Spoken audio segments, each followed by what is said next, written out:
Good evening, ladies and gentlemen, and welcome to another day of the round robin stage of Mythic Showdown Season 2. And today is the third day into the round robin, and we will be finding out which team moves further up into the leaderboard and which teams falls further down below.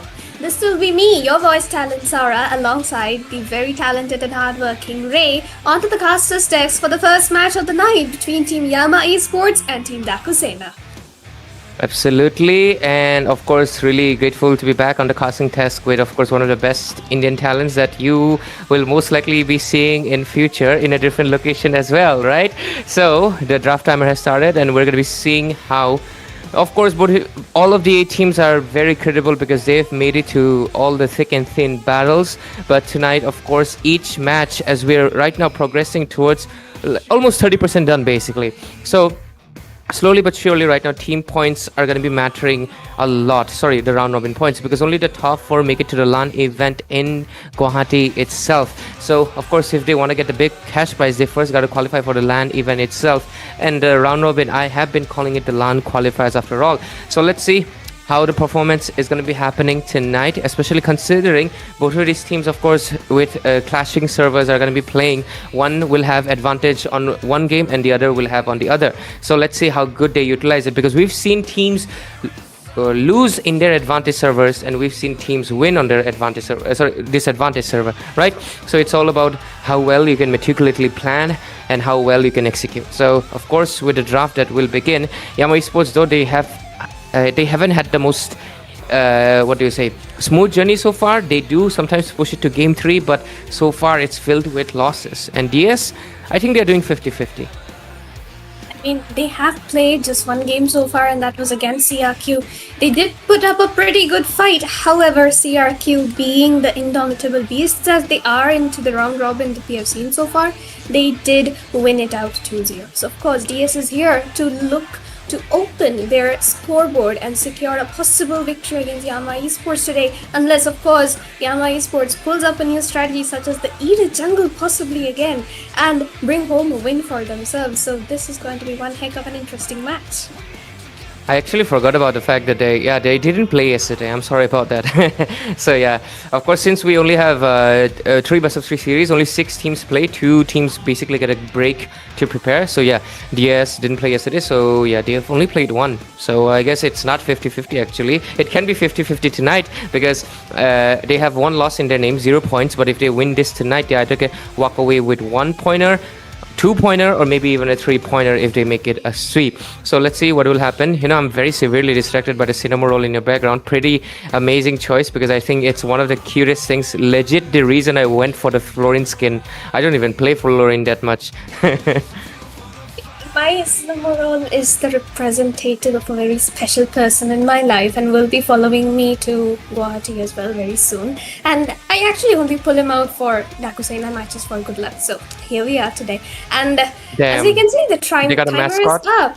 Yep, they've got a mascot. The timer is up and the match draft has begun. And instantaneously, we are going to have to change up the team names a little bit. But as far as I can tell, Yama Esports are half the first pick. They are banning out Ryu's hero pool completely this time around. No Lance, no Hayabusa. So Ryu is going to have to be playing it very safe. And meanwhile, Daku Sena will be banning out on Raren's hero pool. Meanwhile, the Baxia, the Fredrin taken out of the board. Possibly the Yisenshin up next. Or maybe they target down Toby's Granger. So we're going to have to watch out for that. Yeah, I mean, it kind of makes sense, especially considering the fact that, what is it again? Oh yeah, tonight, you know, the poster that we released, of course, of the match schedule, in that schedule, only the junglers were featured. So maybe tonight we'll see a bunch of jungle bans up again. I would want these teams to just follow it through because of that. Just for the memes, you know, it would be pretty funny if all the teams tonight just banned the junglers, but that is not the best choice optimally because, yeah, you would not want to hyperfixate on one target, because I feel like that kind of shows a few things like psychologically and a few things strategically as well. So yep, they're not going to go all jungle. They're going to be banning out Toby's Granger, one of his most signature, I wouldn't say comfort, it's a signature, because whenever he has played it, he hasn't lost it, if I'm not mistaken. And the Eve comes in for, of course, Peter, who has been picking it up highest number of times, I think, if I'm not mistaken as well. Definitely, they've got like, 100% pick rate for the Eve, and possibly just the Kimi was up next. And oh, Yama Esports, you're actually locking onto the CC as the first pick despite the nerfs? That's an interesting pick, I believe. However, they might just be comfortable on that hero. Toby does perform well into the gold lane with that hero and can be flexed in the EXP too if Dark does decide to play it. But this would mean that, what's the name again? Oh, Daku. Daku here do get the advantage to pick up on the Grok, the Hilda, the Jukshin. There's a lot of options open. The YSS is open to be stolen away from Raren's hands. Literally, a whole bag of options, but it's going to be Harabushi locks in onto the Esmeralda once more. I think you know why I'm smiling. Well, you can be happy seeing your husband, then I can be happy seeing my wife, right? So yeah, really happy to see the Zushin after a long while. But Peter, I haven't obviously seen him recently in the round, so I am expecting some best for him, and immediately I'm right now supporting Daku Sena easily, right? I don't really care anymore. I mean, we don't want the deja vu of the match where he played the Jushin against Joseph's Joy, and he just kind of sacrificed himself completely. But okay, in the side of Yama though, we can definitely see a slightly better draft, I would say, with the Grok picked up, the Xbox locked in. So those are a few probable options taken away from Dakusena's hands. So that is going to be very favorable for Yama right here. That's 2 fighters, 3 frontliners already. They just need a mage into the mid lane and possibly another tanky EXP laner. But as that goes, on to the banning phase though, Ray, what do you think might just be the second phase bans? Second phase bans, they're going with the heavy frontliners for the side of Yama Esports already. Makes sense. Do they just go for... I mean, this Xbox can be shifted back to gold lane if they want to, but at the same time, it's still a flex pick, right? Maybe they can just go for a mid lane ban from the side of Dakusena just to make sure the Zushin has an easier time, like, targeting people. Or maybe Yama is not going to be picking up an assassin, that's for sure. So, but on the side of Yama, their bans should be kind of straightforward. They should just ban out even more junglers, I think, just so Ryu cannot actually get any advantage against Yama Esports in any sort of way, is my guess.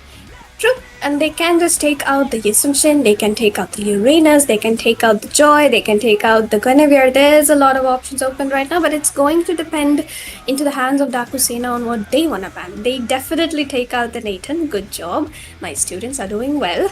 Onto the hands of Yama though, they do need to take out the assassins. Whatever hyper Ryu plays, they need to take that out because they can't possibly counter the roam, because Jazz can just flex pick any of his heroes. The Hilda can be in, the Khalid can be in, and since this is an expanding river map, both of those heroes would be especially beneficial into the river area whenever the movement speed buff comes in.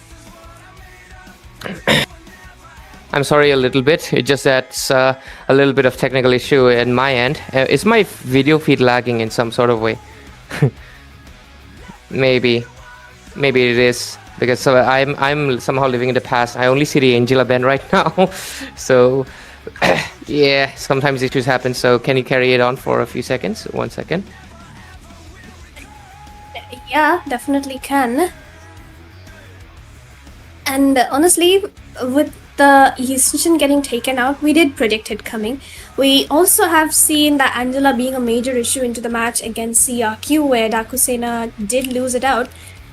So they have learned their lesson. They take out the Angela this time around as well, because of course she can be flexed into the mid lane along with the CC, the Xborg, and whatever gold laner Toby picks up.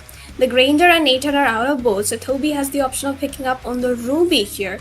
But that would mean a lack of range onto the late game. Just the CC or Xborg alone won't be able to do much, because Funny Valentine is going to be constantly melting their armors and shields. But there we go, Ryu locks it onto the Suyo. The recent buff change just the day before is definitely making Suyo a very valid pick into the jungle right now. The physical defense, shred comes in very handy, and especially against the Grok, that works out very well.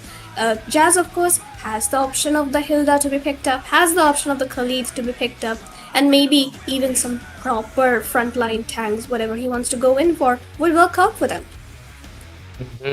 Yeah, I think I'm back right now. Just still slightly laggy, but I guess, damn, I'm getting cursed by something. But jokes aside though, I think the recent Suyo adjustment should be, I mean, I do get the reason because he has been very inactive. Yes, we do see him sometimes like out of the blue, but okay, the Kimi and the Phobius from Yama Esports, I do think the Kimi's positioning is going to be mattering a lot, considering like there's obviously hide on bush on the Esmeralda. There's going to be Suyo, who's not exactly the most what do you say, mobile, but at the same time he's not someone that you can just easily ignore either. His first skill with that stun can be really deadly if a combo kicks in, as well as of course there's the Zushin right there. So let's see what will happen. Let me just quickly check. Okay, he has the cooldown reduction, right? Yeah, it will help him out spam more skills right now, which should be more dangerous for Yama Esports as well. But Daku Sena, they pick up the Hilda, which is surprising, wasn't banned out by Yama.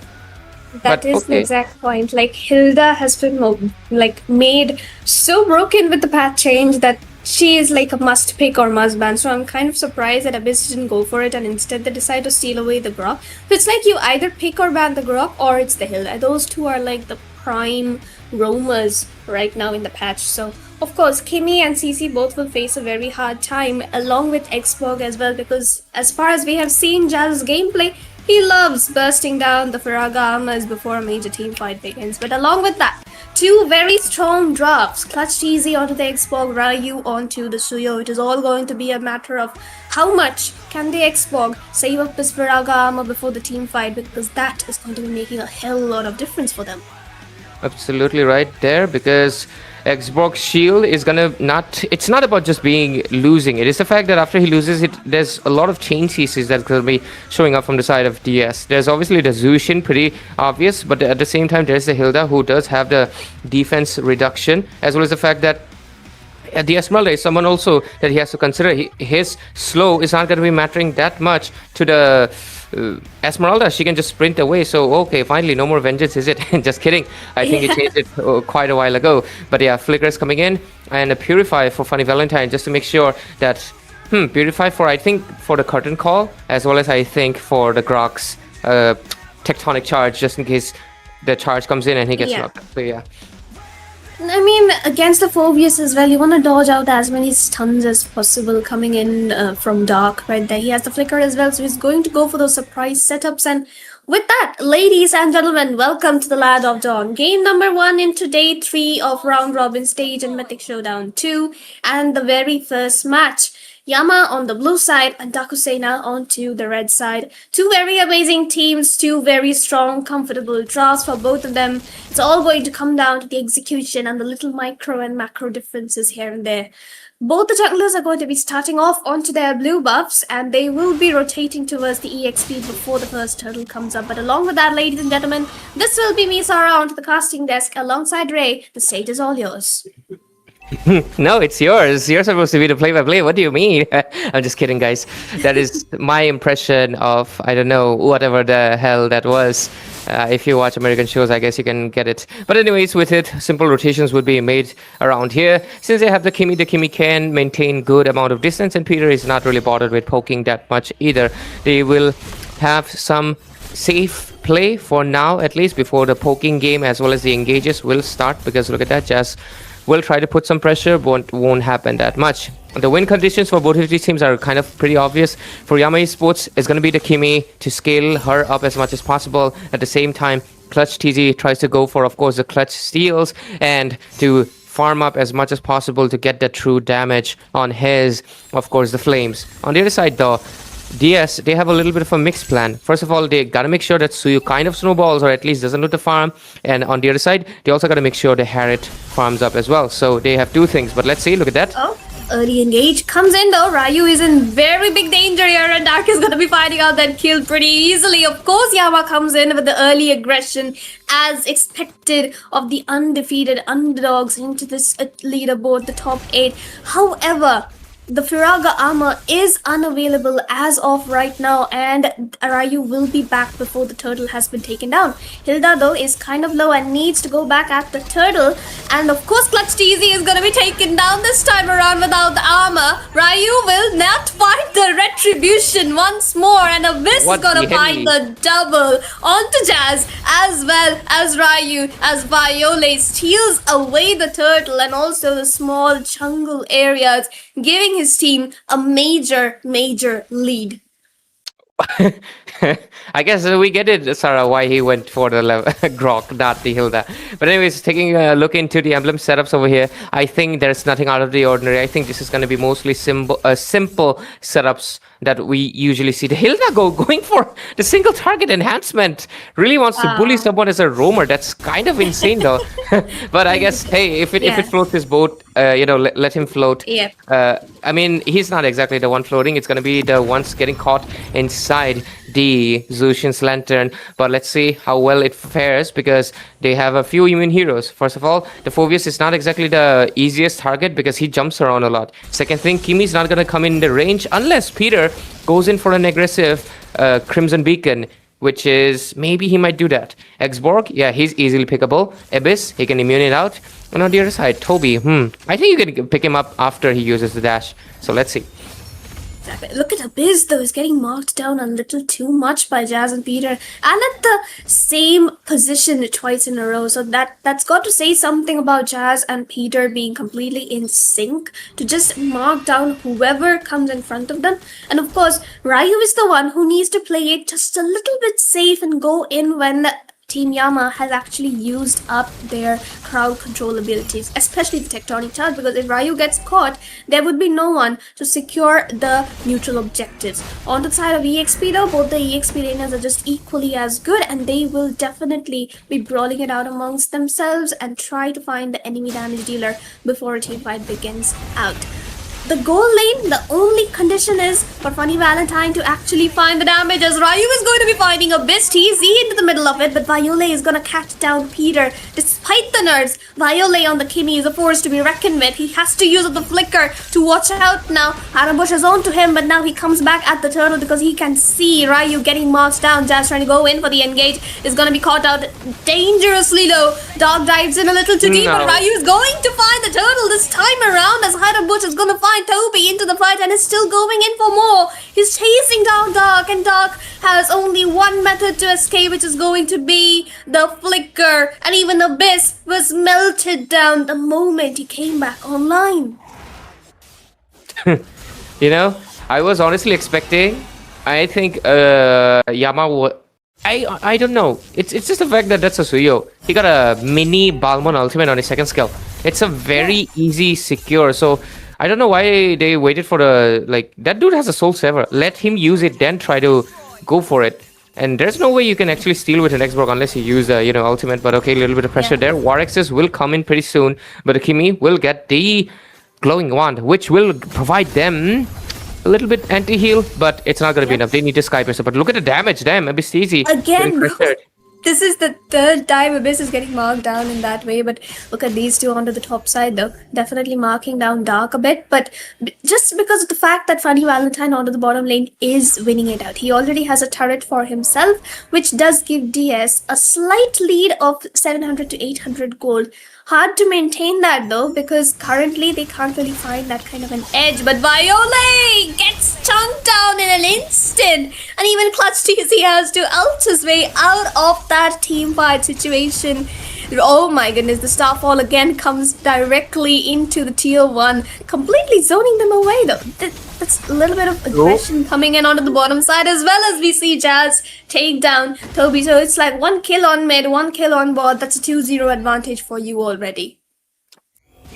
So with this advantage, what do?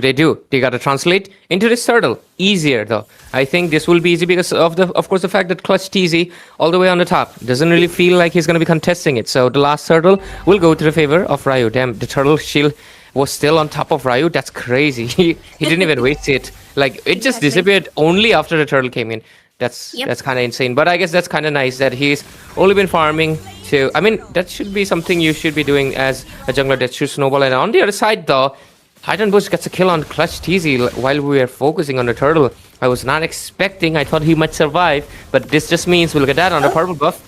Tectonic charge onto Ryu, and surprisingly there was no backup coming in from the side of Yama. That's very unfortunate right there, because it was a beautiful set coming in by Abyss right onto Ryu. However, Ryu did manage to immune his way out of it, but right now Toby is the one in danger. He gets taken down already. 2 members, 3 now onto the top side, and Abyss has to flicker out of that situation. Dark tries to go in for something, is getting the Infernal Pursuits on. He's trying to sustain. He's actually doing it, however. Esmeralda with the engage once more will be out under the turret. But no, what? Okay, finally. Thank you for taking that kill, Viole. Much respect to you. But Jazz though gets immobilized. Viole with the outplay is going to be picking up on the Sky Piercer thanks to Only that. now? After 3 kills? That's gotta suck, right?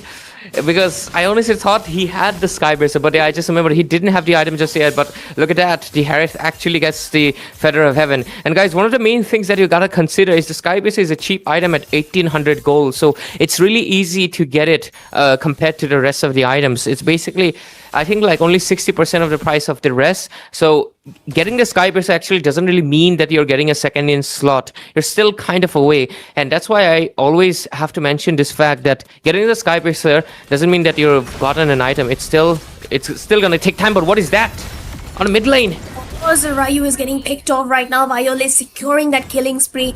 Possibly the beginning of a much awaited comeback for the side of Yama, because Kimi into the late game is absolutely a beast. Like, might just be even worse than the Harith, because her damage is consistent through and through for every single second of the late game, and Harith has a momentary burst using the Zaman Force for like 4 to 5 seconds.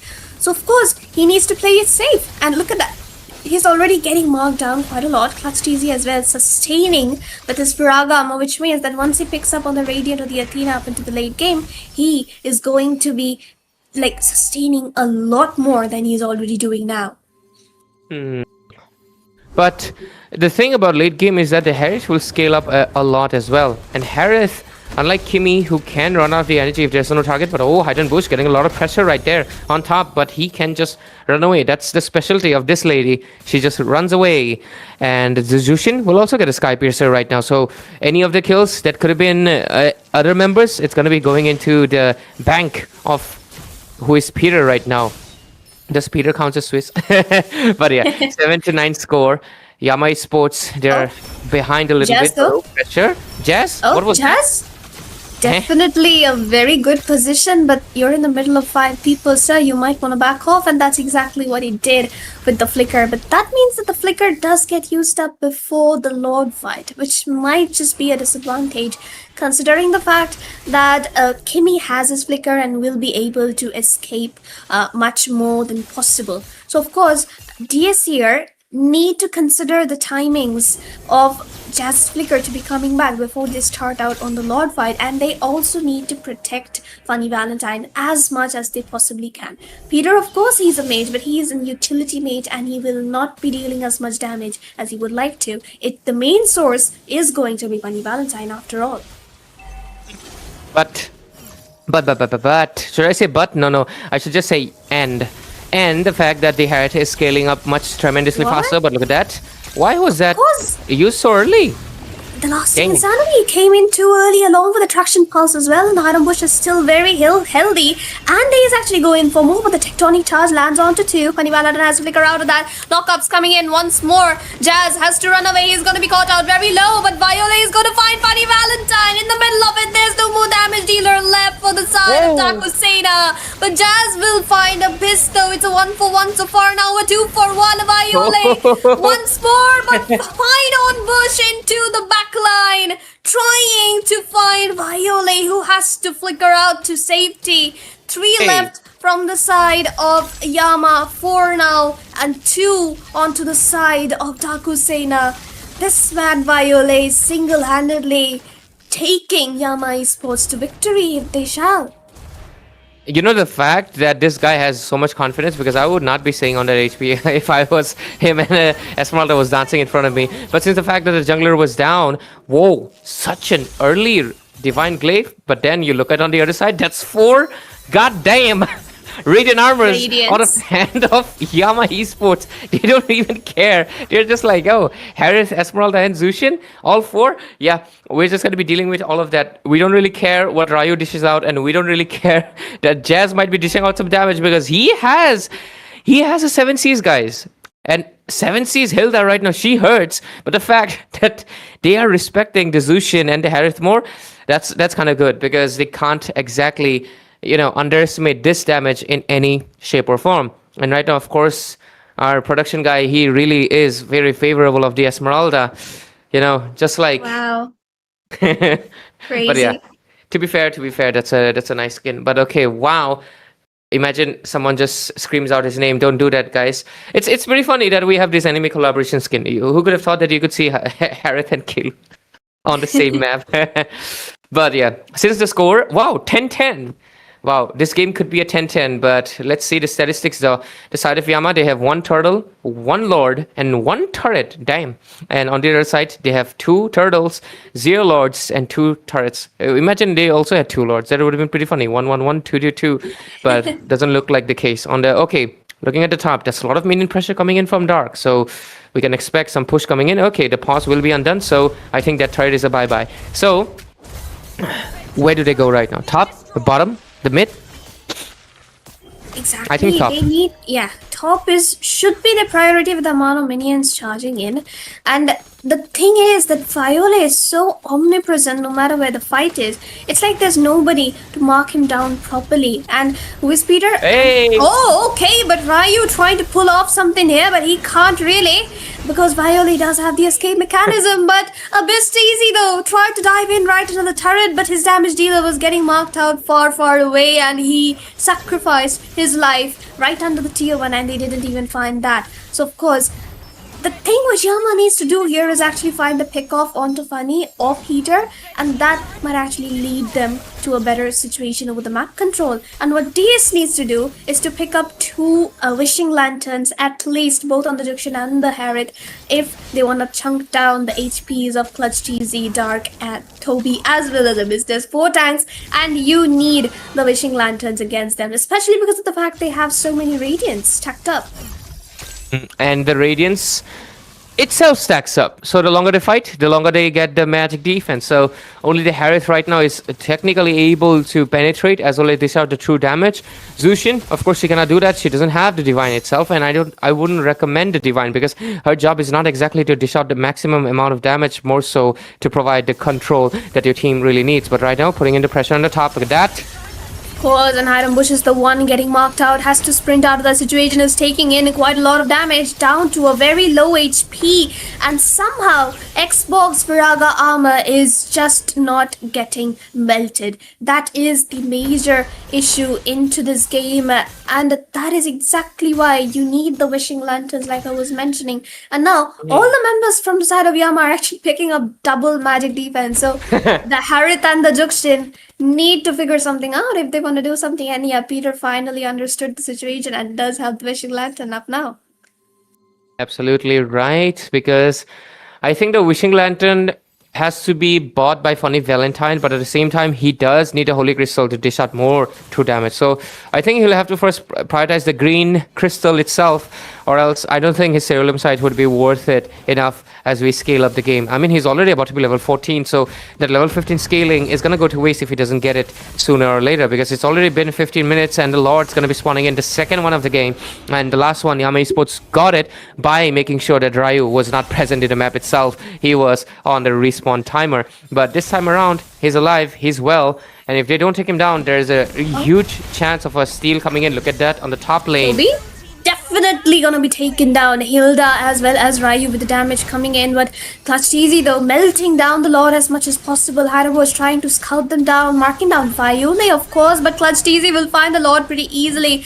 However, Hiram Bush though definitely trying to find something, but the wall is present there, gonna be caught out in the traction pulse as well as the tectonic charge, and he gets taken down. Monster kill for Viola right away. Nobody was present to give him the backup he needed, and of course Yama Esports took advantage of that and came out with the Lord as well as a kill into their bags. I'm still curious if I just missed it. Sorry. The Holy Crystal, the main literal holy factor for DS right now. Because Funny Valentine will basically get his close to 90% of his maximum damage. He's still one item away. But since the Holy Crystal and the Ceruleum side just work so well, Starlium side, sorry, I'm calling it Ceruleum because I don't know, maybe Pokemon reference. But yeah, Starlium side and the Holy Crystal just matter so much. Okay, Jazz and who is Peter? They still have their yet to get to level 15, so they better watch out. But Peter, Crimson Beacon. Okay, I mean, Abyss, you gotta take it slow a bit, but however, alright, you did waste out on the tectonic charge before the Lord comes in, which means that Daku Sena can possibly defend this out safely enough. However, they are going to lose out on a lot of turrets. They might just lose the top inhibitor, they are losing the tier 2 onto the mid lane, but Adam Bush though definitely trying to sustain everything he possibly can, and finally the Firaga armor falls without using up the lasting insanity. But the mid lane tier inhibitor is getting chunked down left and right. Jazz trying to look for a possible engage, but they are just going to be backing off. Oh, the damage comes in though. Jazz trying to look for something. Dark goes in with the Infernal Pursuit. Jazz is getting parked down as much as possible. Ryu trying to go in with the Soul Sever as well as the Blade Surge, but he will not be finding anybody. They need to focus on cleaning down the lanes as much as possible before they take a fight. You know, I think Clutch TZ right now has to get in better positions right now, because we just saw in that, not exactly even a team fight, it was just them trying to poke and dish out some damage to each other, because it wasn't a full engaged on fight. And Clutch TZ is right now slowly losing his frag armor. Yes, he does have the immortality, the second life, but going down to that, I wouldn't recommend it. He should have his immortality just for extreme emergency case scenarios, and slowly but surely I think Clutch TZ right now has to respect that and take a little bit of a step back. Let Dark and Abyss TZ take the hits, you save your Firaga armor as much as possible, and when time's right, you just go Beyblade on them and secure the kills or capture anyone that's trying to run away, you know? So I think Clutch TZ should better watch his movements at this point, but okay, Abyss will get that immortality for himself, and the Lord Pit is going to be popping in any second right now. There we go. Lord's going to be spawning in. 5 seconds, 11 to 12 score. Yama Esports having a slight bit of lead and almost chunking down that mid inhibitor. And this might seal the deal of who captures whose base first. Because I think DS, if they get it, they can do the same as well. Let's see though. And it's the main factor here is Viole. They need to take down Viole, because otherwise Team DS will not be able to reach the main damage. Oh, but there we go. The golden call comes in. Funny Valentine, he doesn't have the Purify. Uses it up now to dodge the tectonic charge as well. But onto the backside, Jazz trying to mark down Viole will get caught out by 4 people. Adam was trying to protect his teammate. Has to go in for a little bit of something. But onto the mid-river area, Crimson Beacon comes in from Peter as Funny Valentine is trying to fight it all out. Ryu is fine. Dark finally with the lasting insanity. Funny Valentine gonna be caught out in the golden call once more as Clutch TZ finds a kill. Jazz still cannot find Kimmy because Viole is so very careful with his positioning at the moment. The only person who can catch Viole right now is going to be the Esmeralda and Ryu, and that is their only hope if they want to take a proper team fight. But Adam Bush though looking for a little something with the Starfall. Abyss is kind of low. Attraction Pulse comes in, but the wall will be there as well to mark down Peter as well as Ryu. But they are looking for something. Viole, no, the Sky Piercer comes into clutch. Just gets taken down. Toby though is getting marked down quite a lot by Peter, but Peter has to run away. He is very, very low, and Ryu uses up the retribution before the Lord. Not very good of a situation for the side of Daku Sena right now. Funny Valentine is back and will be joining the team fight very soon, but DS needs to re-engage at the Lord if they want to mark down Viole and Clutch TZ while he doesn't have the Firaga armor. Of course, I don't know. Look at him though. He's trying to mark down Viole as much as possible. Funny Valentine is going to fight Toby though into the back lane, and this time around, Viole has the immortality, needs to run away thanks to the Esmeralda, but Peter will find a double onto Dark as well as a bit TZ. The Lord should be open for the side of Daku Sena. Finally, the kill count into their favor along with the map control. Only 2 members alive from the side of Yama Esports, and Haydn Bush will be zoning them as far away as possible as Funny and Ryu finally get the Lord into their hands. This was quite of an extended fight, but okay, full build for Zushin itself as well.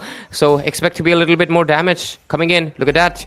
a Zushin, a single lantern pole, was able to commit 20% of the shield. And again, another 20%, and I think his shield might be down. Had to use the lasting insanity to get away, and Jazz will flicker out of the danger as well. But you can clearly see Clutch TZ right now, no more able to sustain the damage that's coming into his face.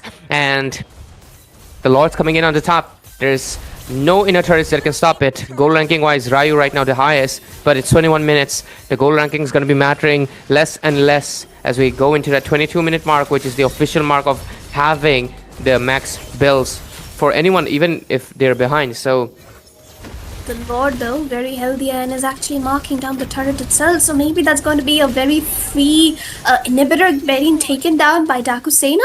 And of course, the Kimi has the Demon Hunter sword. So those blade armors are exactly what DS needs right now. And that is what Jazz is picking up very soon. And Iron Bush needs to follow suit right away. However, Violator, with the positioning that he has, huge respect to that guy. He is able to save himself every single time without falling prey to Jazz and Iron Bush's pursuits. So of course DS needs to find a way to, target down just Viole in all the single team fights, and that might just be the win condition for them.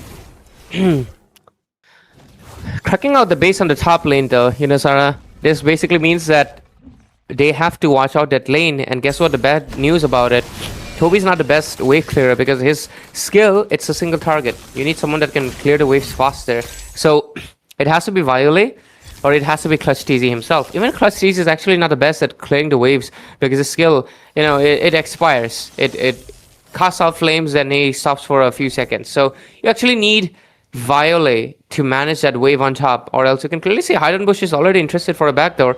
So then again, you come into the issue. Viole is also the one with the strongest DPS right now, and you need him in those team fights. So what is it going to be? You're going to be including Viole and then run into a risk of the waves being not managed well due to the poor wave clear, and also, not exactly win the fights because of the number. Look at the damage! Oh my goodness, Toby has to back off and he doesn't even have the Vengeance yet. So that's kind of like a green signal for the side of Daku Sena to start up on the Lord. But Ryu, though, looking for a little solo clear onto the bottom side, while Abyss is the one zoning the members of Daku Sena. Clutch TZ doesn't really have the opening as Dark has to completely stick to Viole left and right. Jazz, though, gonna be caught out in the tectonic charge. Can he flicker out of the situation? He can! He makes it out alive as Iron Bush zones away Viole once more. Again, the knockup's coming in from Bunny Valentine as well as Peter will be enough to take Dark down. No flicker is going to be saving his life this time around.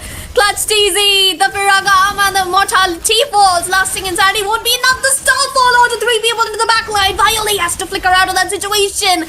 2 down. Open Lord for the side of Daku Sena once more. 1 inhibitor down, and they can push forward with this one. But Yama, they need to hold it together. They need to protect their backliner. And whilst they are doing so, they are actually losing out on their frontliners even more. That's the thing that's been happening to them, and I don't know how are they able to come back from this point on, because each team fight, it feels like the only way they can win right now is basically DS has to be the one initiating the fight on the base, and they try to use their home ground advantage, literally, like the turrets. But I don't think that would be enough, because I think DS is going to be a team that is not going to be engaging blindly. But there we go, a few items right now coming in, finally filling up the bills. A Sky Garden helmet for...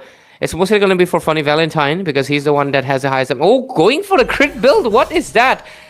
That is crazy. It's been a while since I've seen the crit build, but damn, pulling it up such late, but might just work out wonders for them. But I'm not sure how it might work out, man. But anyways, on the other side, full builds coming in for the side of DS as well. I think Esmeralda and Hilda almost have the same build, except for that the C7 Cs, of course. And on the other side as well, they Phobius. Hey, Phobius with the War X. I get it sustains, but I feel like he should go for a little bit more sustain. I don't think he needs to dish out that damage. He doesn't need to. He doesn't need to. He's got the Kimi, and that's what he needs from... Oh my goodness, the damage from Funny Valentine. Hello, Viole is already half HP, but the Lord is at the base though. And Abyss does manage to delay the minions into the mid lane, but he's gonna be caught out. Peter dodges the traction pulse, but they need to go in a little bit further. Abyss is already Look at getting Abyss. poked down a little too low. The minions on the bottom side have taken down the inhibitor, and there's another wave coming in from all three lanes as the Viraga armor gets burst down. There's no more immortality for Clutch TZ right there, and the sole win condition here is going to be Viole if we manage to find a kill or two. But Daku Sena, realizing the fact they do not have the means to engage any further, are just going to be backing off, providing a little more breathing space for the side of Team Yama Esports. But for how long? Isn't that the question? It is. It's going to be just a few seconds more until the next Lord pops in. And one by one, DS is just doing that. They're just playing the long game. Yeah? If you're going to be playing the safe, that's what I think Yama has been trying to do. They're trying to force DS into being impatient. Like, come in. It's the scene from Predator movie. Come here, kill me now. Yama is trying to do that. But DS is not buying that bait. So, inevitably, one of these teams has to either go out or go in. But the thing about DS, they're very well aware. They know the macro. They just know, keep taking the Lords, keep pressuring by the waves, and eventually they're gonna run out of inhibitors. They sacrificed one on the first one, they sacrificed this one on this last Lord, and look at that, this Lord is already spawned in as well, which is most likely going to be costing them the mid one, because they are going to be trying to mitigate it away from the base. But what's happening there? Winter Crown, but does it matter? No, it does not. The immortality switch comes into clutch as well. But no, Peter is going to be securing the kill with the Sky Piercer passive. Esmeralda currently just zoning everybody away. And DS needs to go back and take down the Lord this time around. Any further delays could cost them a lot and give Yama even more chances to come back to this.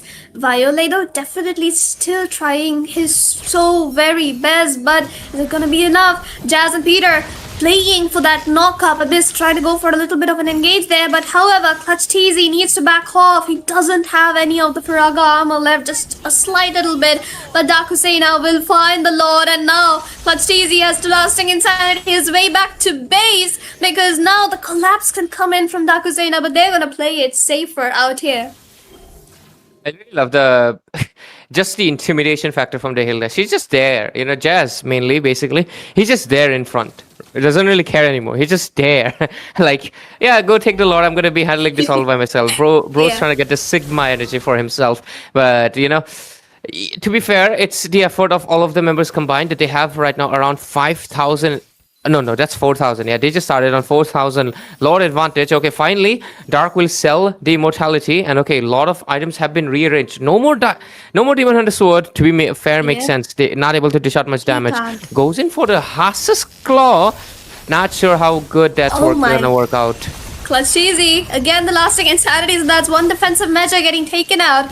Adam Bush as well, soaking up, sandbagging everything he possibly can while dishing out quite a lot of damage. Abyss is going to be caught out low, and once again the Lord is marching at their base, going to be pulled down to the mid inhibitor. Tectonic Charge comes in onto 3, they're going to be caught out pretty low, but Abyss is the one taking the maximum amount of damage along with Dark. Peter is going to find a monster kill this time around. The Duction with the redemption of his previous performances finds the double onto Viole as well. The base falls, he finds a triple with that. Daku Sena are gonna be finding their very first victory into the round robin stage. This is a 1-0 lead for the side of Daku Sena. I did not realize this feels like a lower bracket match. It's not supposed to be that. It's not supposed to be that, okay?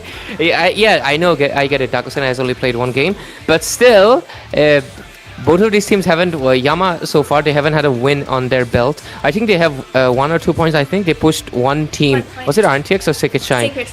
They pushed one team into a third game, so they have 1 point on their favor. But Daku Sena right now will basically also have 1 point. Hey, let's go. Really happy, Peter. Thank you. Really happy, Peter, brother. Finally, after ages, we see a good Juxian out there, and he actually made it work. Look at the damage. The damage taken once again higher than the damage dealt. That says a lot. The Clock of Destiny definitely helping him sustain so much. Beautiful KDA as well. He was 1-1-11 and then he went 8-1-11. So the Skype is of course late, but very, very valid. And of course the game statistics looking very good for all of them. just Toby onto the goal lane, maybe he could not perform as well as he would have wanted to onto the fighters. He's more known for his goal lane marksman, so I hope that Yama gives him his comfort into the next game.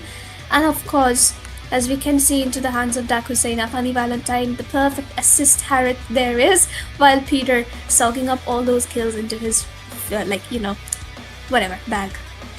Support Harith is crazy. But yeah, it was basically a 30-minute game and more if you consider the draft phase. So I think next game is going to be testing the endurance over here, because this is basically close to 2 games, right? So let's see what they will be doing in the second game. But for now, of course, we'll look back into all of the statistics. Jazz going for that peculiar emblem, trying to get a solo damage enhancement on a Hilda was not on my bingo table, but it's not bad. But I'm gonna be honest with you, Hilda mostly if she's trying to go for a peel, I don't think most of her targeted are alone, especially in a 5v5. I think you're better off going with maybe tenacity, maybe bounty hunter, so you can actually get the items faster, because I feel like that is something a damage dealer should do. Just my personal preference. But over here, just gonna be getting that head-to-head. Funny Valentine 2-2. Yeah, there was a lot of damage taken from Toby, but I think that's the main issue. I think Toby's more comfortable with a hero that doesn't take a lot of damage. So I think, yes, he can play. I'm not saying he cannot, but I think this match wasn't it. This match wasn't where he needed to place a hero that requires frontline, because it was pretty easy to mark him down because he is standing in the front. So that is something that they would have to consider into the game number 2, as well as the future round robin matches. Because yeah, ladies and gentlemen, we're not exactly halfway through, but we're getting close. But there we go. Hui Speeder coming in with 8-11, but at the same time, Violet also 8 kills. The magic of a Skypiercer, ladies and gentlemen. But please do not buy it as first item, because you do need some damage. But there we go. Both of the tanks getting their statistics. Obviously, Jazz dishes out way more damage with the 7 Cs, but at the same time, I think the emblem played out a few seconds. But okay, team fight wise, Grok was way more present, so maybe Yama can try to utilize this team fight presence a little bit more. And look at that, I had my wife on the first, and wow, this is someone's husband for sure. Of course. I'm talking about Dark, right? Dark definitely has a... I'm just messing. Shut up, dude. I'm just messing. But there we go. Rich guy gets the... Ryu gets the rich guy. Wow, Ryu rich guy. Is it? Wow, is he rich in real life? I don't know. The carry goes to Funny Valentine. Sandbag, of course, goes to Hide on Bush, who wasn't hiding that much. I don't get his point of his name anymore, because he's not hiding anywhere anymore. So, buddy, make sure you pull up a Saber EXP someday. But anyways, the wingman, obviously, the support, Harith. How do you do it? How do you do this, Valentine? Yes, the answer is having Peter on the Skypiercer. But yeah, with it, we are done with the statistics of the first game. But what was that? I'm sorry. 414. That's crazy. Yep. That's like the second highest in Mythic Showdown so far. The first one was possibly the Uranus into the EVT versus Sacred Shrine game. 600k that game. Literally 30 minutes, 600k, and this time around it's around 27-8 minutes, and it is Harambush with the 414k. So kudos to him. He actually did a lot though. He was the prime person just marking out Violet. Every single team fight, once Violet was the one snowballing. So I guess that made a huge difference into the team fights towards the late game phase, because Funny was finally able to free hit, which he wasn't able to do in the early game. And with that, of course, we are back into, game number 2. And of course, DS are going to stick with Raren's hero bans, while Yama will be sticking to Ryu's hero pool bans, since this time around, they're still going to ban the Haya and Lance anyway, because even if Bengal server, Ryu loves playing as assassins, and Yama does not want to give them any kind of advantage whatsoever.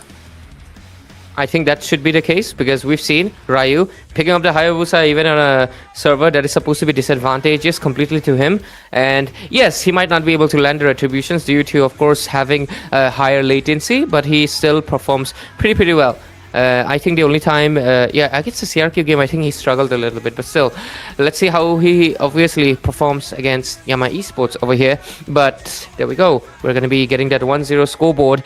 And it's going to be the Expanding River. Was it Expanding River last game as well? Okay, we're going to be getting same map for twice in a row. So twice in a row. What am I saying?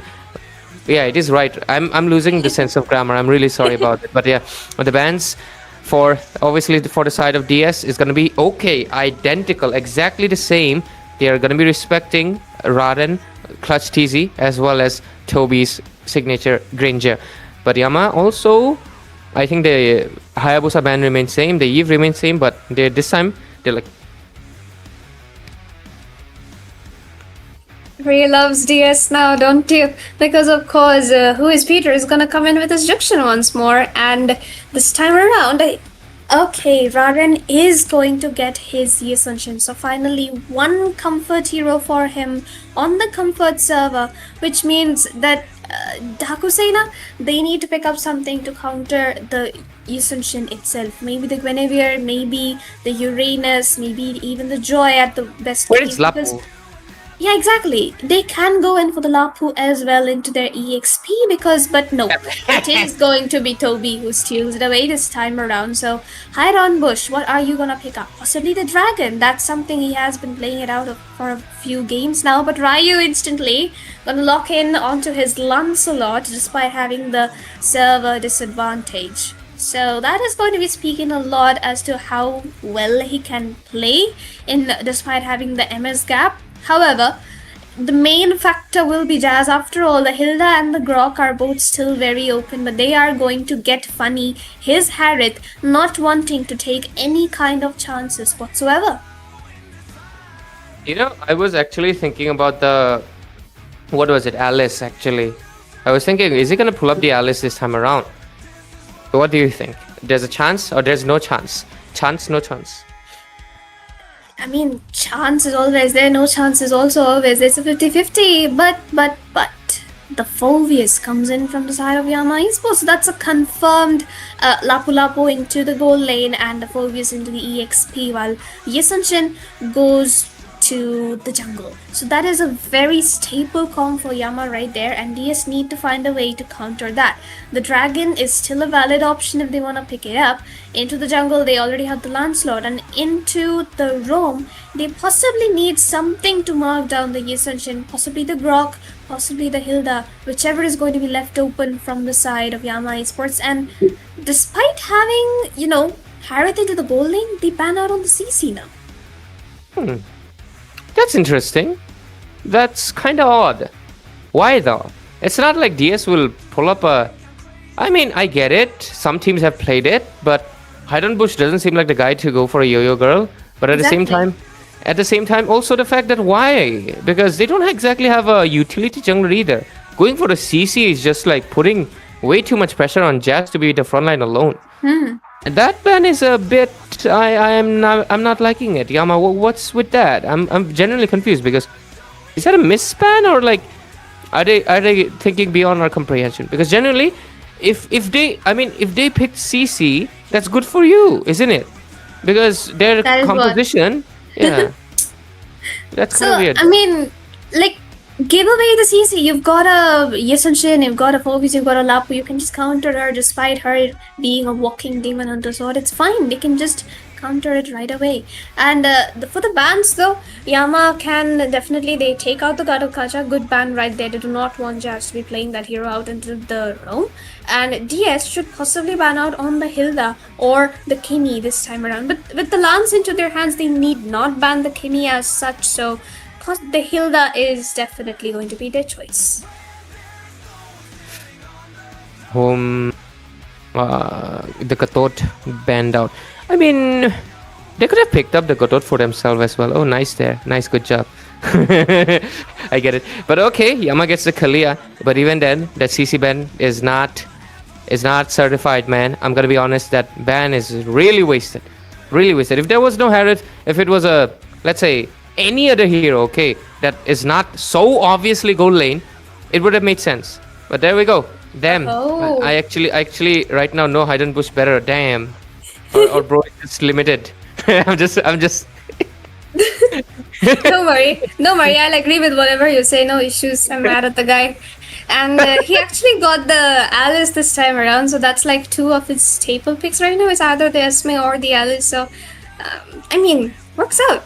But onto the hands of Jazz though, what can he play? The Khalid could be a choice, but there's quite a lot of crowd control for him to deal with.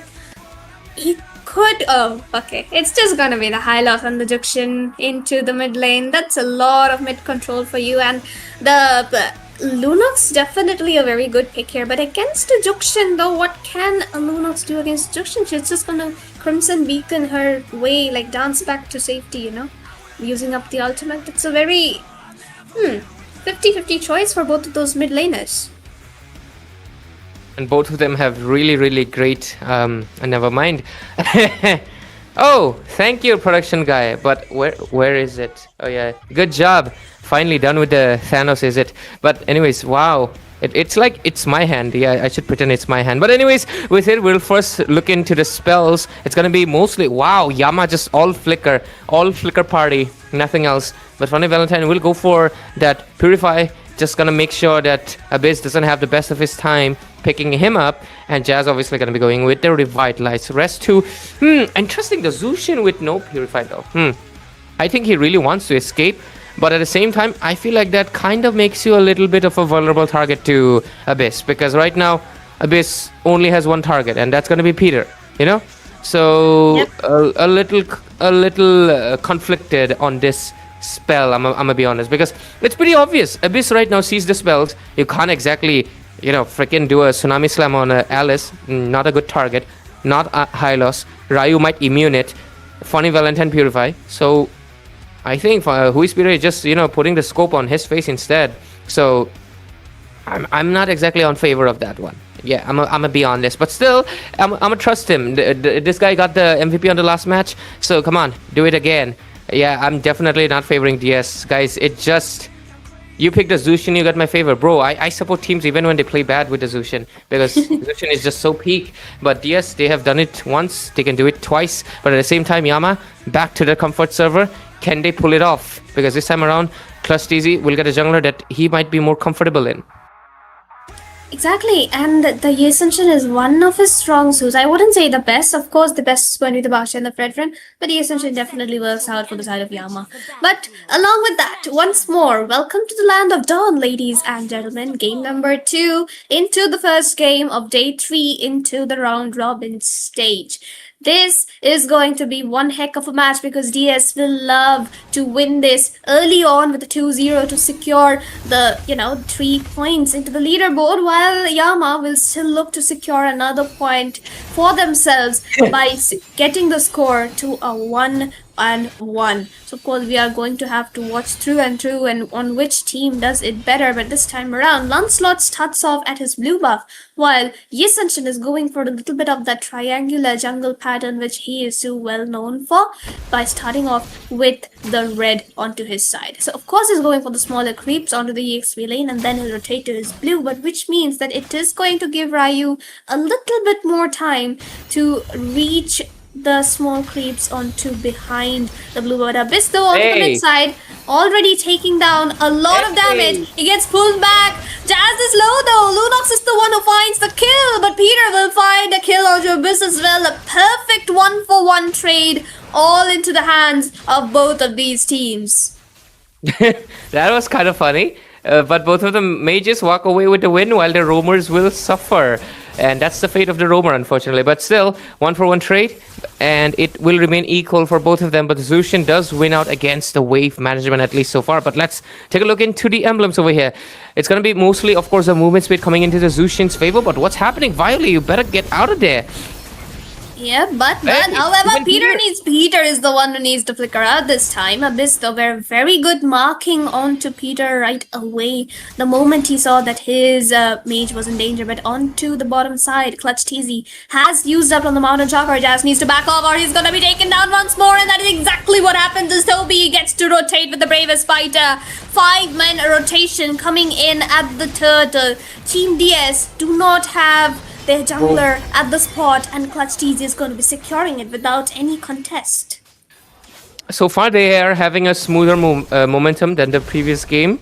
I mean, they had a little bit of lead in the early game as well in the last game. So nothing out of surprises here. I think they have a good early balance, but once DS starts to get their first item power spikes or even their ultimates actually, because right now Jazz will also get a level 4, we can expect to see some engages popping up in the map all across really soon. Since this is the expanding river, it's going to be giving them at least more rotations wise speed, but WeSpeeder and Jazz looks like they're more interested in contending for the mid lane instead, not exactly going any lane anywhere just yet. Exactly, and Yama has actually read into that, and they are going for those perfect little engages with the 5-main rotations right into the midline. But it's going to be a 1-4-1 once more, and Peter is on a 2-0 right now. So that's got to say a lot about the fact that he will get his Kypiercer as well as Glowing Wand earlier this time. So maybe he might try to utilize that into their own benefit. However, Jazz needs to play it out a little bit safer. And maybe once he does get his items, the Blade Armor, the Radiant Armor, the Athena, he is going to have a much easier time into the team fights. Oh, look at that though. Definitely going in for something there. Abyss gets marked down right away, and Ryu is going to be finding out a kill for himself with the Phantom Execution. Ray. Sorry about that, but anyway, 3-4-3 score. It is quite equal, but you can see Yama does have slight bit of gold, but I feel like that just 1-2 minions. But oh, Lunox will use that brilliance, which means she's going to be vulnerable for the next 25-28 seconds, which is not exactly the biggest window. One of the main reasons she's really favored, right? But oh, what is that? Peter, in danger here. Bravest Fighter comes in. Crimson Beacon has been baited out, which means it's a green signal for Abyss to be going in with the Tsunami Slam. And now they're trying to target down Funny Valentine a bit because he does have some farm and gold into his hands. But so does Toby. And in fact, Toby is ahead right now because of that first turtle secure coming in from the side of Yama Esports. But this time around, it's going to be a 5v5 at the turtle. Iron Bush, though, taking in a little bit of damage. He would not be able to go in for an engage. Abyss doesn't have the jump right now. Throne of Ruin comes in onto 2, onto the backside. Violet dealing quite a lot of damage. Iron Bush needs to back off. He gets taken down instantly. But Clutch TZ will be the one securing the turtle. Of course, you cannot out-retreat him onto Bengal server. Of course, and Funny Valentine here trying to look for some kind of redemption. But no, he's not going to be finding anything. That's a 3, literally the turtle plus 2 trade, all in favor of Team Yama Esports. And with it, they get the lead that they desperately needed so far. And you can clearly see Toby this time around having a little bit more control, because I noticed something in the mid lane, right? He dashed in with the first 2 dashes and immediately went out knowing that Peter would go out. But oh, what is that happening? Abyss is actually targeting Iron Bush there, but onto the bottom side, if you didn't notice, Violet took away a kill on to Harith all by himself. That's why a Lunox pick works out so well against the Harith. Like, even in the gold lane, she used to be a very staple pick when there was a Harith gold meta going on. And right now, Violet, with being the amazing mid laner that he is actually being able to convert that all for himself. So what DS needs to do now is actually hold it till the late game while Ryu, Alice, Hylos, Harith and Jukshin all get their power and defense spikes, while Yama needs to protect Violet as much as possible and let Clutch TZ farm as much as he can. But yep, let's take a look into the itemization. 3 Warxes again into the favor. But oh, what's happening? Some action on the bottom end. Tsunami Slam onto Peter, but he does manage to flicker in Crimson Beacon his way out of that situation. That's one safety for him for the next 40 seconds while Abyss doesn't have the ultimate. But they need to be playing it very safe here because Jazz is tanking a lot and the return ROI damage isn't there yet. But the Throne of Ruin though onto the mid lane, onto 3. Adam Bush gonna be taken out very low and he gets taken down. But Dark here has to flicker out of that situation. Peter still has the knockups ready. He's looking for more and he is gonna get it. But now, Bravest Fighter, Peter actually dodges it in no way, and for Toby has to flicker to secure that kill, which means now he's gonna be caught out in the middle of 3 people, but the backup is here with the brilliant Lunox and Clutch TZ both here. Mountain Shocker not available yet, but it's not gonna stop Clutch TZ from securing a kill onto Jazz. Right. But I'm still waiting. No, because the last time we saw the power spike, Funny Valentine immediately got the game to their favor. Yes, it was a Zushin that was technically winning, and yes, I'm going to be biased about that. But it's the same thing again. I feel like their gold lane doesn't hold enough powerhouse in the later phases, but at the same time, yes, that's a Lunox, which was used to be played on the gold lane, right, against the Harris itself. So maybe they can try to utilize that. Damn, that flicker. It came like an instinct, like bro is not taking a risk, like he basically said, get away from me or something, like in a very like non-humble way possible. I don't know how to phrase it, but yeah, he wasn't polite with it. But oh, do they want to go for this purple? Not worth it, not worth it, homie. But maybe if you want it, yeah, not worth it. Good job. Lord's gonna be coming in 50 seconds, and they just gotta be patient and try to create some more pressure on the lanes. And as much as they can do, they can create the macro pressure that they desperately need. And being played on Bengal, they are more comfortable. It's pretty visible. And let's see if DS can retaliate sooner or later with their Harith. And I think they have mostly late game, don't they? The Alice becomes a tank powerhouse on a late phase.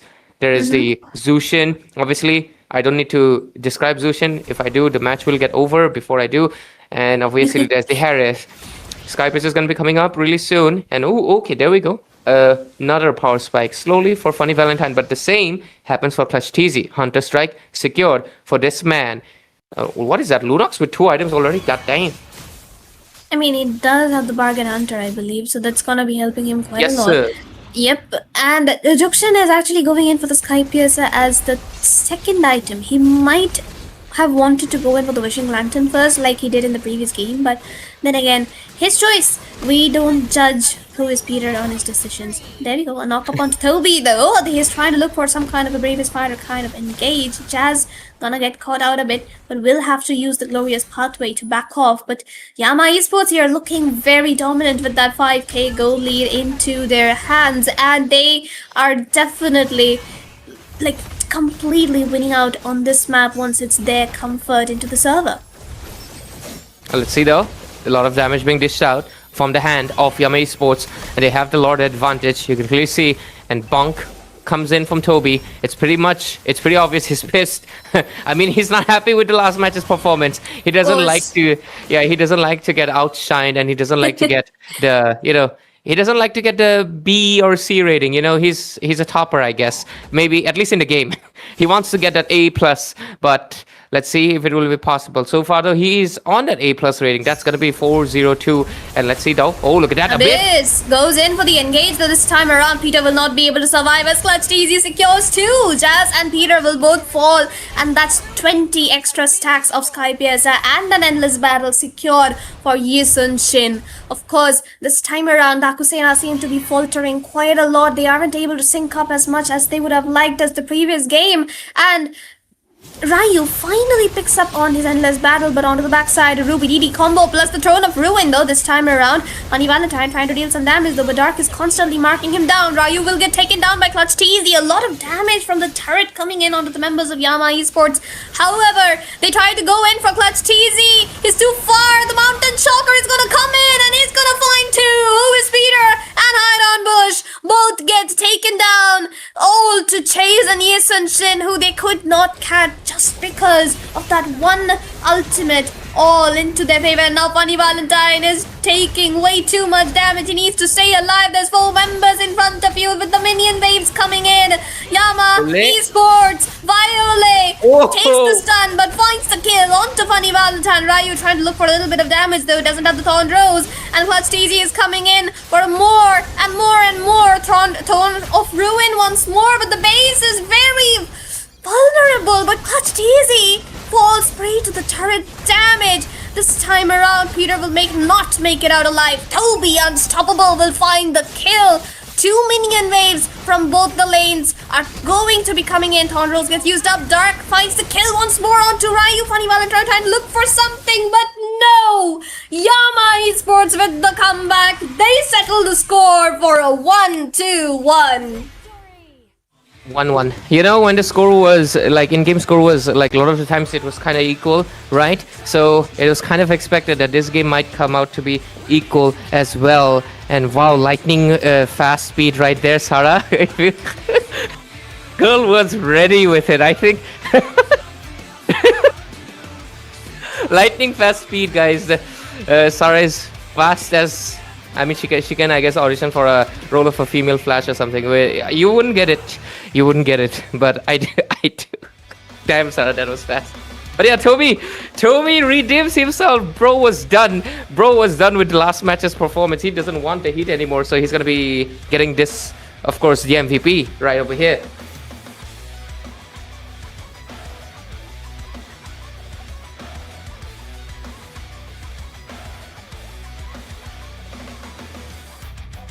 And of course, yeah, it is DS who will be losing out into this one, while Yama find the victory this time around.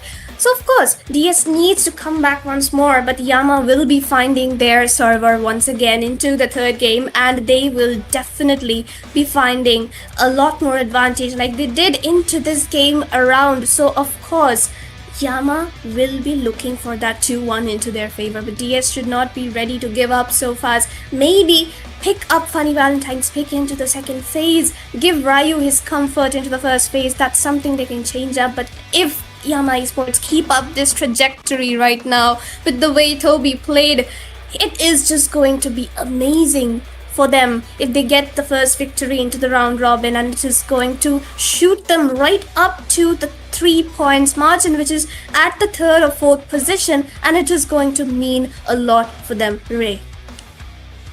Sorry about my disappearances, and I see a lot of humorous stuff happening.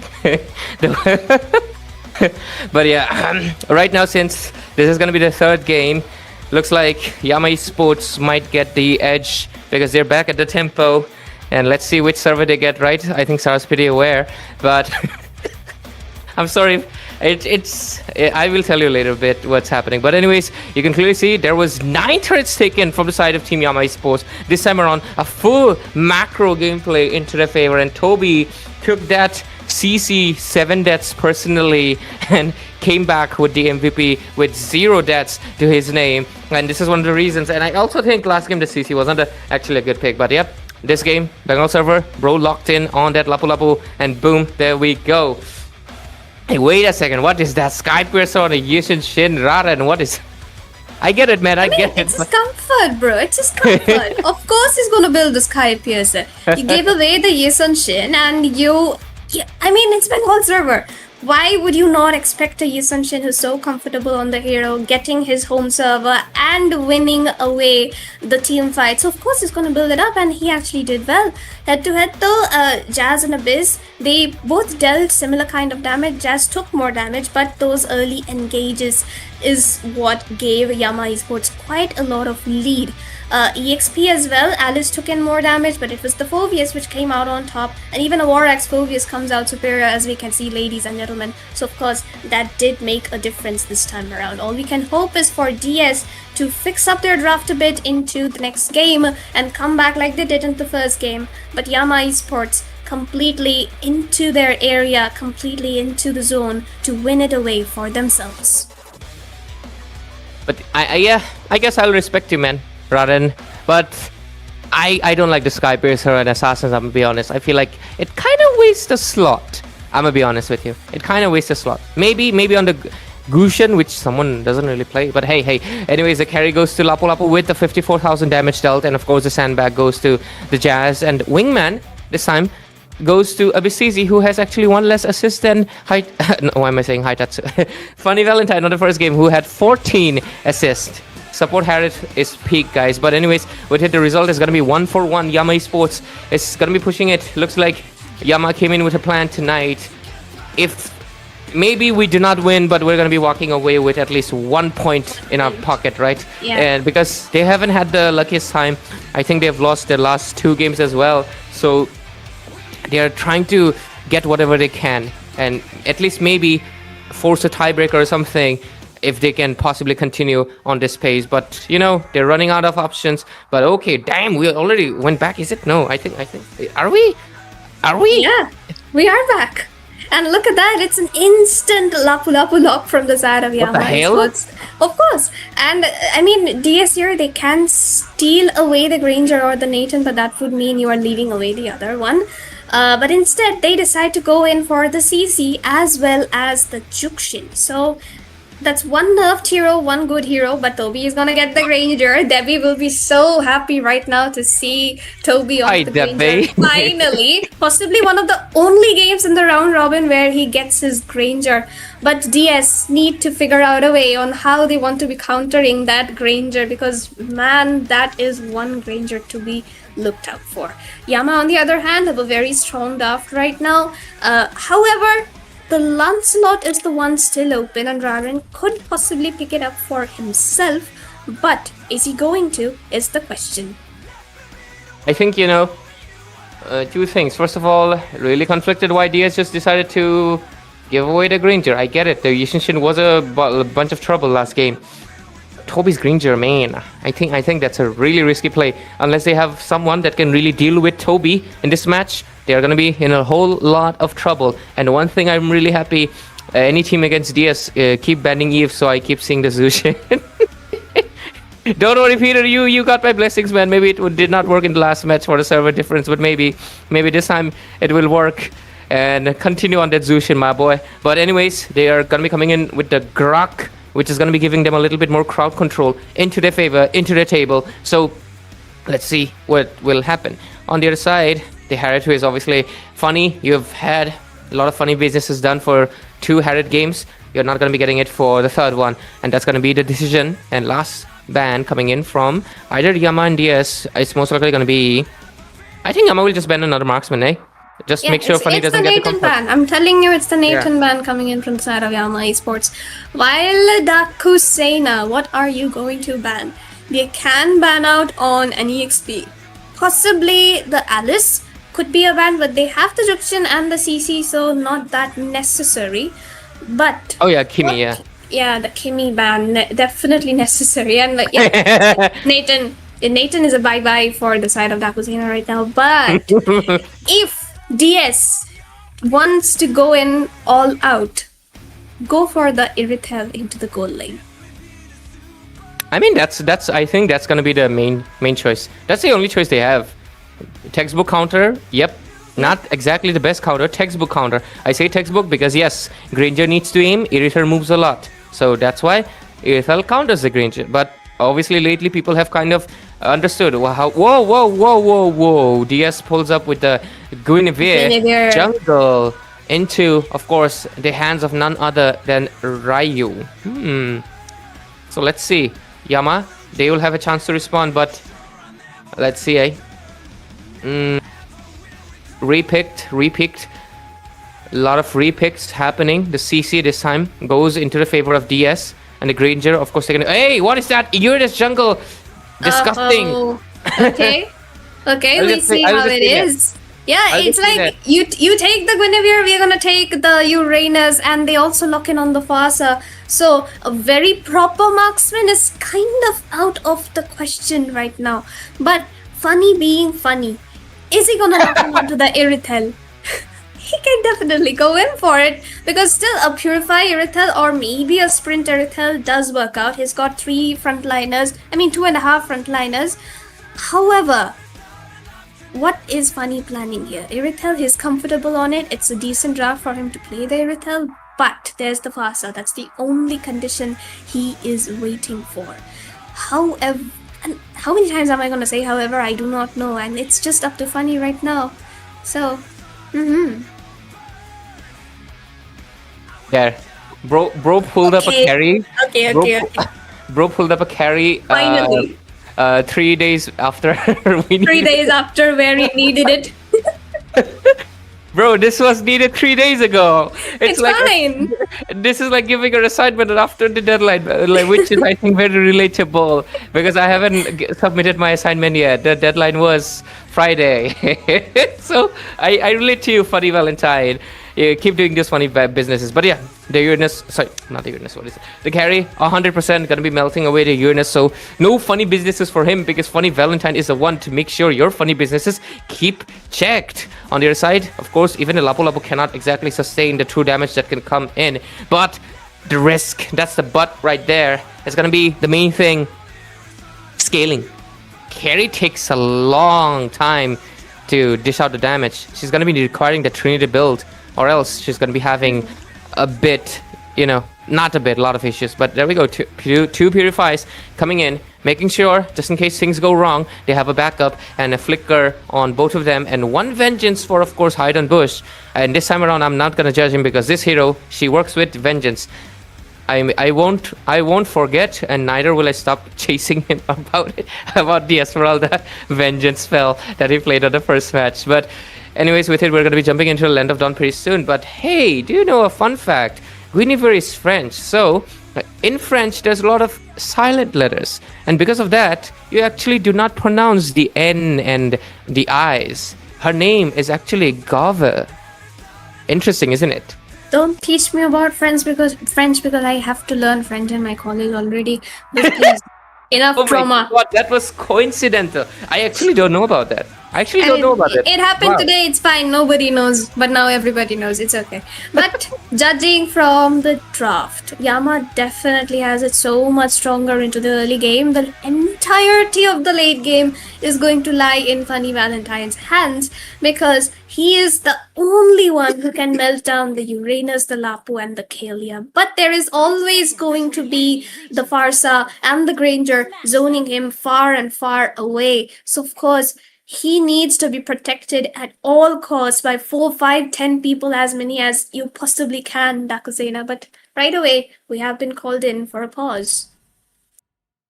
Just to take a breath, I guess. Yep, just to take a breath. But for a while, hey, let's zoom in on each individual character. Come on. Cameraman, do your job. Yes, zoom in on the Zushin. And that's a carry, right? No, that's a Gov. Nah, I'm just playing, guys. It's Gwen. Let's just call her Gwen. No funny business. It's Gwyn. So Guinevere, I think Sarah and me know what skin it's referencing, but we won't mention it. Sarah has elite knowledge. Nice skin, man. I wish I could get it. But Sisi looks so happy. Wow, this is. He isn't happy right now. He's mad, tilted, I'm telling you. But I guess it really helps that his hero is contradicting. And here comes Uranus with no legs, just floating, with his sheer aura itself. And wait, is she running towards a love letter? I never knew that because I don't have that skin and I don't have any diamonds. Mm-hmm. Do you have that skin? Yeah, I do. Did you realize? Did you notice? Oh, okay, we're back. I did not because I don't even get to play Kalia in solo queue. It's just mage or ghoul lane. But ladies and gentlemen, welcome to game number 3. Finally, Daku, Sena, and Yama Esports have pushed it so far. And they will be looking to each secure this game.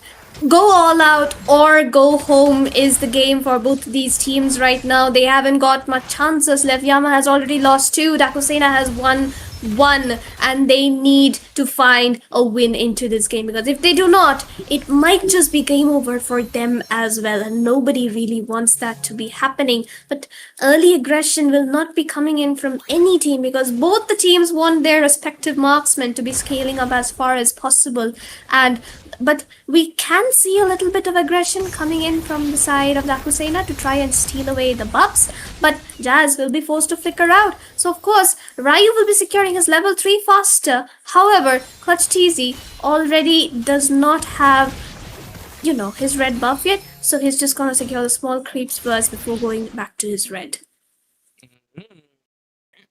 I don't know why I did that. Sorry, I was but yeah. Okay, Funny Valentine over here. What is that? What just happened mid lane? Hey! Oh, wow. We just look away 1 second and Peter pulls up something. Purify was not used. Interesting. Violet could have Exactly. used Purify. Where's the Purify? That's what. However, Ryu does manage to get the level 4 earlier than expected. So Ryu here will have to... Oh my goodness, there we go. There's the knock-up coming in as well as the Violet Requiem. Another kill on the board for the side of Daku, Sena. 2-0. Good early start so far, but not to jinx it for them. They still need to focus into their laning. They need to protect the carry. They need to play for her. They need to funnel her if they want to be winning this. But along with that, there should be a free and easy, quick little early turn for the side of Daku, Sena, since enemy jungler isn't level 4 yet. And Ryu finally an uncontested turtle being secured by him. Would have been pretty peak if, Hydron Bush was playing Vexana, but Unfortunate. Unfortunately, he's EXP late. So to be fair, I'm waiting for him to play a hero that actually hides on the bush. But what's happening on the mid lane again? Oh my god, tectonic charge onto Violet, taking advantage of the flicker cooldown. It's like Jazz has just turned himself into this monster who doesn't want to give any space to Violet to play. But they need to realize that this game, the threat isn't Violet, the threat is Toby, and they need to focus on Toby a bit more. He doesn't even have the Purify, so if Guinevere or Jazz get one crowd control onto him, he's dead. He's dead, D-E-A-D, guys. So that's why make sure you don't die. to not be killed, just make sure you don't die. Very good advice from me. But yeah, the first hurdle, it doesn't exactly matter that much unless you can convert it to an objective. But so far, DS had been doing it. They're doing it in a really good way, actually. And right now, the mid lane pressure that they're putting in. Hey, what is that? Well, just for wave clear? I don't think that was necessary, eh? Exactly, it wasn't necessary at all. And even Toby will be having a hard time finding some space. Oh, Ryu, good positioning, definitely, but Toby's going to spot him right away. Good map awareness coming from the little boy right here. He is just very good on that Granger. And I think right now Jazz has realized that and is finally zoning away Toby from that turret while Funny Valentine chunks down an entire turret worth of gold. That's like 350 gold right in the back for you. 320, I think, because the few minutes take it. So, but yeah, you're right. Why am I getting so specific, Mr. Nerd? But what was that? Why is the buff on the other side? Was it the wall? It's the wall. They delayed it for no reason, just for the fun. I mean, yes, for delaying it, it doesn't really matter that much. But still, it was funny to see. But look at that! Oh my god! Instant ultimates coming in from the side of Yama Esports this time. Abyss didn't hesitate even once, but Funny Valentine did manage to find Abyss. TZ, he needs to back off though. Both TZ and him are low. Jazz as well. They need to find an escape because Clutch TZ has found the turtle and managed to secure a 600 gold advantage for themselves, which was previously a 2100 disadvantage, but now it's at 1600. So that goes to say a lot that Ryu himself needs to position very safely at the turtle, because from now, Dark and Abyss are not going to let him go at all. Toby as well, he's scaling up a lot. He did manage to rotate at the turtle, but now Ryu will be trying to find some kind of an engage onto him, but he is very, very aware of his surroundings and will not be coming out even once. That's me on the summer. I don't like to come out. But yeah, I don't know why I'm coming up with random jokes today, but maybe it's just because I'm feeling funny. Yeah, that's a really bad pun. But on the top lane, they're going to be okay. Concentrated energy coming in from Ryu, and Clutch CC will get the Oracle. So both of them basically have their first sustain items, giving them a little bit more uptime into those team fights. Okay, let's just take a look into the items while Toby is just going Toby Pata. I don't know, that skill is just funny to me, but yeah. That is what, because onto the bottom side as well, the Lapu Lapu and Violet sync is a little too much for CC to be handling. Because CC, she has only one dash, and once you use it up, you are very vulnerable to the feathered airstrike coming in from Violet. And now that he has been killed twice, Violet isn't gonna come out either. So who can Daku Sena really mark down? Their goal difference is falling down by every single second, and they need to find a way to include carry into the team fights before they actually go and look for some kind of an engage.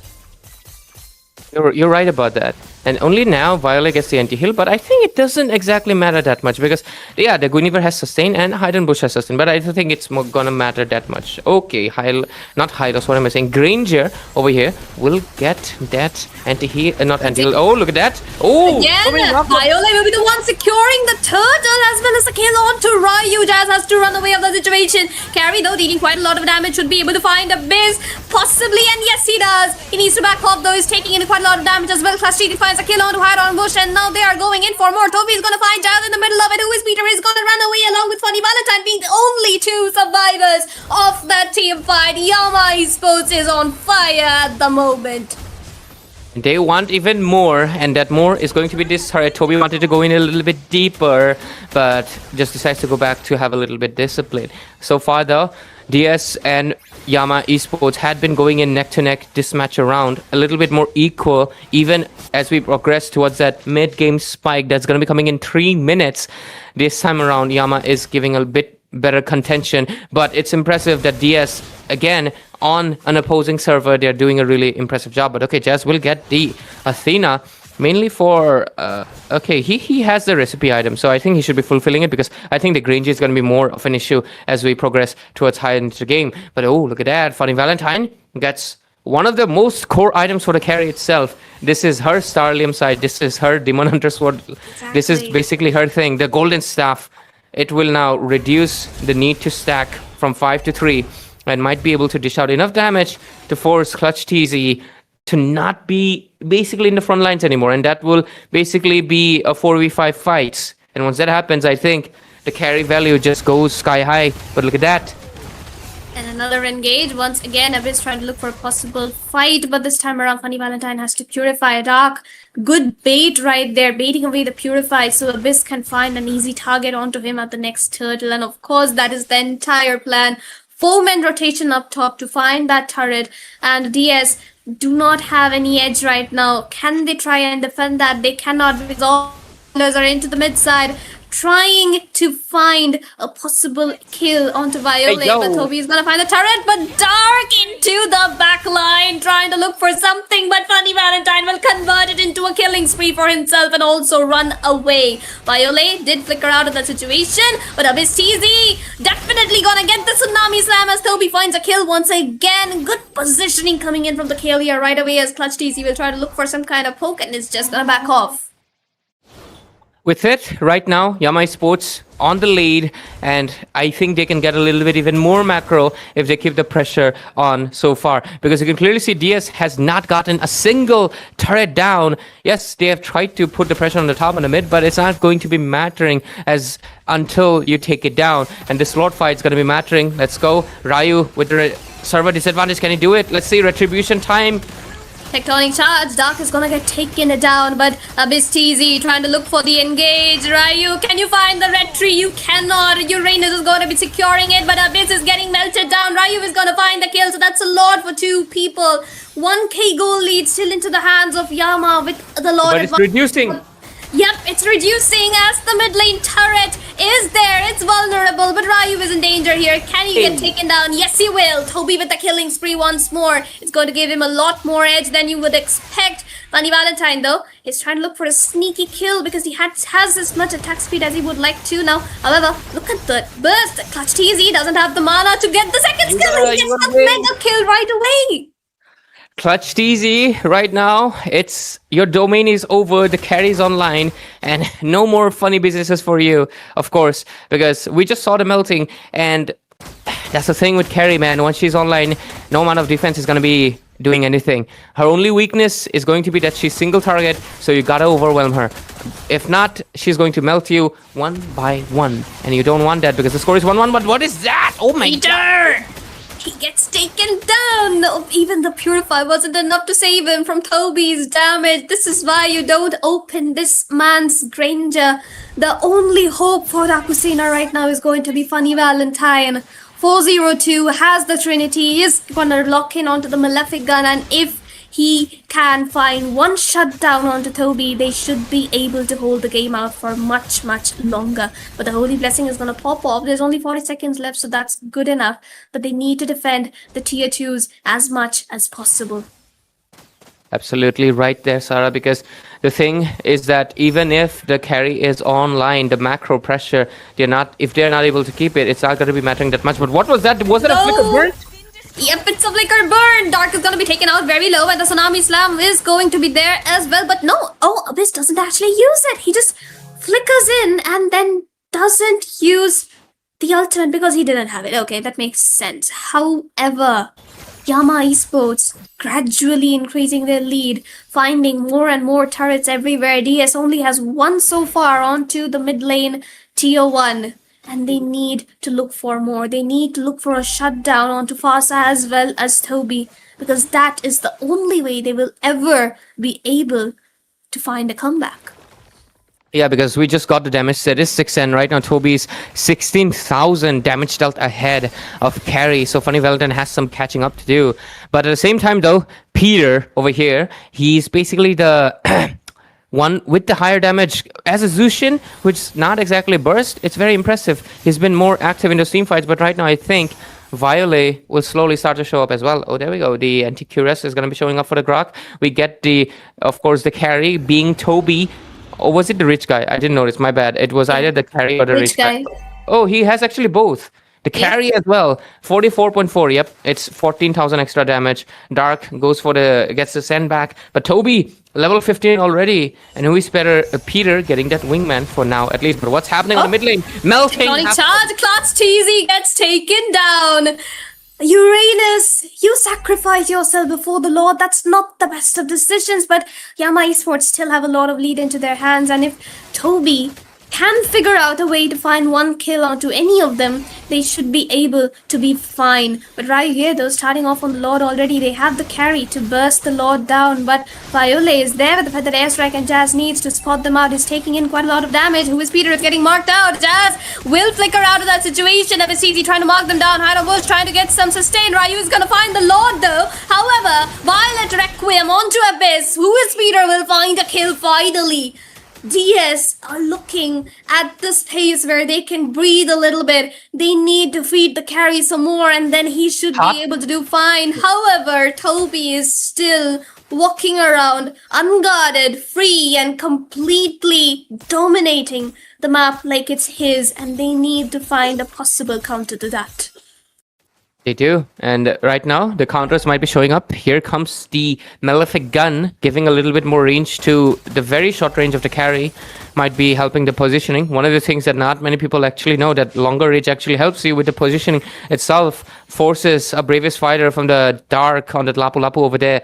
But let's say the Lords walking in the mid phase, I think that is not their focus. They are just trying to be sinking. Yep, that's what they're doing. Top lane and bottom lane.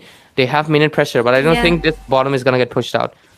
Yeah, mid lane, do they want? Going to mid lane, though, they do want to go in for it, and the advanced Lord charge does get it, but Funny Valentine dodges the last strike of the Feathered Air Strike. But Ryu, you did not need to jump for that because your teammates were far behind, and it's only going to be one tier 2 up and onto the top side being secured by the CC, and now they need to be backing off because they're at a member disadvantage. Ryu needs to pick up on the Winter Crown if he wants to make plays like that. I don't know. I actually thought he has a Winter Crown. Because that is 5-man jump, isn't it? That's crazy. Because even one person doesn't start, even he's going to be punching you, for sure. And the tank build, it's not exactly fully tank build, but still, I'm considering a tank build. It's not going to be saving you that much, man. Yeah, let's take a look at the build. Yeah, it is tanky with the constant energy just being an HP sponge item. So, and giving a little bit more life steal as well. But it's not enough. But let's take a look into the rest of the members. The Zushin and the Farsa, I think they're basically equal 3 items in. But the Farsa has better damage items because the Wishing Lantern already on her hands. So Zushin, gotta rush it.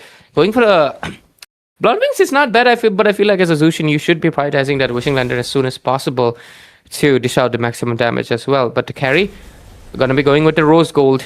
Don't want to get bursted out because we just see the damage that was dished out from Violet itself. And Granger, basically full build. I mean, he got to level 15 like a long while ago, isn't it? Yeah. He did a long time ago. Plus, he has the full build, and now he'll possibly get the War Axe up next by selling off the boots or the Wind of Nature if he wants to counter out Toby. So, I'm sorry. Why will Toby counter? Toby countering Funny Valentine. But Funny Valentine here is making up on the Rose Gold, so that's a favorable choice for him since there's the Farsa and the Uranus plus a Blade Armor right into his face. And he needs to find a way to sustain all of that Magic Vengeance damage landing into him. But other than that, He can also sell off the boots and go in for a Wind of Nature just to counter Toby and possibly clutch it out into a team fight. And Ryu is the one who needs to play it safe. He finally has the Wind to Trunkin. Goes in for the jump. Will get Abyss TZ, the Tsunami Slam. However, Abyss is the one in danger here. And there's a lot of damage coming in from Abyss. Harambus trying to go in for something. Immortality get pops out. Funny Valentine though very low. They need to back off. They need to recall. In fact, because Funny is low. And so is Jazz. They either need their HPs back or they need to look for and engage, but Daku Sena have already used up a lot of their resources and Yama is here with all of their ultimates online. Violet has the Feathered Airstrike back. However, both the teams, are they going to disengage? Now that is the question, because I think Uranus is very keen, despite the fact that he's actually the first one to be melted, but look at that. Violet Requiem. It comes in, and Funny Valentine will find the kill onto Abyss as well as Dark is getting taken down. Ryu actually makes it out alive with the help of the Winter Crown, and Funny Valentine is still very healthy here, so this looks good for DS for now, but Toby tried to get a lot of damage out. He actually made up the Immortality instead of any other damage item by setting off the boots. However, neither team can actually focus on the Lord because members are getting taken down low every single time, and they were waiting for that evolvement from the side of the 18-minute mark. But now it's only Clutch TZ and Toby. The Hiram Bush needs to back off a bit. He's taking quite a lot of damage. You need to heal up, mister, if you want to mark down Toby. But Funny Valentine here definitely marking down the Lord as much as possible. Clutch TZ getting melted. Got Tonic Charge onto Toby and is getting taken down far, far away from the Lord. And Yama Esports will lose another Lord. What does this Lord entail? What it does entail is a top inhibitor. There we go. That was some good timing. That is some great timing right there. They're able to time it so properly that right now they can just rush into waves, but nobody's taking care of the bottom lane. I would really suggest, who is Peter? He's the closest, to immediately go there, or maybe, Hidden Bush. I think he's going to be the one taking care of it. So, late sick. Excuse me. 94 score, 9-14 score, Lord advantage. What is that? He sold the boots for anti-heal.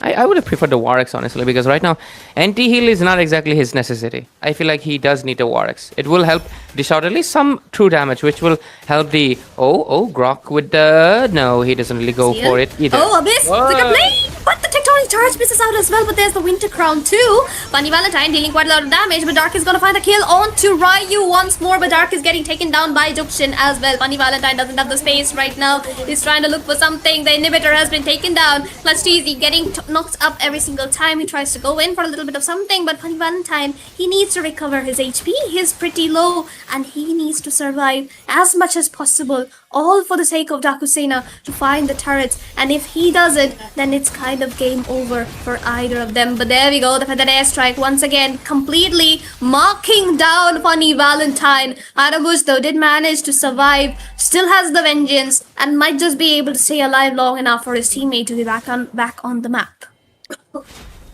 I'm really curious where is this game entailing, because the fact that right now Yama Esports has basically lost a 2 turret kind of seals the deal, but at the same time it's Toby. Toby has made a lot of comebacks possible for his team, and I feel like this could be one of those games, but at the same time, Carrie is online. This is where the Carrie shines the best. She's one of the late game marksmen itself, so okay, there we go, the Lord advantage showing up. They get 2.5, but what is that? A lot of... Okay.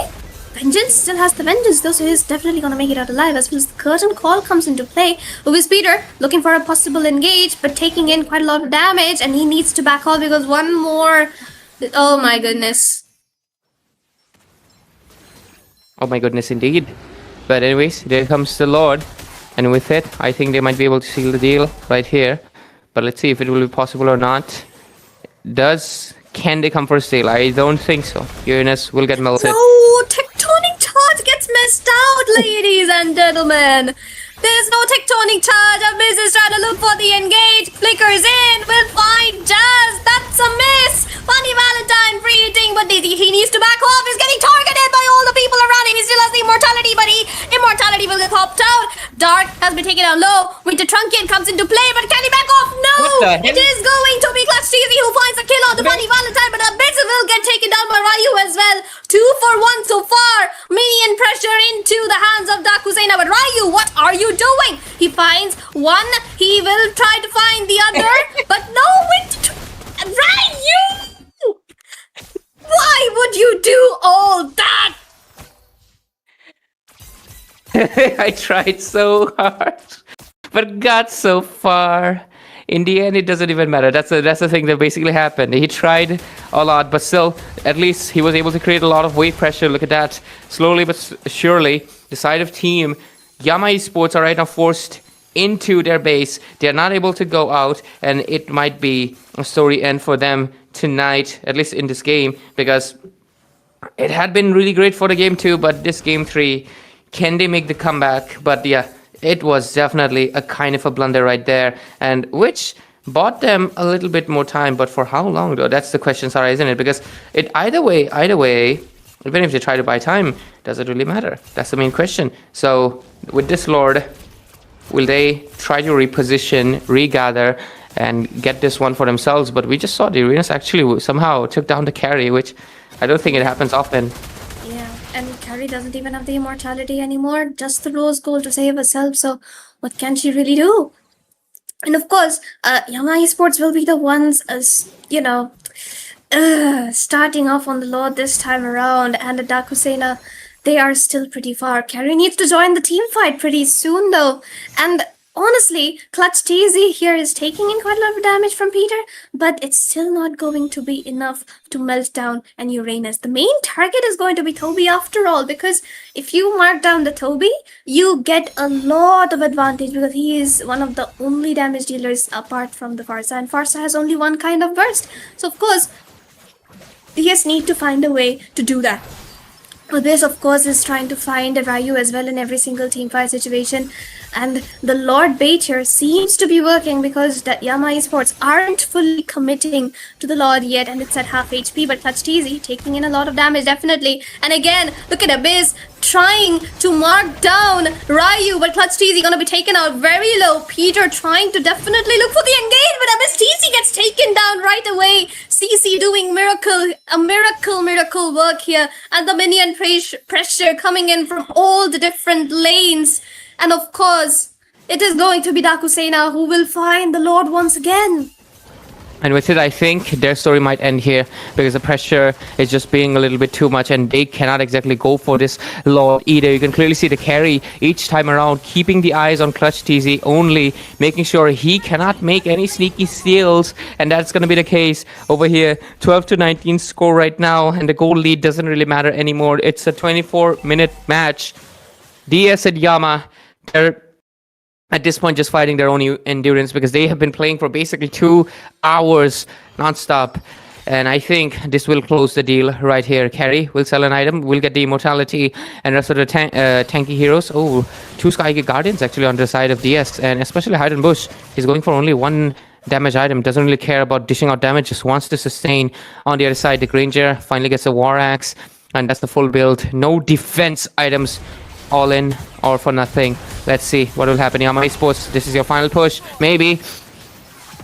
This is it. Toby needs to defend the Lord as much as he can, but oh my goodness, Jazz here is looking for a possible setup. Gets the flicker tectonic charge. Ryu is gonna get the Violet Requiem on to do. Toby is still alive, but the base. It's a 25-minute Lord. Carry walking down the base with the Violet Requiem, knocking 2 people out. There's nobody to defend the base from the hands of Carrie's burst and Carrie's shred. Daku Sena are gonna finally get their first win. This is going to be a 2-1 victory for them for the first time into the round robin. First win, and Yama have to be, well, at least one good thing for Yama, I guess. Tonight they walk away with 1 match pointer still on their favor, and DS will carry 2 points into their hands. And with it, look at that, here we come. Nice, good job, my man. Again, good job. Hey, like, you know, Family Guy. I low-key want to do the Peter impression, but never mind. But great job right there, man.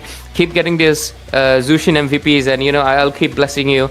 And with it, the side of Daku Sena, they finally walk away with a 2-pointers, their first victory into the round robin, aka the LAN qualifiers, and someone's very happy. Yeah, it's definitely Jazz. He's the leader, right? So So pretty impressive KDA from both Jazz and Jazz. I'm gonna be honest. It's a nah. I gotta give credit where credit is due. Tanks don't actually have low KDAs usually, right?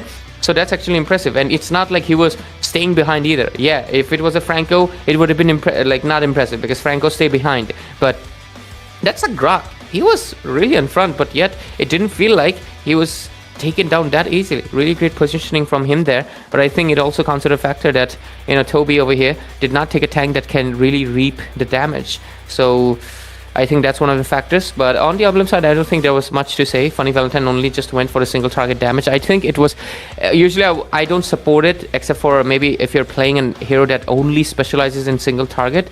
But I forgive this one for one simple reason. He didn't want to lose the lane to the Granger. So I think that's a respectable choice.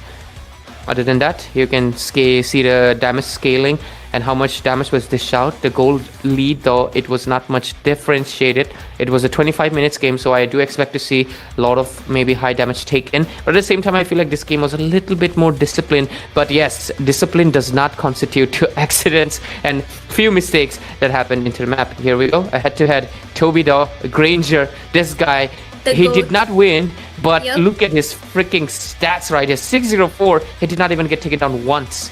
And even the damage is actually higher than the carry.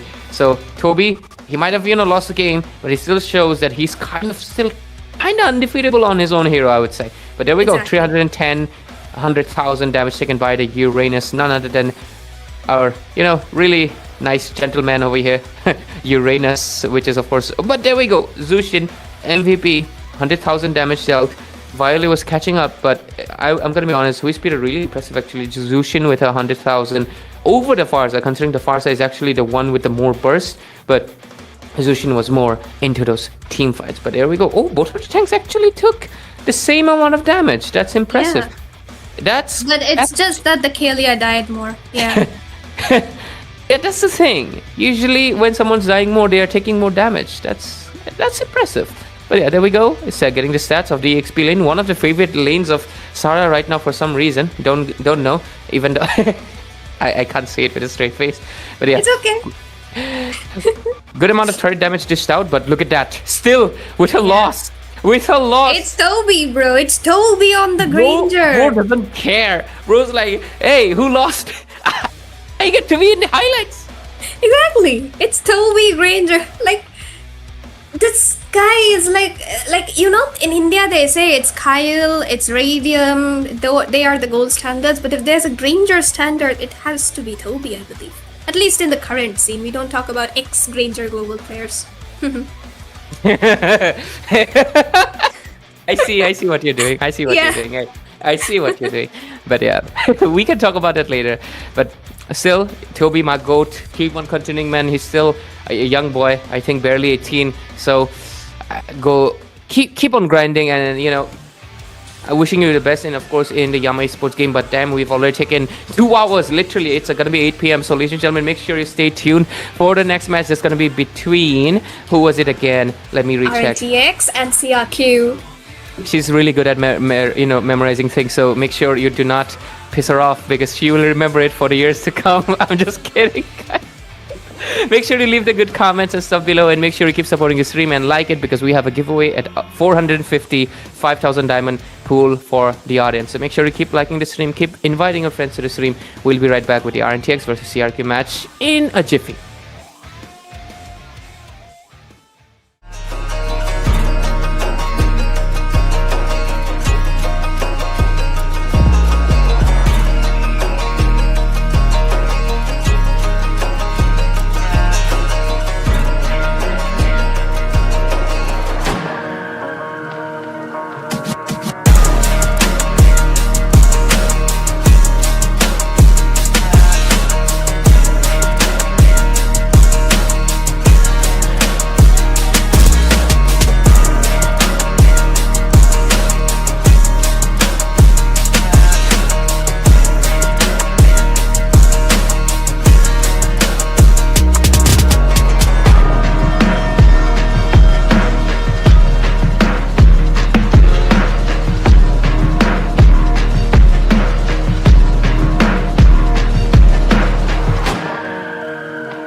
I love your curtains once again, Balju. I'll always start with that because it's the best one.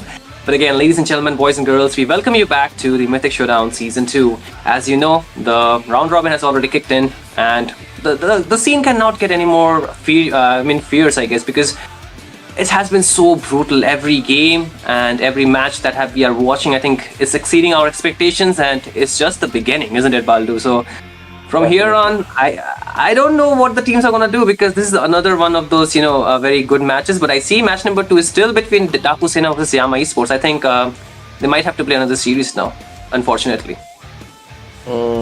I mean, you do make a fair point over there, but the game right now that we have, RNTX versus Crux Reqieum, I mean, RNTX is definitely the fan favorite. I mean, if you look at any of the polls, RNTX has always been by far leading them with a big margin. Everyone loves watching them play.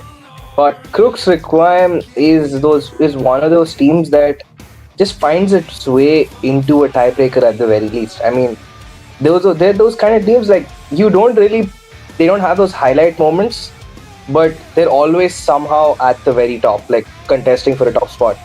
So that is something we'll have to watch out for. So, we're going to be heading into the draft in just a couple minutes. So, both these teams have played a sufficient number of games, especially RNTX. I mean, they've shown a lot of their draft. They've exposed a lot of their picks. Especially, I think, Witch has kind of shown almost a big chunk of his favorite picks right now. And we're seeing teams are progressively panning it out more. So how do you think RNTX will be able to deal with that? Because they are not playing against... they're playing against a top seed team right now. Yeah, I mean, I think for RNTX, they have been the fan favorite for the longest while. Not just the name, but the players itself, right? I think they have a very big fan base behind them, and that comes with a lot of expectations on towards them. Most people would want them to qualify. So I think in terms of draft, what you mentioned yesterday as well, we saw that same draft for both the games, right? There were no changes except for one hero, I believe. Apart from that, pretty similar draft, isn't it? And yesterday, the first game they won. The second one they actually lost to Elusivity. It was a 2-1, so it went for a 3 game.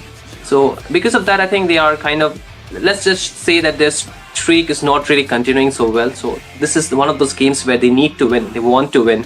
But again, same goes for Crux Reqieum as well. I think they are a team which has some new faces, but the players themselves are really good. 27 and Doom, that is like Array, and even Lomsonga. I think these people have been there for a very long time, and you cannot actually underestimate them. I feel for Crux Reqieum, they are a team that can actually surprise you. There's a surprise factor on towards them, and anytime you just feel like, okay, this team is not a threat to us, they just deliver that. So in terms of draft, I'm really looking forward to see how they want to go for that, how they want to approach this draft.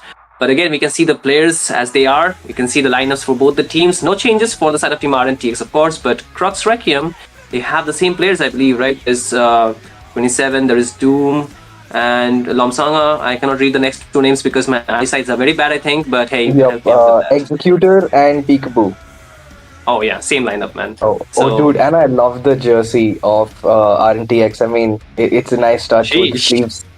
Nice touch with the sleeves. But dude, and they recently got a sponsor by IQ. 27 looks a little like Faker, man. If you see, dude looks a little like Faker.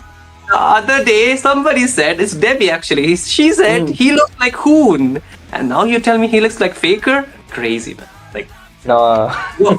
What does he not look like now? I don't know. No. Okay, so with that said, we have headed into the draft. The bans are already underway. RNTX has opened up that draft with that Guttoed ban, followed by a Lancelot. Their opponents, Crux Reqieum, go in for that CC and the Kimi. And so far, I think standard bans, we have been seeing the side Aaron really like to go for those fighter golds. I mean, he's one of those players that if you told me he was an EXP laner, I would not doubt you at all. Because of how comfortable he is on these support gold laners. Like, he loves playing these utility golds.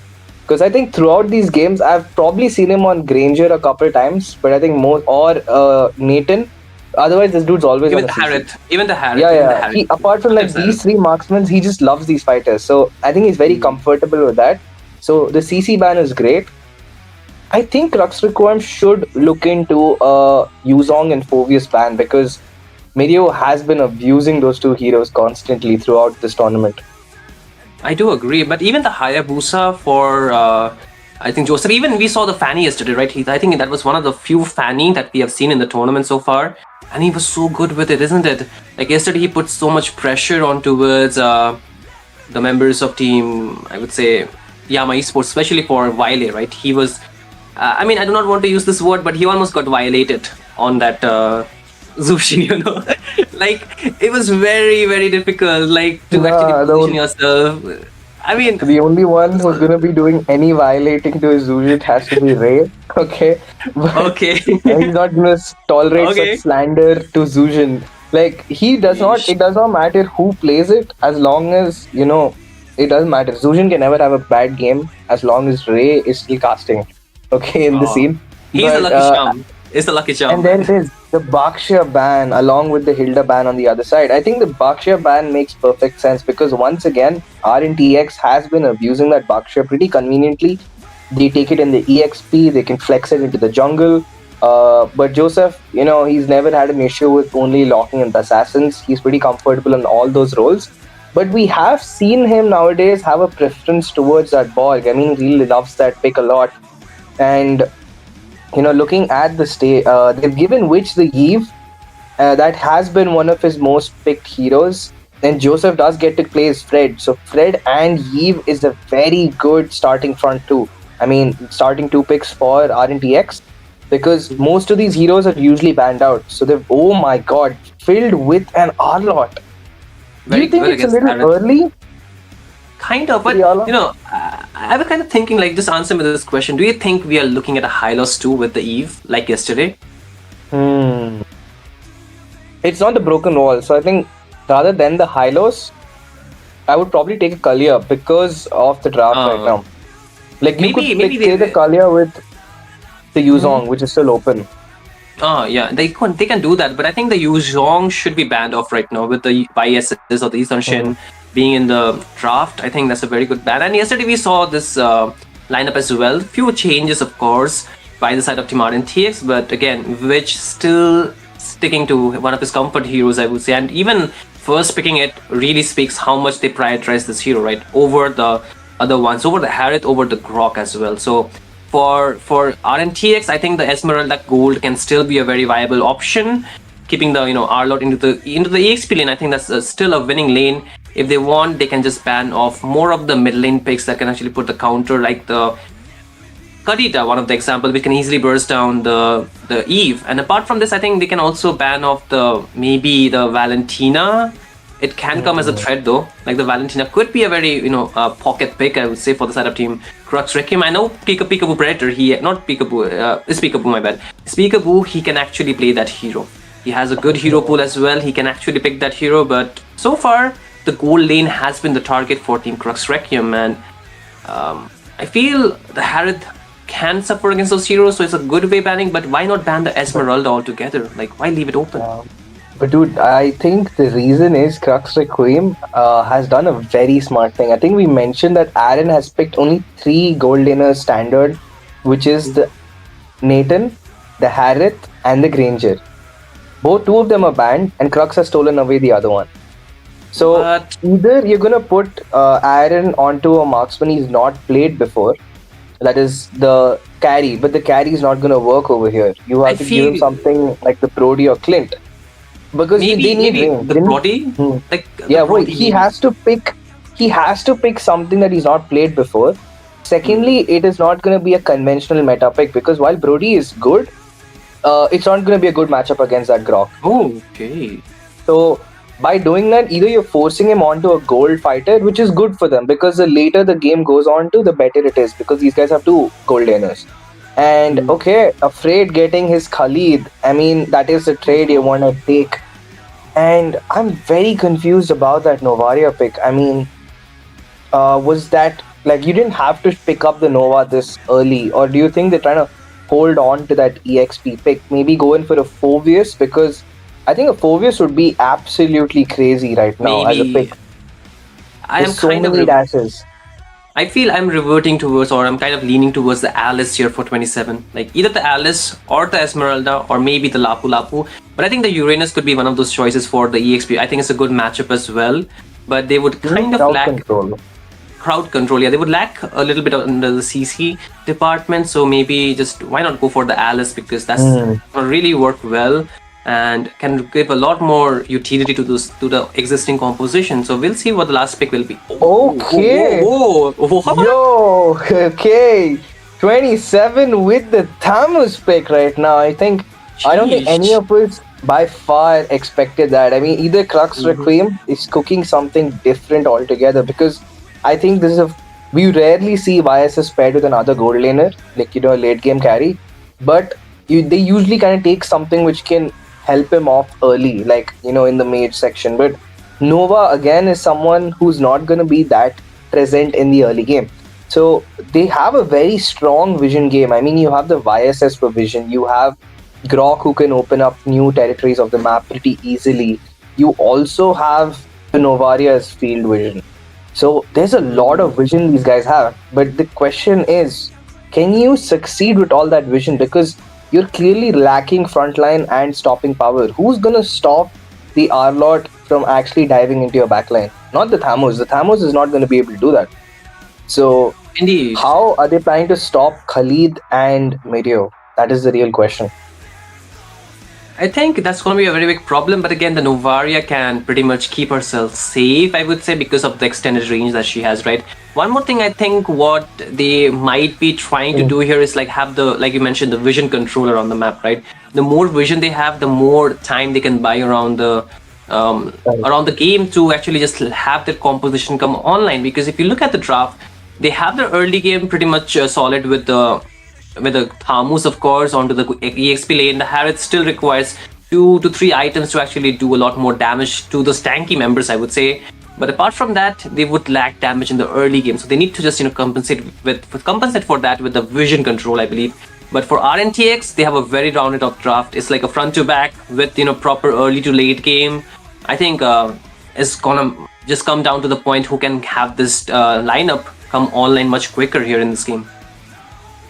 Yup, and with that being said, we're going to be heading into the game in just a few more moments. There it is. We're in the land of Dawn, folks.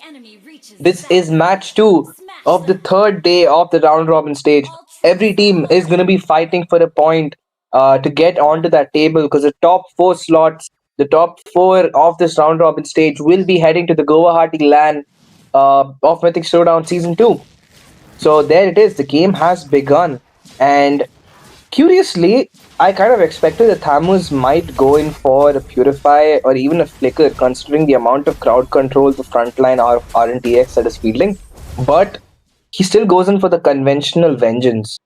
Do you think that Thamus is going to work for them or nah? Because I think it's going to be great in the lane phase, but if anyone ganks the Thamus, he's going to struggle.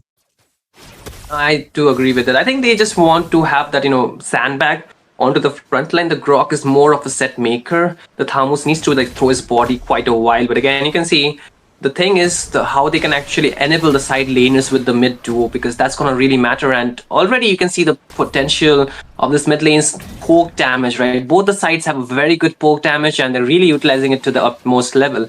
What they need to do for Team Crux is going to be, helping this YSS to keep farming pretty safe. In terms of the emblems, do you see anything that stands out of the ordinary for you? Because I think I just see 2 of the wilderness blessings here. Yep, that's a lot of movement speed in the river, and we're going to be seeing a lot of quick rotations coming in from that mid duo that is Afraid and Witch. I mean, I always love watching them sync up together, but the question is, can they stop that YSS? Because the side of Crux does not have to necessarily win the early game.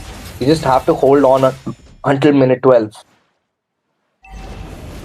That is there, but again, with the objective already spawning, the turtle number 1 is going to be very crucial for this team to actually secure it with a good reset coming up. But the first blood already, Lomsanga picks it up onto us Aaron, and that's the goal laner down. This is going to really hamper the early farm for this Claude, and without him I think it's going to be a bit difficult. But again, the turtle this time being started off by the side of Team RNTX, And I don't see the side of Team Crux Requiem looking to actually just battle for it or just contest for it so far.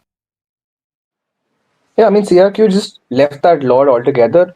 They didn't even go in for that counter jungle. They're just like, we know what's working for us. We already got that first blood because technically, the first kill gives you more gold than the first turtle. But unlike the turtle, which is giving gold and XP to everyone, this will be concentrated only on the person who got the kill. And since it is Lomsanga who's actually got it, they're happy with that, objective. They're like, it's okay. We can lose out the turtle. Let's not get a trade. We've already put on pressure on gold.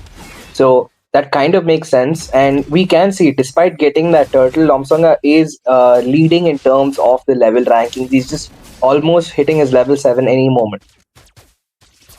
Yeah, that's gonna be very important. Like keeping the farm steady for this YS is one of the objectives as well. But again, RNTX, despite having a very aggressive lineup, they're not really ganking or trying to shut down this YSs in the early game. So this is gonna hurt as we move to the mid to late game. I believe they need to get some vision control of theirs as well, because without that they will not be able to know where the opponents are, and it's going to be problematic. But again, there will be the engage, the tech charge as well as the flicker finds the slash connects, but Lomsanga still trying to survive, but not for too long. Joseph picks up the kill, but he too will get traded off. Here comes the raging sandstorm by the Afraid onto us, Khalid, but oh my goodness, look at the snipe! It connects and takes down Afraid as well. 2 kills into the side of Team Crux Requiem. Off to a very good start, it seems. Definitely, despite not having that early game comp, they've got out a positive trade. They lost the YSS, but they've also taken out Joseph with them. So a great trade out from them. They got Afraid as an additional bonus, and Peekaboo with that nice snipe over there gets them that edge. And now there's another turtle coming up. And once again, there is no real contest coming in from the side of Crux Requiem. Their jungler is finally making his way over there, but I think it might be a little too late. Yeah, it is very late, but there comes the retribution. But the RWM locked down the combo CC from the side of team. RNTX will take down 1, but they will lose 27 as well. Afraid for 27, I think still a worthy trade. But again, Joseph wants to go in and steal away the orange buff, but I think it's still under the control of Team Crux Requiem. But again, in terms of gold ranking, you can see Lomsanga leading it quite well. Definitely, and looking at the items right now, Grok moving towards that Dom Eye, still not there yet. He needs a little more gold before he can get to that stage.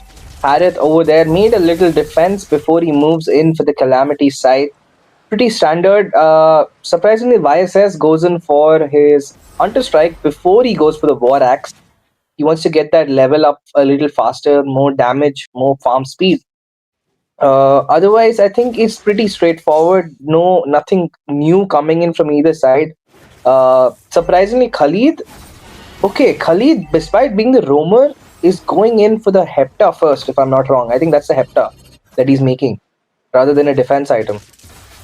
Most likely, I think it is the Heptasis, of course. But again, the RWM, not the RWM, the BM actually being used up. But there comes the Astral Echo, give the Vision. RWM will slow down the member, but the tech charge being used defensively to get out of the harm's way. 27 will get stuck up. Aaron picks up that kill, but now Joseph might be in a bit of trouble, but okay, the damage control is not going to be enough as Aaron goes in, picks up a trouble, and even Executor will be falling into the hands of Mirio. That's a very crucial fight the side of Team RNTX has won, and now they can take down the tier 1 very easily without much of a problem, I think. Yup, and that's going to be a very, very clean. Oh, they nearly get Peekaboo too. He was popped so low. That was a very, very risky positioning coming in from him. He has to be a little more careful, and not a good fight for them. All the advantage that they've picked up. Once again, CRQ is finding themselves on the back foot, and the major issue on this is that by giving away the mid turret, then bringing it that low, with the next turtle they can effectively siege it down. And once they lose that mid turret, they're gonna lose space for Lomsanga to actually farm comfortably. Indeed, but another turtle secured, no contest whatsoever. I think that's gonna hurt the side of Team Crux Requiem, but again, they have that late game insurance. But what I feel is that they're losing turrets too fast. Like just 7 minutes and the tier 1s are getting taken down.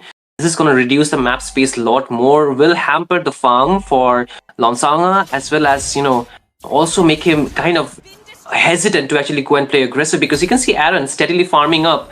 And there's nothing that is being done about him. He just pick up the DHS, so even the tanky members will be in trouble. But Joseph wants to go away for the steal. The tech charge connects onto his which is really low. He uses the flanker to get out. The wall will not stop him down, but Peekaboo Predator on to the end will fall. And Executor might be in trouble as well. There comes the BMI. Oh my God. As well as the damage from Aaron the Creator. It takes down the Executor J, as well as now they are trying to put the aggression onto us. Array is getting overloaded with the damage, forced to flicker out. Oh, there goes the flicker! Final slash takes down one more, and 27 does not find an escape. He too falls.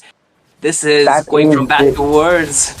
And that is the issue of the lack of crowd control in your team. Your EXP cannot stop their backline, their front line from diving you. Oh! A good set coming in by Peekaboo. They get the response, but Mirio not far behind, getting the trade onto the YSS. They have lost Witch. This is the first time Witch has fallen. But at what cost? Your jungler has been completely suppressed from start to finish. I mean, they're trying to play safe, but once again, oh, the final slash connects. The wall might be just used against them, but again, Joseph is onto the front line, does have the Praise's Wrath, but taking a lot of damage, ton of shots from the turret, one hit away, but walks out safely. Oh my goodness, that could have been a big shutdown for the side of Team Crux Requieum, but again, the Lord is coming here, it's falling really soon, and it's looking far, far away from Team Crux Requieum to contest for it. Yep. And there it is. The items don't lie. The gold. Okay. Fred going in for a very, very early Guardian helmet. I mean, he doesn't want to deal with building physical or magic defense. He's like, let the Guardian helmet do a bit of both. And it's going to work overtime. Baldu, you look at the build for Afraid. He's going for full damage for some reason. Yeah, exactly. I didn't mention that at the start. He's going in for a full damage. He's going to leave all the sustain to the side of Arlott and, Joseph on the Fred. But that would actually, the reason that is working is simply because they have no one to stop Afraid. So he's able to put in a lot of damage with just his passive and skill 1, while, there's no one to really stop him there. So even though 27 is actually able to tank it down, the rest of his teammates can't.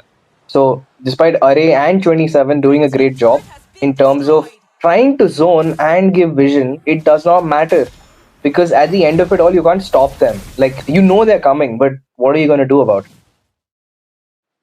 The feeling has been a bit off by the Grok to save, actually, I think Peekaboo, but he has been in trouble. But once again, the Lord will be marching down. The Holy Shield will just take it down pretty easily, but the Astral Echo being used, but no further engage. Here comes the Flanker final slash with Art of Bloom, lost on Saga. He falls out of the fate of the kill. The Blazing Duet. Yet not used, but the damage being so potent. Oh, here comes the Blazing Duet. Oh my god, look at that! Oh no! Oh, what? Aaron falls! What was that? The fight was long over. The fight was long over. Why did he go in then? I don't know. That was really bad. And that's a huge shutdown. They picked up the gold. Will just get juggled around. Oh my goodness. I don't know. That was really uncalled for, wasn't it, Baldu? Very, very big error coming in over there. Not a good situation. You've given away a shutdown on your most important player in the late game. And instantly there's a clapback coming in. They also take down Mirio. And it's given on Executor, dude. Oh, nah. Too bad, but again, Joseph wants to go for the taunt, but the side of Team Crux did not want to be any part. Oh, here comes the play. Oh no, 27! He wanted to tank it down, but he gets instantly melted down. The RWM locking 3 members down. Oh, comes the Blazing Duet from Aaron, the Creator! He takes down 2, and now Fred will take down Array. 3 members down. 4 actually. Lomsang all by himself. Can he defend? That RWM was so peak. Look at this. Oh no, Joseph, he wants to lock him down. That fire. Oh no! The Praise's Wrath! What was Lomsanga doing? And this might be it. This might be it, RNTX. They get the victory. What the heck, man? Yo! That was not the way I expected that game to go. It felt like CRQ knew the script for the first 3 minutes, and after they forgot the plot altogether. And we saw the result of that. Aaron, Witch, and Afraid balling out, and it looked like Joseph did not like being left out in the limelight. He got his own highlight play at the very end. Solo kill. Our inhibitor still standing. Walks in. Stuns a YSS who has 2 immunes, by the way. Okay. Under the Aegis. Drops the Praise's Wrath and walks out. No recalls, nothing. Just pure ass. Not ass, my bad. Oh, sheesh. But what a performance. Yo. Oh my god. There it Okay, is, the MVP. He's the Chadman. He's the Giga Chadman at this point with the Fredrin as well. Amazing performance, and I think quite well deserved. But Aaron, the creator, if he has not gotten shut down, I believe he would have gotten the MVP for sure. Like he was doing quite well. Even Wish, I'm kind of surprised that Wish did not get the MVP. You know, like I was expecting him. Oh, he didn't get any of the kills. He had like 12 assists, but still WRWM. Don't you agree? Definitely. That real world manipulation paired with the fact that RWM was poking down all of the members to half HP, and then instantly this guy walks in, Aaron, with a flicker, blazing duet. What is anyone supposed to do? And to be honest, I think we could say that Array was not able to give zone as required, but the problem is, who all can you protect? You're just one frontliner with one tectonic charge, which is a very high skill cooldown, high cooldown skill, and it's a big utility skill. In fact, it's your only crowd control skill. So should he hold it onto it defensively, or does he go in for a set? To be honest, I think it was a draft issue because you gave yourself the graph, but then you kind of restricted your graph by your own picks, and it shows on the stats. I do agree with you. I think picking up the Thamus was not necessary, especially with the Vengeance. He was pretty much the sandbag, right? And you feed the opponent some meat, they will not deny that. If they're non-vegetarian, then hey, they will be feasting on it. If they're vegetarian, then they might just leave it alone. But in this case, they did not leave it alone. And I feel even for Executor, he did not have enough peeling for himself. I think he was getting easily targeted, marked down by the Claude. The timing for the Claude was really good, I would say. For Aaron, the timing he went in was pretty good.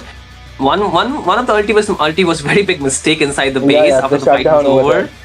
Yeah, but apart from that, I think he did very good onto this hero. He did what was necessary of him, and in fact, I think he did more than necessary. But again, you can clearly see the gap out in the damaging a junglers. YSS. I mean, Yeah, a Fred out damaging a YSS, that is not a good look at all. And yep, one is the MVP, and then there's a huge difference. We can also see that with Peekaboo. I mean, Peekaboo had a few good moments, few good snipes. He did also deal out a good chunk of damage, but you do not. The Nova does not give the same utility it used to in the previous patches. I mean, I think this is a really good performance from Array. All the damage of his team has been concentrated on this one guy. So I wouldn't really put it on to him in terms of the performance. But over here, I mean, this is not much damage dealt or taken. I mean, Mirio is doing a similar job standing in the backline, and he's also been able to get more effective kills. Do you not think the Phobius or even a Uranus, because if you're not going for crowd control, you could still pick the Uranus instead, who I feel would be able to handle the RWM better, or the Esmeralda? I would say even why not pick up the Alice? Like the Alice has so much crowd control, can soak so much damage as well. I think it works better. I mean, in terms of laning, you would suffer a little bit, but are you just trying to win the laning phase, or are you trying to win the game? Is going to be the question, isn't it? So, Yup, I mean, man. I still agree with you on to the point that the Thamus was kind of unnecessary into this game. Maybe just could have gone for something for the EXP, and I would trade off the Novaria as well. I think Novaria in this patch, like you mentioned as well, is not I would really pick the the Sicilian, hero. maybe. Maybe even the Let's see. Faramis somewhat. Maybe the Faramis somewhat. Like he can actually help in dealing with RWM. Like the ulti would just get Maybe. negated. Extra HP, maybe.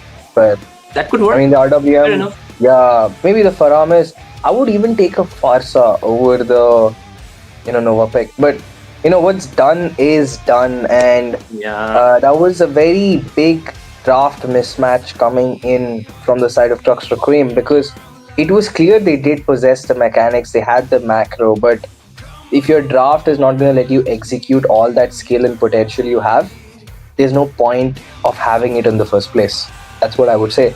because this is the difference between playing in that rank matches and having your being in a stage as big as the Mythic Showdown, is the fact that you're going to be playing against teams who do take this very competitively.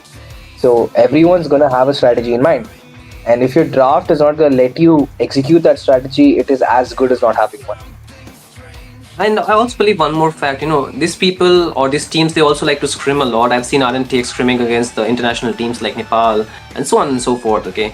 I feel, some heroes, they work really well in the scrims, but then again, in tournament, I think the teams are much more prepared. They're much more level-headed to actually deal with some of the surprise picks as well, right? In this case, you can see the Claude. Nobody expected the Claude to deal this kind of, or play in this manner that can, do so much damage. But the timing is the main part in this case. Like, you have a Claude, might not be the winning lane against the Harith, but if the timing is perfect, he can deal the AoE damage, right, with the Blazing Duet. So, pretty much a W. But again, this time, Crux Reqieum, they're making sure they take some damage control in the name of banning the one and only, of course, the Fredrin, right? So, I mean, I think they've learned their lesson. Why RNTX, every time a team is against RNTX, their first 3 bans always involve a Fred. It's always a Fred. Fred is the first ban. It's usually followed by the Kalia or a Baksha. But usually the Fred is always banned. I think it's been almost banned ever since this, the round robin. Sorry, since the wildcard stage. This Fred is not really, Joseph has really not got a chance to play his Fred much. So, he's shown that you shouldn't leave it open. Like, you can give him the Borg. You shouldn't give him the Borg either, I think, at this point, with the way he's been playing the Borg. I think, he has a very good hero pool, honestly speaking. His hero pool is really good. I've seen him playing the Guinevere as well. Yesterday, the Fanny. Like, what else do you ban? Yup, so, yeah, the Fanny. He also pulled out the Fanny like twice yesterday. So, if you end up banning out all the conventional picks and you take 2 less crowd control, because I think Fanny would have been a great pick in the previous draft. I mean, if Fred, he didn't go for the Fred, he would have gone for the Fanny for sure. But looking at the situation, the bans are still pretty much the same with the exception of the Fred added to the list. CRQ this time has the first pick. They've also taken out the Lapu. They do not want to see Mario or Aaron, flex that pick to their comfort. Do you think, was it necessary to ban out the Lapu if the Esmeralda is still open? I feel it's not about having the counter, it's the way this hero is played, both by Aaron the creator, or Aaron in this case, as well as for Mirio. I think both of them are pretty lethal on this hero, especially if they put it onto the gold lane. I think it's more like for Executor, he might have the trouble facing it against him. So it could be one of those cases, but still I feel the Bagsia was left open, and our Crux Requiem will not, gamble with it, it'll instantly lock it down. So yes, banning that hero was not necessary, but again, you're giving the heroes freely to the side of Team RNTX. You're not really banning out Witch. Every time I see a game, there is nobody who can actually reach to the backline to take down Witch. That has been the problem for a lot of the teams. Like, you always forget that Witch is if you're playing a chess, then you need to take down the queen, right? And in this case, the mid laner is the queen. If you cannot take down the mid laner in those team fight, the damage will come exponentially towards your lineup. And with a hero like the Eve, I think the tanky lineup is like just a second away. Like, you can just easily melt them down. So again, the Grog this time picked up by RNTX though, so pretty good crowd control as well. Yeah, I mean, RNTX is getting a lot of their picks very comfortably, but one issue is that if you're taking that Grok, it cannot go in the roam, like not against that front line, not against a Grok and a Eve. You can't be picking up the Baksha. The Baksha can go in the jungle, it may still work, but if you're going to make him the initiator of your draft, you might as well have to pick up an XP laner like an Arlott who can actually give you sets, because otherwise the Baksha is going to be completely locked down and poked out by Witch and Afraid. They're going to have a very nice time. I think we've seen it in the previous game. I think in one game, if I was not wrong, RNTX themselves, no, it was Art who picked it up against RNTX, and he went in with the Baksha roam, and they got like 2 deaths within like the first 1 minute. It was against Yama, if I'm Actually, not wrong. Yeah, it was one against one of them. So yeah, Hmm. I think we casted that game together, if I'm not wrong. But yeah, there it the- is. Mirio got his Yuzong once again. too I many mean, comfort picks I see. Too many comfort picks, man. RNTX is feasting right now. They're feasting in this draft. Joseph also has a lot of options open. He can still go in for the Joy. I think it's been a long time since you've seen the Joy, and this is a great Yeah. comp to play the Joy against, if I'm not wrong. Indeed, and three of the junglers have also been buffed, I would say. The Suyo, the Julian, as well as the Nolan, right? I'm not seeing this hero being picked very often, but I have one, very big thing to say. I'm not a big thing, but it's just a thing that I was like looking at yesterday. I saw the edit being picked yesterday by this other team, Yama Esports. I was so happy, even you were like, you're finally seeing the Esmeralda jungle and maybe the edit EXP, which can actually, is a good laning hero against the Yuzhong, but no, it was in the jungle. Kind of disappointed with that, I would say. But at the same time, I do not understand why the teams are not going for the edit EXP against the dragon. Because, yes, there are a lot of heroes that are not in the meta, but conventionally speaking, that's a very good counter against the dragon. Because one, the edit can deal true damage when she's in the primal rat form, and she has a very good setup capability as well, isn't it? So it can work, but again, RNTX, they're not taking any chances. They pick up the Alice, but this might be an Alice jungle that I'm looking at, I believe. Hmm. You know what? The Alice jungle might just work because it's not in the gold lane. It'll actually work better in the jungle right now. It could also go in the EXP lane because that's just how annoyingly flexible both these picks are. I think RNTX does a very great job with the way they You know what? prioritize their draft. I mean, I'm sorry to cut you off. Sorry to cut you off, but I feel we are seeing an Harith incoming from the side of Team RNTX. Watch it happen. okay, Harith in the EXP. Not Sorry, in the EXP gold. gold. Yep. Okay, CRQ with the joy. Or maybe a Neaton. I Maybe a mean, Neaton or a Harith. Maybe a Neaton or a Harith. Sorry to cut you off again, man. No, but yeah, you should give me those predictions because it's actually fun when that happens. When it plays out, everyone is happy when it gets predicted. But I don't think I would have predicted any of those heroes coming in from the side of Crux Reqieum because none of those picks warrant Franco. Like, how is your Franco planning to Yes. stop any of those people from coming in? I mean, maybe it would work if the Granger and Farsa have a decent early game. They could kind of focus fire down to one of these heroes while Joy is being a menace to Witch in the background. But the execution, it's a very good draft, but the technical difficulty of pulling off this draft is Joseph! What the heck, man? It's the Ling, and that is the perfect pick in this meta for against that Joy. What the heck? No way he pulled up the Ling, man. No way. Yo. Against the Franco, that too. Yo, I mean, it does kind of make sense now because there's only one major crowd control to avoid, which is the Franco. You can let Mirio be the sacrificial lamb. I think they've done it before. RNTX likes doing that. They send Mirio on the Black Dragon form to be a menace. Then they're gonna send, Afraid afterwards to go in for the set in case they crowd control Mirio. It's the same strat we've been seeing from RNTX. Mirio goes in, takes a lot of damage. The second he's getting crowd controlled, Afraid clumps them up, gives a set, which is there with his skills to deal out damage. And in the background, Joseph and Aaron do have a great time. And we're seeing this a lot of times. So RNTX, that draft, I mean, their draft is a lot easier to pull off. I mean, that is the only reason I would say their draft is better. CRQ's draft is putting a lot of pressure on that Farsa. There is so much pressure on that Farsa and on the Franco. It is just difficult for them to have a good time. I think Executor and Joy can still walk around a little comfortably, but in the mid lane, the Franco and that Farsa are gonna have a really, really tough time. True. I kind of agree with you on that as well. But, I see the Joy EXP and not the jungle. I was thinking that they might just pull up the Baxia EXP for some reason. Baxia EXP, yes, for some reason. But, again, like you mentioned, too much work for the mid duo as well. Last game, they were not having that, winning trade. This time, they have a Grok to actually handle as well. It can be very easy for the Grok to actually cancel out the bloody hunt as well. But again, ladies and gentlemen, boys and girls, we are moving in for the game number 2 in the second match of the evening between Crux Reqieum versus RNTX. The point is looking much more closer for Team RNTX, to be honest. But again, Team Crux, they're not here to lose. So let's see who will be getting the winning point in this game. Quite an interesting draft we have. But onto the caster deck, caster deck, the voice of the game would be me, Shinryu, and I'm joined by Baldudu for this one. So Baldudu, I will give you a task. You need to do the PvP this time, okay? You get ready for that. Yep, done. It's my turn now. Yes, Move out sir. of the way, But again, the mic is mine. yes, sir. The mic's But mine.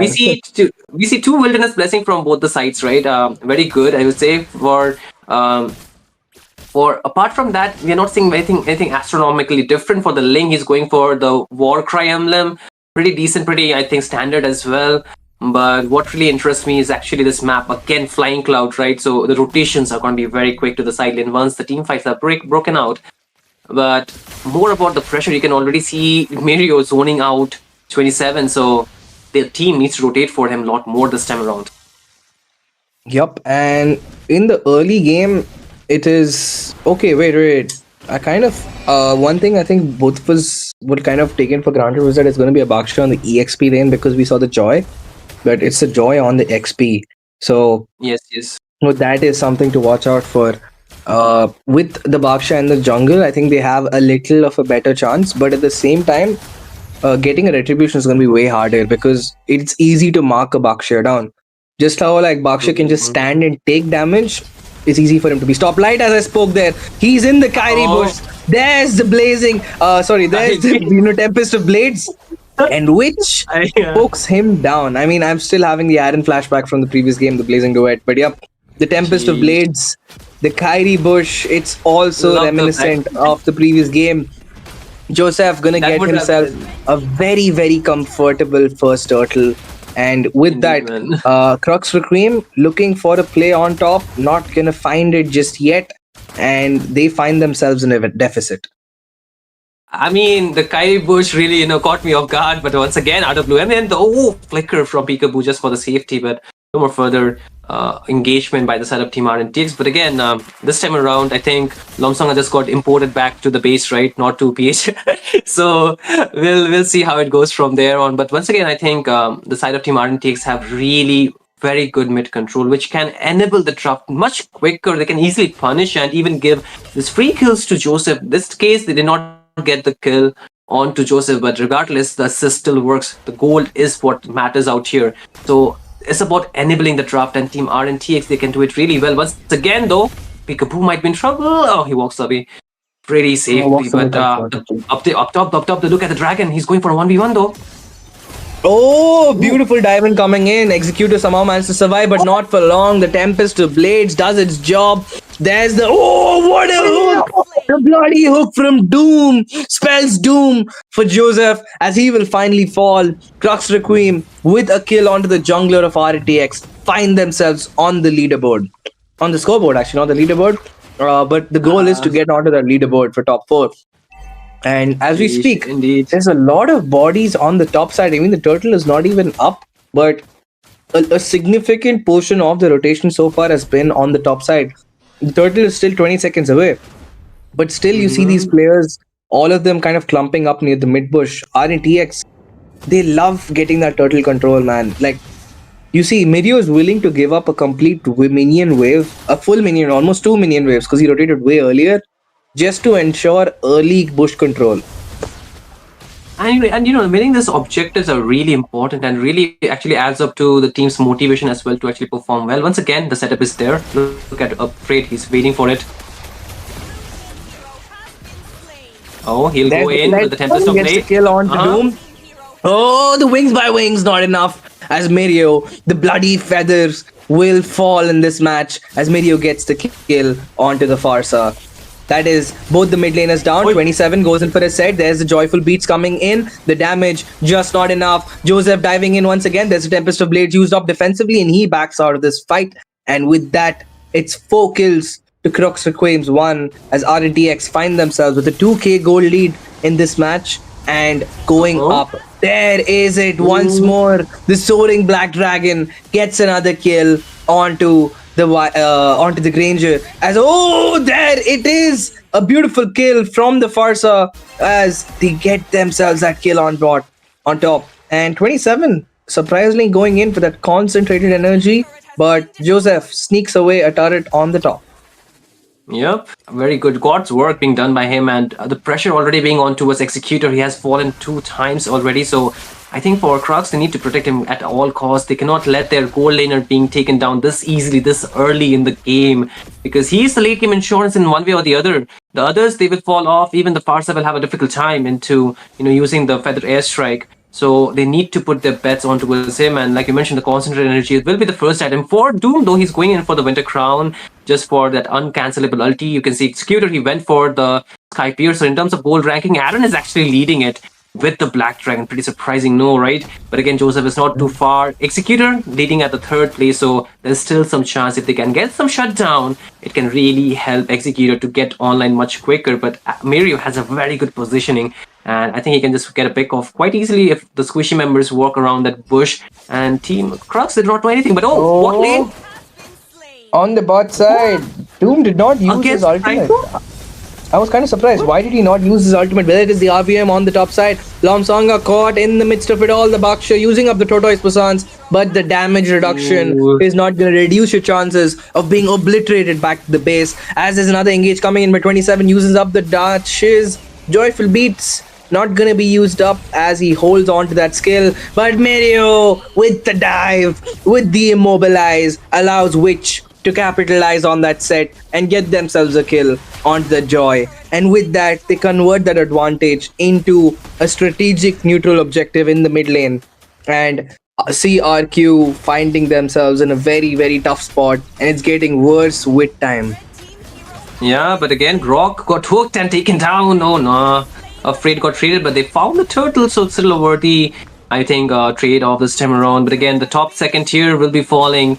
So more map space lost by the side of Team Crux. Reqieum, man, it's just 7 minutes into the game, so this is going to be very problematic for them. If they do not have the vision, if they do not have the turrets, they cannot walk freely around the map, cannot really get their jungle secured quite easily. So in a way, I think it's going to be really problematic once we are going to the late game again. Tier 1 onto the bot lane falls as well. Aaron already putting letting his presence known to the side of Team Crux. Reqieum not really letting them have a free time moving around the map. But in terms of the objectives, I think Crux Reqieum has not been able to get a single one. Even the turrets have not been touched properly by them. So it's a long way for them to actually get some lead back from the side of Team RNTX. So in a way, they need to just put their bets. Just one thing, I think it just came to my mind. I think we'll talk about the ego that RNTX has. Not a single purifier. Oh wait, there's an engage coming. Tortoise Passants. A very good Feathers Airstrike. Lots of value coming in for their side. Afraid pop down low, but Joseph is there to give them the backup. There's the Tempest of Blades coming up. Not just yet. Joseph still holding on. Aaron will go in. There's the Tempest. Flicker baited out. Peekaboo still low, but will find themselves back. But oh my god, these guys do not let me finish a sentence, man. But as I was saying, just can we talk about the ego that RNTX players have? They see a Franco, and there's not a single purify there. Not a single purify. I mean, call it disrespect, but I think they are pretty confident in this manner, right? I think they already know that they can easily cancel out the not the wild charge, but the bloody hunt. But in terms of the iron hook, it's difficult. But again, Lomsanga wants to go in for his orange buff. Might be in trouble, but Ling just dashes out. But again, the hook does not connect, but you can see the recall taunt already coming through. You can see we are talking about the ego. There's a humble one for them, just showing the recall while the Lord is spawning. Team RNTX will try to secure the Lord pit, while Joseph will clear out the jungle. Slot more will get his purple as well before he takes down or goes to be part of the Lord take. But as until now, Team Crux, they're not really getting too much of a valuable trade that they're looking for even Executed J. He has 2 assists, but no kills. That means 0 stack onto the Sky Piercer. So this is going to be really problematic for him. But he just picks up the Malefic Gun and the Malefic Roar, and that can really give him the penetration well. But will it be enough? I don't think so, because the lead is just a bit too much for Team RNTX frontliners, and they have 3 of them to be exact. So very difficult to penetrate through that front line. And with that, they have the Eve. And so far, I think in all the games that I've seen him, not a single RWM was wasted by him. Like, honestly, all on point. Yup, every single set has been perfect. You do not want to give which heroes on which he's comfortable in. Oh, there's the tectonic charge with the dragon tail using up the winter crown, but it's not enough to keep him alive. Baron popped down very low from the feathered airstrike, but the damage too much to handle. Flicker RWM catches 3 along with Mirio. There is the cleanup queue coming in. Joseph with the feathered and the tempest of blades using up the dashes, gets nearly poked down by the turret, but it's not enough. He heals up in time. Mirio stuck under base, taken down. The age is giving them the backup they need, and with that, RNTX finally lose out one body after such a long time. But the gold lead still very much in their favor, touching the 8k mark. Wait a minute. There's a re-engage coming in. Ari coming in with a beautiful bloody hunt. But they do finally get a kill, and it's going to be on a Frayed, no less. A roamer trade for a roamer trade, but they've used up the flicker and a very important resource in that bloody hunt. Onto Afraid, who's going to be back in just under 20 seconds now. Yeah, but they cannot find any conversion out of that, right? Already both the top and the bot inhibitors will lose their HP. No holy defense or holy shield, but the Petri combo! Yo, 27 popped down very low, and every single time Afraid is gonna keep themselves alive. Aden is always finding some way out of the feathered airstrike. He's not even trying to dodge them. He's just like, I can tank this, I can tank this, I can tank this. I have the gold lead. And, that's the kind of cockiness the gold lead will give you. And I think Mirio is going to be a lot harder to kill because he's already made the Radiant and now he's paired it up with the Guardian helmet. So even if you're doing a big chunk of magic damage at once, he's going to find a way to sustain that. Oh, Afraid. Wait, what was that tectonic charge? I mean, he was looking for an engage, I guess. We didn't see that. We didn't see that. We didn't see that. None of us. Oh, 27? Yo, 27. Oh, yo. The way too aggressive coming in. Joseph is hurting over there, hunting him down. And Joseph is like, nah, let's just let it be for now. There's a Lord coming up in 30 seconds. He's going to hold on to it. That was like a calma moment, man. Like, calm down. I'm not going to kill you yet. Let me just, get some more farm around the map. Stay in your lane, quite literally. Yeah, warning shots already been shot. But again, Crux Reqieum, they do require some time. I believe if they can slow down the game a little bit, they can find some amount of maybe a way or chance to actually get back into this game. But again, seems like Aaron will be falling even before he can use the Black Dragon because of the lockdown by the Bloody Hunt. So now, can they contest for the Lord? Because it's been started, but they do not have vision on Joseph. He finally gets vision, but wait. Oh, look at that. Oh no, Joseph gets another kill on 27. He's gone now, too aggressive already, but there's a tectonic charge coming in response. The wall perfectly stopping all of them. With a 3-man set. But there's no follow-up just yet. They want to save their skills for the Lord contest. And they hold on for now. Look at how patient Witch is. He did not use the RWM out there. If he wanted, he could, but he waited for that. He did not use it because he knows the Lord is on the table and he cannot be wasting that huge resource. The cooldown is just too much and he just waited for that. But again, if we get the vision onto the top lane for Joseph and they're instantly trying to mark him down, but they actually find Joseph onto the jungle camp that he was clearing. But okay, Team RNTX, they tried to give the vision as well. But the Lord though, they're completely losing sight of that. And I think Team RNTX might just take it away very easily without any contest. And this is too bad. This is very bad for Team Crux Reqieum, man. I think it's very difficult as it is with the low HP onto the buff. But Joseph. Yo, Witch with a monster kill. 27 will fall for the 5th time this game, but Peekaboo will get the clap back. And it's a reverse shutdown coming in. Joseph will fall for the 2nd time. Once to Doom's hook and the 2nd time to Peekaboo. These two are somehow the only players who are able to hold on. I mean, Lomsanga is getting kills on the scoreboard, but reasonably, it's the damage is coming in through Peekaboo. If we see, and look how aggressive Witches is there. Like, he's the first one. He has 4 frontliners and he's the first one to stand over there. Peekaboo using up the feathered airstrike. There's the immobilize coming in. Peekaboo forced to use the wings by wings. The Lord marching in. This just might be the end. Lord's hitting the base. 27 using up the dashes. The joyful beats. Will Major going in for the engage? No, he does not. They hold on. They want to collapse the next inhibitor. The mid one will be the next one to fall. Will they continue this engage? Not just yet. They finally forgive their opponents. But 27 against the world in the top side. The feathered airstrike keeps his dreams and hopes alive. Oh man, that could have been very close. If not for the feather airstrike, I think they would have committed on 27, my bad. So, I need to do justice to his name, man, just kidding. But again, a good thing is that Executor has his complete build. Is it gonna work against Team RNTX? A big question because they have too much dive.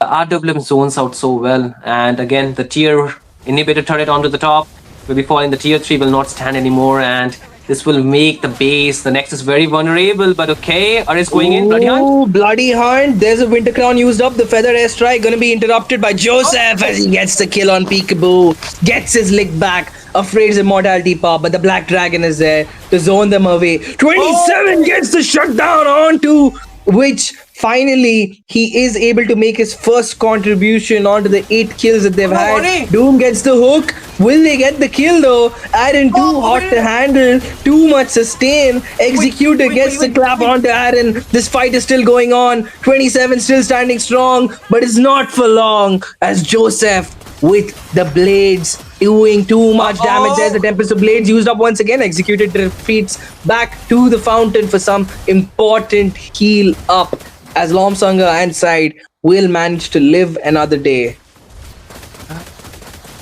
Got some enough time, but at a very huge cost. That was way too close, I would say, for Team Crux Reqieum, isn't it?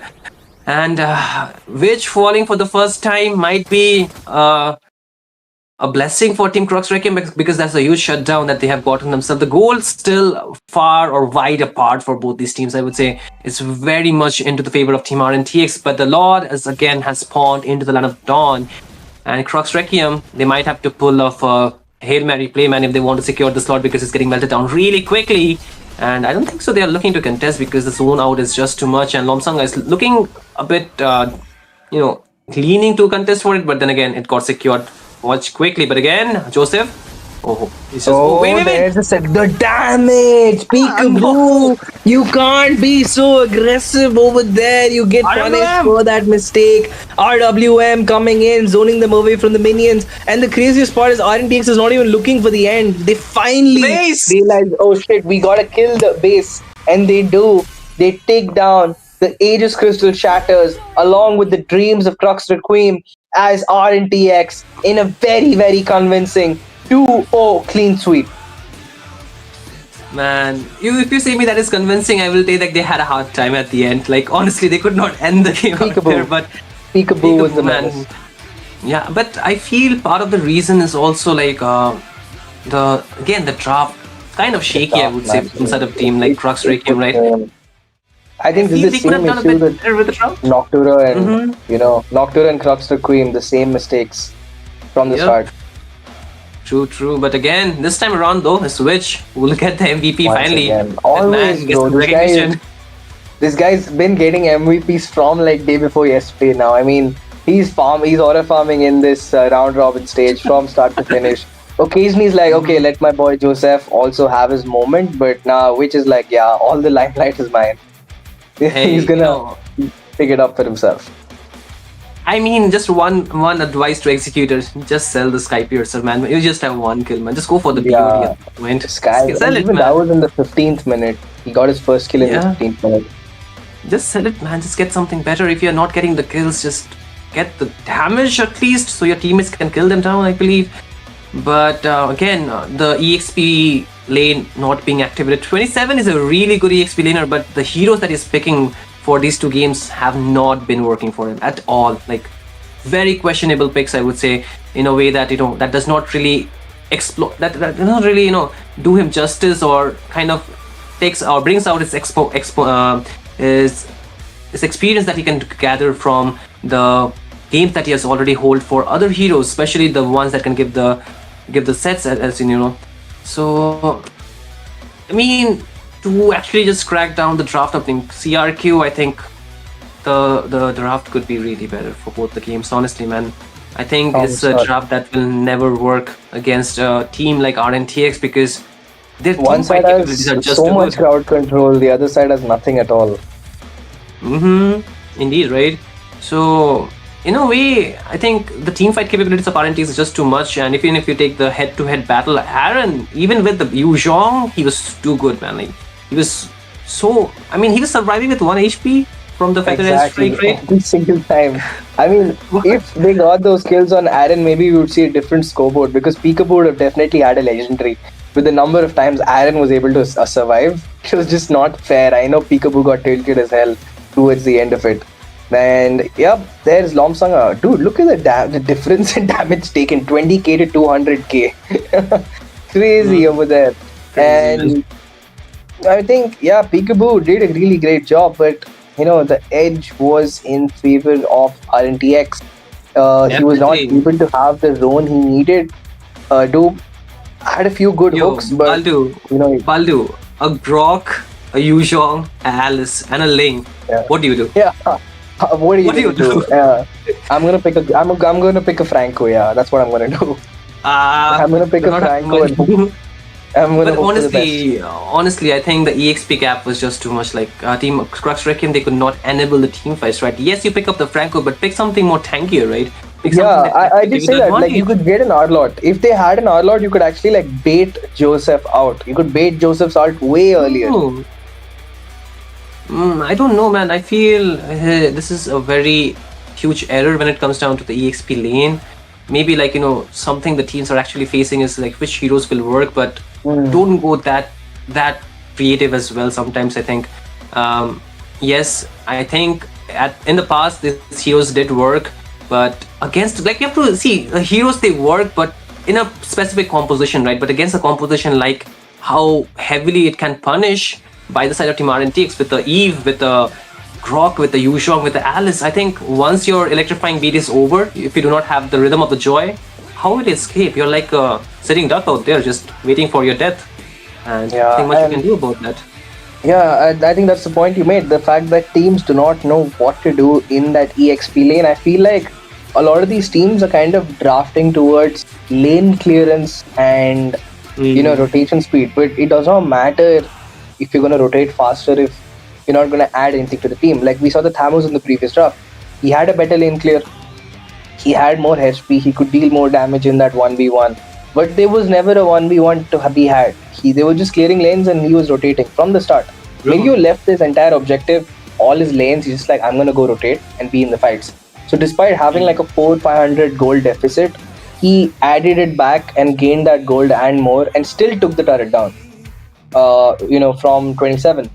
Even the next game, this guy went in for the joy to counter out Witch, but you're trying to go in for Witch, and he did get that shutdown, in fact. So you could say he did his job, but then Just once, how are you going to right? let your other people, your other teammates do their jobs? Because the XP laner is an enabler. Your roamer One more can give you thing. sets. One more but thing is that they yeah, did not protect Peekaboo at all. Both the games. at all. Yeah, that's the thing. You need to enable your teammates. XP laner is not for sets. It's to enable your team. You Yeah. disrupt the opponent's backline and give space for your own team to play. True. It's basically who is bigger, more of a menace on the other side. While the roamer is there to like control the tempo of the fight with the jungler. Yep. So Yeah, by man. taking an assassin in the EXP, you kind of ruined your own tempo. Is what I would say. I feel the teams have a lot of homework to do, a lot of things to actually rectify for the next games, of course. It's just the third day, few more days are left, few more matches are left, of course. So the next match will come soon as well because it's a very interesting match that we'll look forward to again. Ladies and gentlemen, we have to come to an end for the second match, of course. I know we all love Balduru's curtain and so mine as well, like a lot of people have been asking about it. We'll put down the information that home we in the comment section. Yep. 500 likes for and I'm now, gonna do a curtain giveaway, guys. 500 likes. let's go. Get us to Let's 500 go. likes, curtains giveaway. I'll And watch don't them forget first about- and I'll give it to you. Don't forget about liking the stream as well because it's just 450 likes and you can get 5,000 dice for a giveaway. I think 50 lucky members will be winning it out. So do look forward to that. And ladies and gentlemen, with this, Baldudu and my curtains will have to say goodbye for now. We'll see you for the next time, and we hope that you stay around in the stream and watch the next games as well. So for now, see you And do stay tuned as will be back in a jiffy.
Ladies and gentlemen, welcome back to the Mythic Showdown Season 2 powered by War Drum Games, and right now we're heading into the third day of the round robin stage.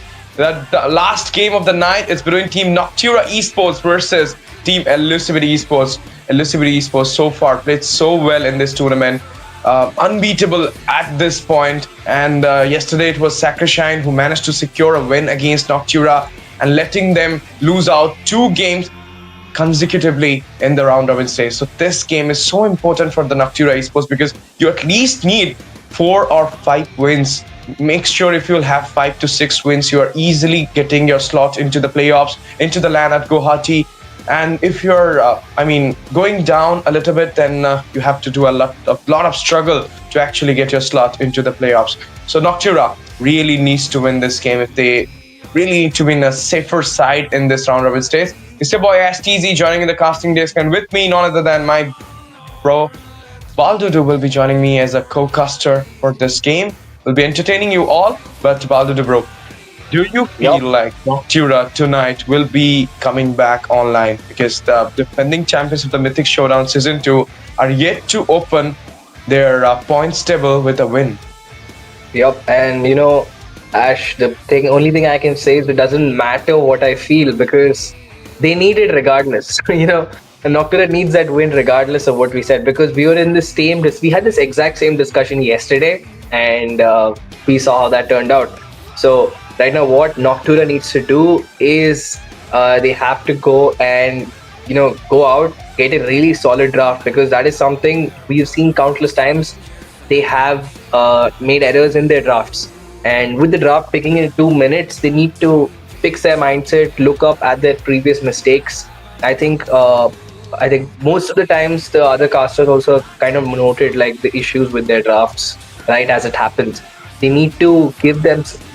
They keep forgetting. The thing is, their draft, even if it's good, they kind of forget to protect their backline. So Noctura needs to work on that execution. They have to keep Faden alive, because Faden is the heart, the catalyst of Noctura's lineup. Serarmun is not active, is not actually being able to perform and have space to give a retribution without Faden. Okay. So they need to give Faden a good pick, a good matchup, and they need to give him a draft which he can actually enable. So yeah, that's what Noctura needs to do. Are you mentioning like Faden should not go with a utility mage kind of pick like a Valentina or a Novaria. He should go with something into the burst like a Kimi, or maybe onto a Fursa, or somehow onto that Chushin as well. But the main thing is the setups. Kimi is not around with this team for now. It's Duba who is onto the roam. And Duba's hero pool is kind of sus for me. Like, I've casted 3 games for Noctura right now, and the only 2 heroes Duba is using is the Grok and the Hilda. Other than that, he goes for that Kalea. Apart from this 3 heroes, haven't seen a single other heroes coming into his hand.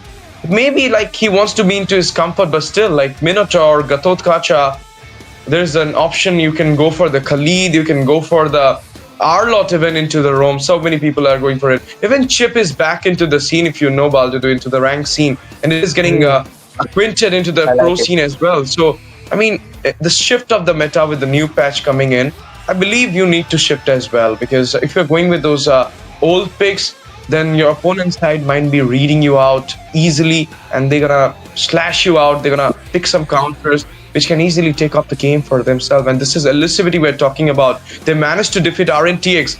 RNTX were winning each and every matches, lost 1 game, and that is against the Elusivity. Sacrishine, who was doing so good, got 1 game down in the Swiss stage, and that's because of Elusivity. Even though that was a win for Sacrishine 2-1, but still, it's Yama Esports and Elusivity, 2 of this team who managed to give that 1-2 score in a PO3 series against Sacrishine. So, this is Elusivity Esports, the team who is right now frequently showing their appearance in the LAN events into the final stage. So, this is kind of like you need to pull out your A gameplay in this BO3 series. And if you're losing this game out, then your probability to be in the playoffs will be getting, narrowed down in the road.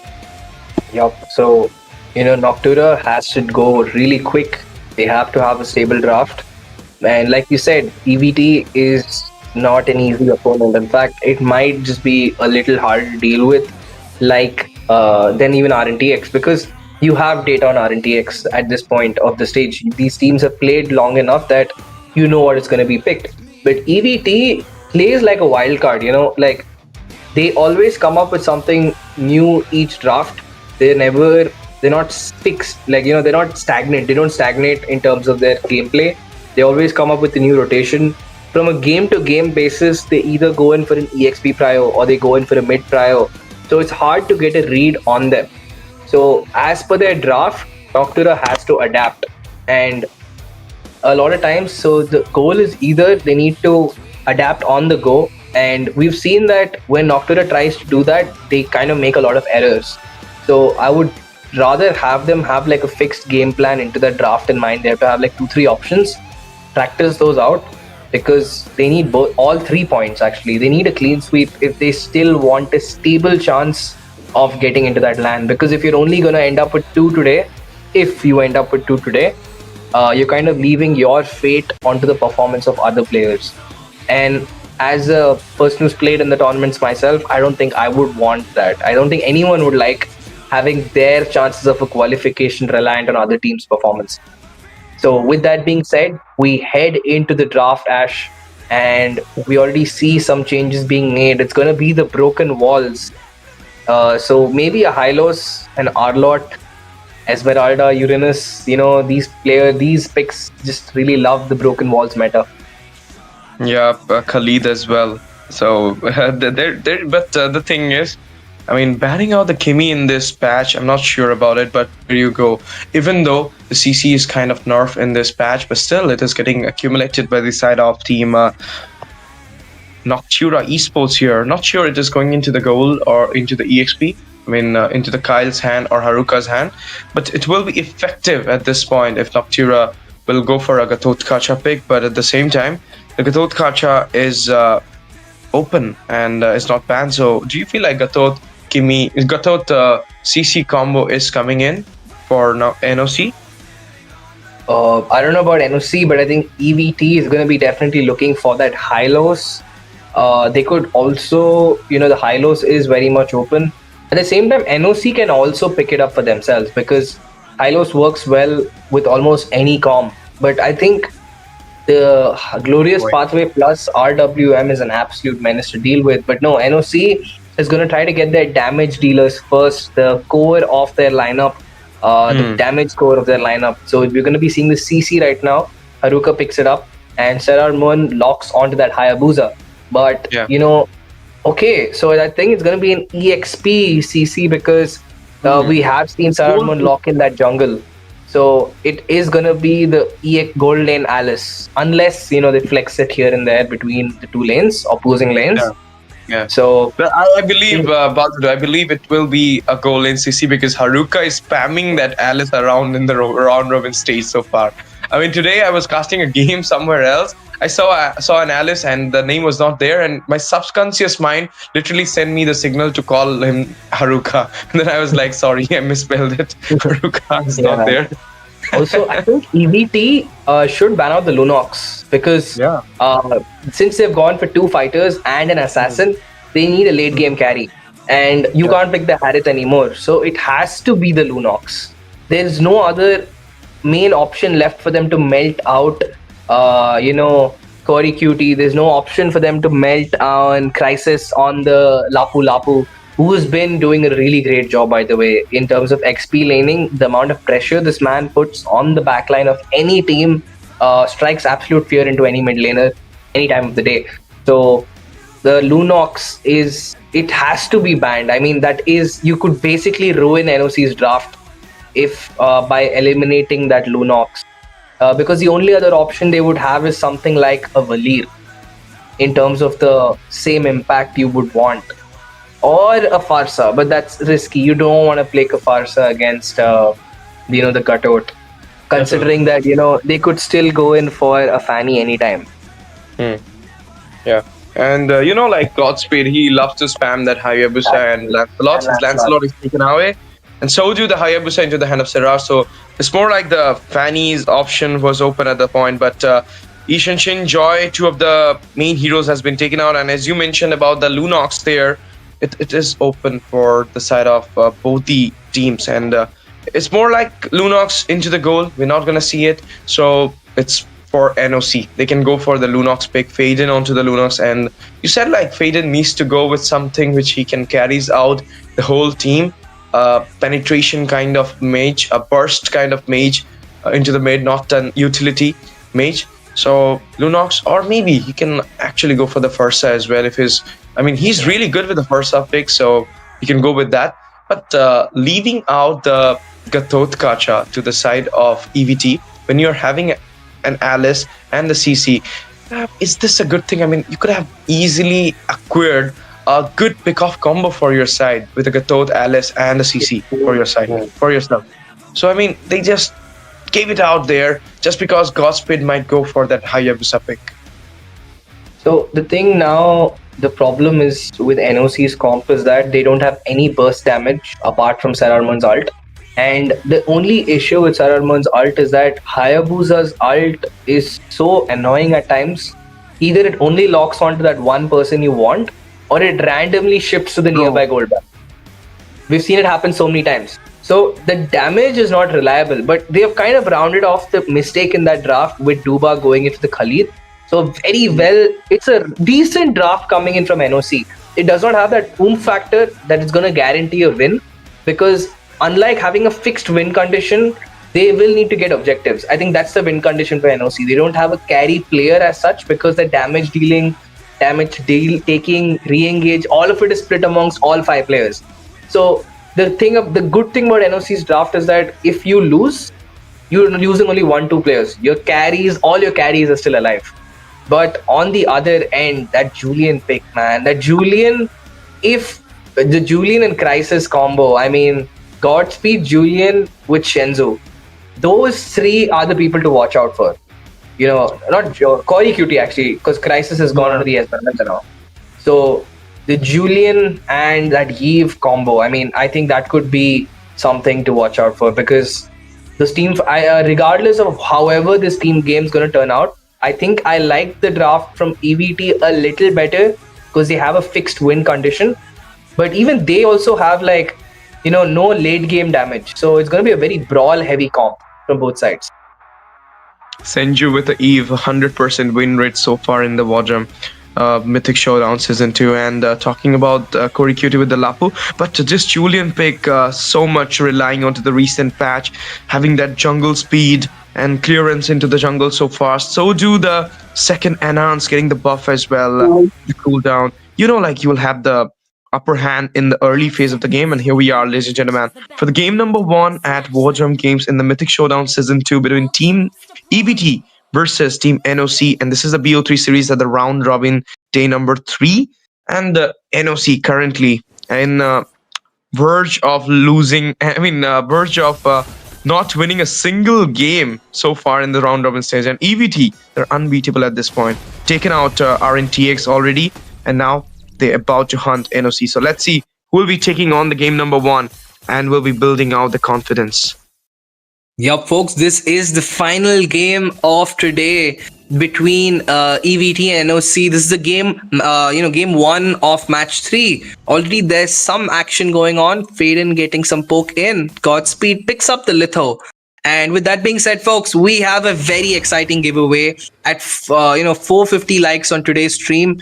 You will have a 5k giveaway between our most loyal and active viewers. So please interact and share the stream. And back into the action of the game. Ash, do you see something interesting going on in terms of the emblems? I don't see much. Nothing too crazy. I mean, it's pretty standard like emblems coming. Gatot and Alice are so much tanky at this point. You can say that. They're just maxing out HP. One's going for HP, other going for defense. Yeah, one going for HP, another going for defense, and there's so much and look at that Khalid with that thrill, because he can give out a little bit damage, and he can actually take on to not the Faden Saints, but there you go, the Desert Tornado coming in a little bit early game. Skirm is there. Oh no, Sararmon is there as well, but Sararmon, what he's doing there? First blood secured by Madara. Sure, oh no. Cool down to the second shadow or what? And that was the issue. When you go in with that OG shadow kill, you can't guarantee who it hits, because the second Shenzhou popped the flicker, it ended up hitting Madara instead. And with the steel body passive of that Gutout, he can take another 3 ults like those, face down in the early game at least. So, it was not a good situation. Sararmon had to give up his life before this first turtle is up.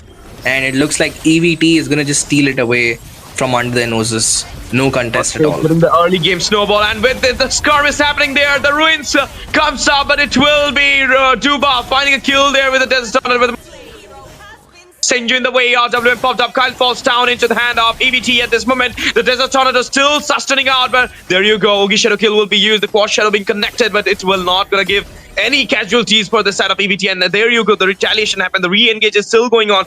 And with the help of the Sand River, he finds his way back into the safer zone. 3-4-1. The score is 1 with the turtle into the hand of EVT. And once again, NOC, what are they doing? That fight was started way too early in terms of not having enough bodies in the fight.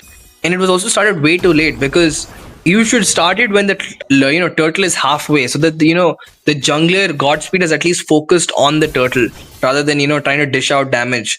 So again, I feel like the execution of the draft is being a major issue for the side of NOC, and they have to rectify it very quickly. Okay, on the top side, Koi Cutie and Haruka trying to have a bit of a showdown over there, but Haruka's like, I'm just gonna eat down that ultimate altogether. But big clump of bodies in the bot side. Going for that 1v1 situation with Haruka versus Korikuti, but it will not gonna give any kills towards anybody's side at this moment. And easily, I mean, like the Julian is kind of not that much good with the backline reach, but about the Hayabusa, he can easily reach out the backline. But look at Senju's position. Every time you see this guy going for a team fight, his position is so secured that he will not get vulnerable to anybody's attack. Anybody's even though you're going for him, he will dodge it out easily with the flicker. He goes with the flicker. He don't go with the purify. That's the main thing about him and Bid, you can say. And obviously the top 2 teams of India as well. They show they are there with their mid laners. But there you go. The little bit poking been going on. Its zone comes up as well. Turtle Dance already started from the side of team NOC here. But there will be the contest coming out with that. We're gonna see the ruins will not gonna connect it on to anybody. Yogi Shadowkill comes up, retrieve fall into the hand of Godspeed, and he will be securing the turtle there. Not only that, Juba falls down with the crisis going in there and will be a slain onto Sararmun. Godspeed will be taken down as well, but it will be a double onto Kyle. Triple might comes up. Haruka still sustaining out there, and retaliation happened for Faden as well. And it's the same mistake again and again. NOC falling into the tempo of the side of EVT. Elusivity playing right now with NOC's backline, and Haruka forced out of the fight. Faden pushed away, and it just did not look good. Oh, Madara with the play. I think he finally will have to fall this time. But I think Godspeed is gonna clean up. Hey, third skill enhance. Picks And up the feather of heaven. will be taking out there. GG1. I mean, this kind of a brawl play happened there. 1-4-1, 2-4-2, and then EVT once again winning the fight. And I'm kind of confused. Why is Faden trying to split push being the Zujin? I mean, if you would talk about any kind of carries, I think it would only be Faden and Shenzhou, because both of them can build Wishing Lantern. So they're the only ones who can give damage. But oh my god, on the bot side. Yo, this guy's not dying. We're gonna see that Ogi Shadow Kill comes up, but it will be the sustain from Crisis. Blood Rains comes up as well. Crisis falls down into the hand of Haruka, and now Haruka leading the way for NOC at this moment. But you need to halt it down because of lack of resources and lack of follow-ups from his team side. Yo, and why was the Esme so deep? I mean, Crisis did not have to do all that. I mean, if he was just a little further behind, he would have tanked that and would have walked out, and we would have praised like, oh my god, this guy is going so well in terms of his defense, like, the amount of sustain he's bringing into the battle. But now he's given up a kill to Haruka, no less, his counterpart in the lane. Let's see what will be happening there. Turtle into the scene once again, and already 2 turtle has been accumulated by the side of team It's EVT here, but now this one, the third turtle. Let's see whose retribution comes in. It will be Serarmo. Taking down that turtle into his hand, using the second skill, flew away from the scene, but Godspeed will be targeted down by Serara and he'll be taken out. Kyle in the pro scene will be taken out as well. I was not expecting him to be getting vulnerable in that position, but look at the knock-up comes up. Senjo with the burst, finds the kill onto Haruka. The Shuriken comes in as well. He'll be using the Quad Shadow to go back in the safer zone, but right now he's getting cornered as well. Crimson Bacon used with the Lantern Flare coming in. A little bit of hindrance to the crisis, but no worries, no worries. Yo, Faden, how has this man survived that much damage taken? I mean, if we look at the damage stats, Faden is definitely top 3 for his team. He's doing crazy. So, in terms of performance, Kyle is doing good, but he should not be giving up so many lives. This is 3 deaths already. And in terms of damage taken, look at that. Faden from the backline, definitely the tankiest out of all of them, taking more damage than a Julian and a Hayabusa. So pretty crazy stats over there. Crux is by far in the lead, followed very closely by Haruka. It's just these two against the rest of the world. Oh, on the top side, Haruka! Okay, he Will not goes survive. in there, but got trapped down by the 4 members of EVT and will be taken down and will be slaughtered as well. But into the mid side, we are seeing a little bit of clearance into the lane. They might gonna go for that mid tier, but before that, Serarmon. Oh my goodness, what just happened? And now the Raising Sandstorm used for the save. The third skill enhance comes up there. Knock up happened, but Vanguard will be helping him out to actually get some reason out there. It's more like the synergy. Do you see that synergy gap? I do see. And yo, NOC, they need to do something. They need to do it quick, and that is not what you need to do. You have essentially, you're just giving up free kills at this point, and the tempo is completely twisting in their favor. And Faden playing very safe at this point. Inside the tier, goes in there. Kyle falls down. Faden as well. Double coming in. No killing spree. The last blow being given by Senju. In the meantime, Madara will be falling down 1 for 1. And look at Godspeed. Sliver of HP finds his way back there. Brave Spider coming in. It's a start for Corey Cutie. He's giving out the opening set here. Quad Shadow being used. Shuriken as well. But look at Haruka. He's at currently in a very lesser HP and a very bad positioning. And used the Blood to goes back there. But it's more like, those fights, those micro, is already being, every time being getting win by EVT. Now the third Lord, and first Lord comes in there. The first neutral objective into the Lord option is here for the into the Land of Dawn. And let's see if EVT can go for it. But before that, they're actually going for a team fight here. The Lantern Flare being used. Hindrance comes up. Duba in a very bad position. Will be taken out. In there, the AOG giving out the final blow. Oogie Shadow Kill used as well. The red buff getting invaded, and there will be the second skill enhanced. Goes in there, getting it down for the Lord. A very bad decision coming out, but Haruka will be the redemption for Godspeed's kill. I mean, Haruka did his job. He bought so much time, zoned out all 4 members so that, they could effectively take down Godspeed. So shutdown for a kill on Haruka. I think NOC should be happy with any objective they get right now.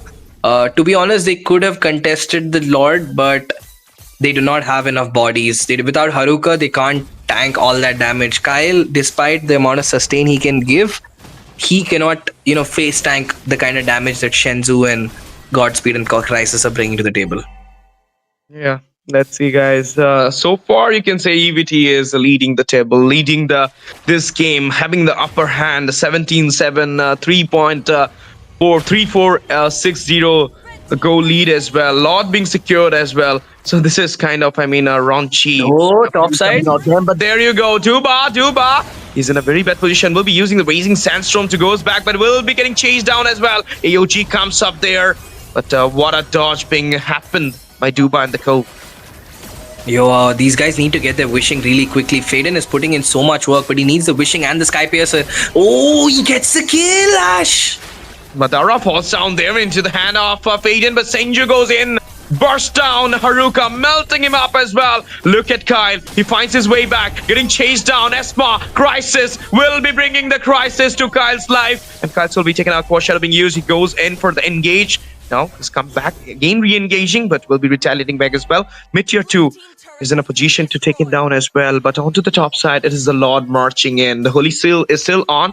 So but no, the minion will be checking on the Holy Shield at this moment, and because of the 12 minutes mark, all those Holy Shield will be goes off, and now it might be a mighty push. The final blow might come from EVT side. Who knows? But still, they're not interested onto the Lord entrance. Yup, and with that being said, they have sieged down every single inhibitor, increasing that gold lead to 9k. And I think EVT should not force the issue. Let's not go in too deep because they still have to deal with the Zujin under the base. They can just hold on and take the other Lord. They do not need to rush this base. They can comfortably take it. They should not risk a throw, but they still go in anyways. Falling Moon there, but there will be a lot of sustain coming out with the Crimson Bacon going in. Second and fully unstoppable on to Dubai. AOG comes up, two-man knockoff happened, double will be secured by Shenju. Shenju got a shutdown by Sirarmun, but in the meantime, we will be staying a slain onto Fade, and two members happening, but double kill will be secured onto Serran, and this is the last member. Kyle finds a kill onto Godspeed. He's sustaining out there. Yo-Yo Blitz being used, double kill will be secured, but he will be getting cornered. And he goes back there, but the base is getting locked down, and he will not be enough to defend out the base for NOC. And with this, Team Godspeed will start their way in this BO3 series with a win. 1-0, the score is. NOC, from time and time again, it's the same mistake. You keep leaving Faden alone. He was your carry. In this game, the only one who could push away Mardera and Crisis and Cory. And you again give up that lead which you built for yourself. You built that lead for yourself with a really great performance in the first 3 minutes. And you just hand it over on a silver platter to your opponent. And this is becoming a pattern at this point. I think it's high time NOC has to rectify that. So they need to start giving Kyle his marksman, because it is quite clear that support gold laners like fighter golds is not working out for NOC. They are quite comfortable with giving Kyle a hero because Kyle is not able to manage the kind of range. He's used to that space as a marksman. Like, he doesn't mind 5 people diving in. He's just that good on a gold laner. Like, you give him Moscow, you give him Granger, even with a gold deficit, this man will, pull off something. He always makes it happen. He gives us an entertaining game. But on the fighter gold, it is just lacking.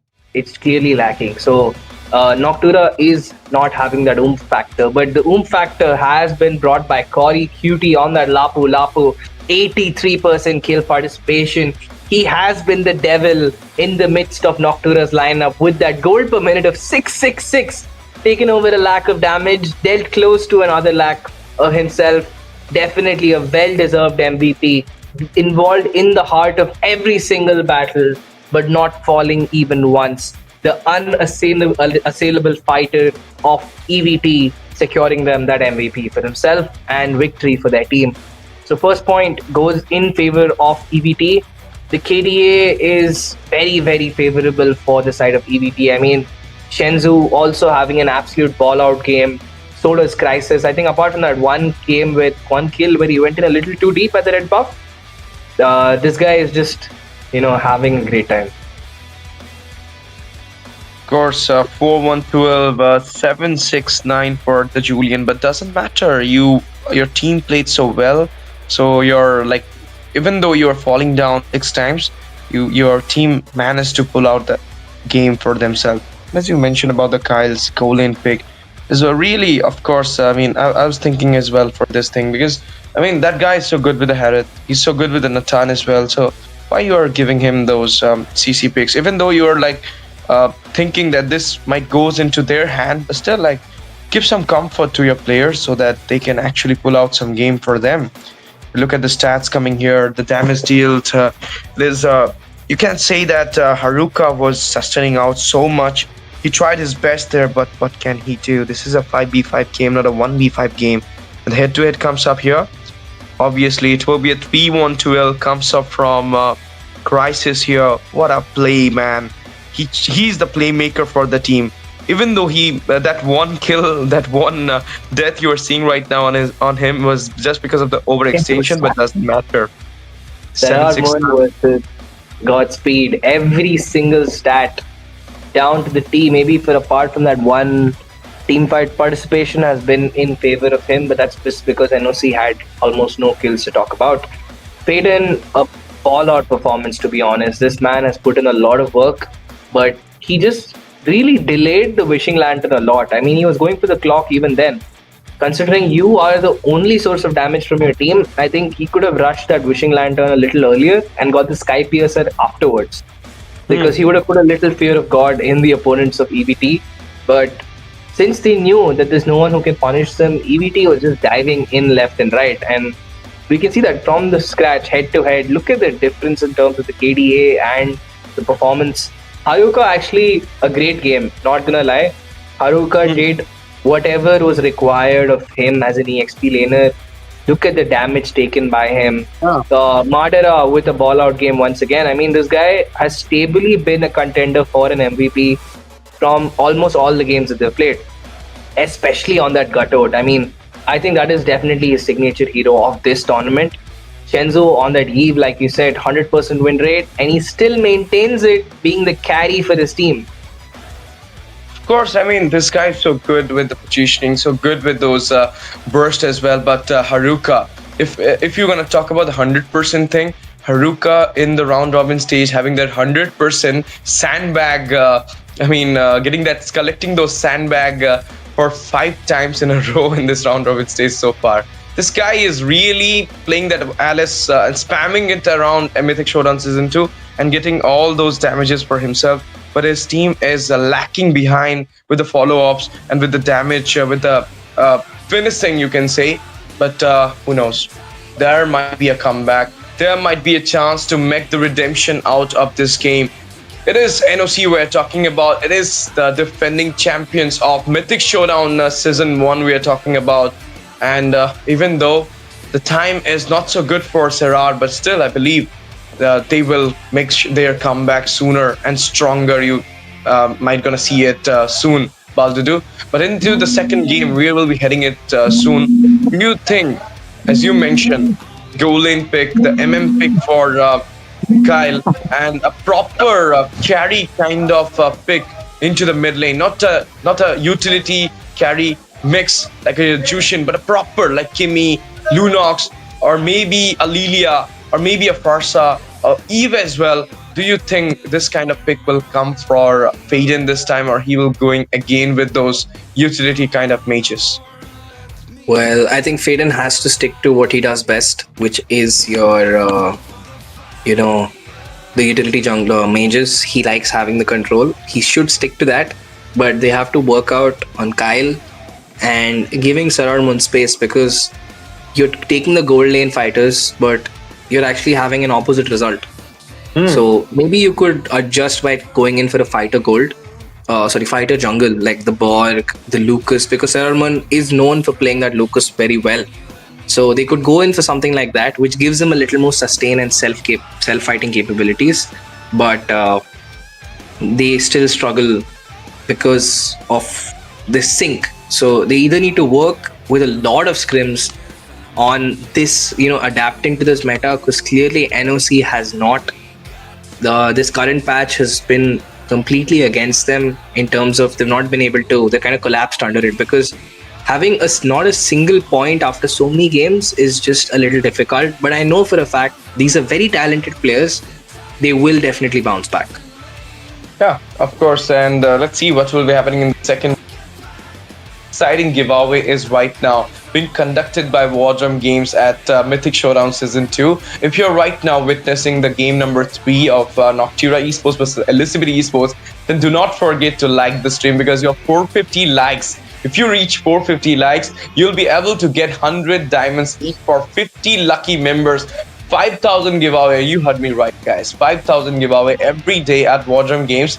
50 lucky winners, but the only thing you have to do is to make us reach that 450 mark into the likes. So do not forget, like the stream, do not forget, subscribe our channel, bell button, just touch it as well, because you'll be getting notified every time we're coming for the game, and every time we are in the same time, 6 o'clock to past 10, past 11 sometime, when we have a lot of third game deciders. So I hope you will be doing the giveaways procedures to actually grab up those 100 diamonds for yourself. And if it is every day, then you can pile up for more than 2k diamonds in the, at least when the Mythic Showdown will coming into the close. But right now, it's just the day number 3 in the round. The stage is so far away, and we're having this. This is not just a tournament. This is a LAN which is going to happen in Guwahati. If you want to be there, if you want to give attendance into the LAN, then do follow us in our social handles to get the info about the ticket sale, about the LAN venue, about everything about this LAN event.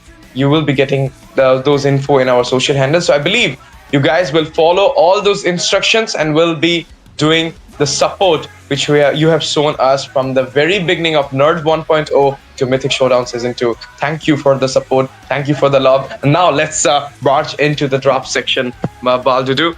And with this is the first pick for EVT. The side got changed, but will the fate get changed this time? Will NOC give their comeback? Will NOC will be making it a 1-1? Yep. So the game has begun in terms of the draft. That is where half the game is. You could have all, like, I think Crux talks about execution mattering, but I think in this current patch, you can't execute without a stable draft. Like your draft simply limits how much you can actually perform. Like we've seen in the previous game, it's not like Sararmun does not know how to retreat, does not know play. But the fact is, when your draft itself is limiting you from going into fights, you can't do anything about it. He can't control how the Hayabusa locks onto an ult. It's not his fault, but that's his pick. So yeah, they are responsible for the result. So that's how it works. So with that being said, a very heavy tank bans coming out, a lot of tanky bans taken out. The Hilda, the second we see broken walls, Hilda is out, Baksha is out, Hylos is still left open sometimes, but he is a decently contested pick. So even the Grok is probably going to be stolen away by anyone anytime soon. So yep, these two were taken out. On the other side, Godspeed is going to be denied his Lancelot once again. And Corey Cutie's Lapu, after that MVP performance, is respected by Noctura. Yeah, I mean, Lapu was giving all those Jones in every fight, and he was really a big trouble out there. Spanning it out, it's a proper respect has been done to Corey Cutie, but this guy is so good with the Thamuz as well. And nowadays, Thamuz is not just contributing into the damage section, but slowing you down in a team fight, just like a RWM, or maybe you can say a Crimson Beacon or a King's Call. There you go, Senju with the comfort, Senju with the 100% win rate at Mythic with his hero Eve coming in there this time. And not only that, it is opening a lot of option. That is, I was expecting from the side of NOC. They're going with the Gatot Kacha and the Yuzong into the EXP, into the hand of Haruka or into the hand of Kyle will be known soon, because Kyle also loves to pay that, spam that Yuzong into the gold. Yeah. And yep, the honest to God, the Eve has been doing so well in this current. I mean, I want you to talk about the patch as a whole, just the past 2 days of the round robin. Witch on that Eve, Shenzhou on that Eve. These guys have just been balling out for their teams. Not necessarily, it's MVP worthy performances. It's always just stolen away by one other member who's just like, yeah, bro, since this guy took the Eve, I can play this good. So, if Ray is the Zujin Glazer, I'm a Eve Glazer at this point because of how well it's doing in the current patch. But that aside, Corey Cutie will steal away Haruka's Alice. And also the Grok finally picked up for themselves. Madara is going to go into the Grok because his Gatot has been stolen away. We're seeing a lot of picks being stolen away from each side. But, yep, there is the Black Dragon. Do you think the Black Dragon is going to be sufficient or with the Gatot to, dive the back line? Or do they need to round it off with an other pick? I really feel Noctura should go in for a marksman like a Nathan. I think that would be really good for their comp. Yeah, scaling marksman like a Nathan, or maybe a Broadly can works as well in this current patch. But Clint, I'm sus about it. Even though it is into the buff list, but still, into the team fight participation, you need that early game snowball to actually burst down into the mid to late phase. Now the third pick comes up and comfort. Last time it was Hayabusa, this time it was Senju's Eve, and why I'll stay silent. comfort as well. Xbox into the hand of Sarar Moon. Not even sure about it. Flex, another flex can be comes up. It can be into the, it can goes into the hand of Kyle as well. But as we are right now, thinking that Kyle might go for that proper goal lane pick. So it could be an it could be a Xbox jungle. But the band coming in here, Esmeralda, Lancelot, and the Lapu Lapu in the first banning phase, and now onto the second banning phase. A lot of options are open at this moment. The mid laner has been taken out. It is the jungler which is there. So if you're taking out the Xbox, you don't need to ban out those Fedrin or Baksha. You'll be the counter for them. You need to take out those assassin kind of heroes. And there you go. Ishan Shin will be the first one being taken out. But Godspeed, what if he comes with a Nolan? Because he already spammed the Julian here. Joy taken out. I mean, that ball pickup from Faden. I mean, it's not going to be Faden. It's obviously going to be Saramon playing it. To be honest, you could also flex the ball in the gold lane. So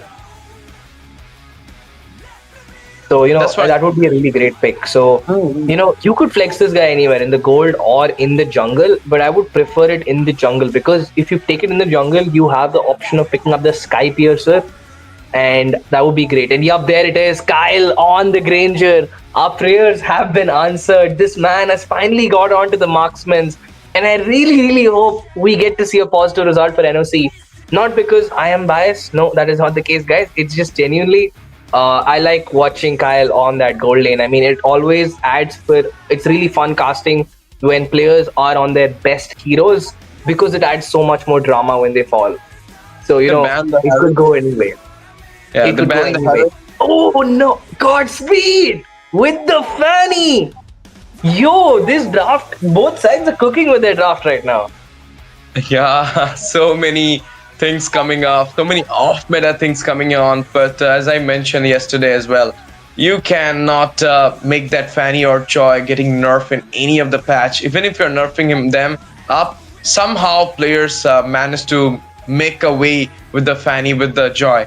The last pick will be an Irithel. Okay, this is fun. This is right now fun. Crisis with the Irithel, Kyle with the Granger, and the Harith band. The Harith is the comfort pick for both the goal laners, Crisis as well as Kyle, and both the goal laners are so well.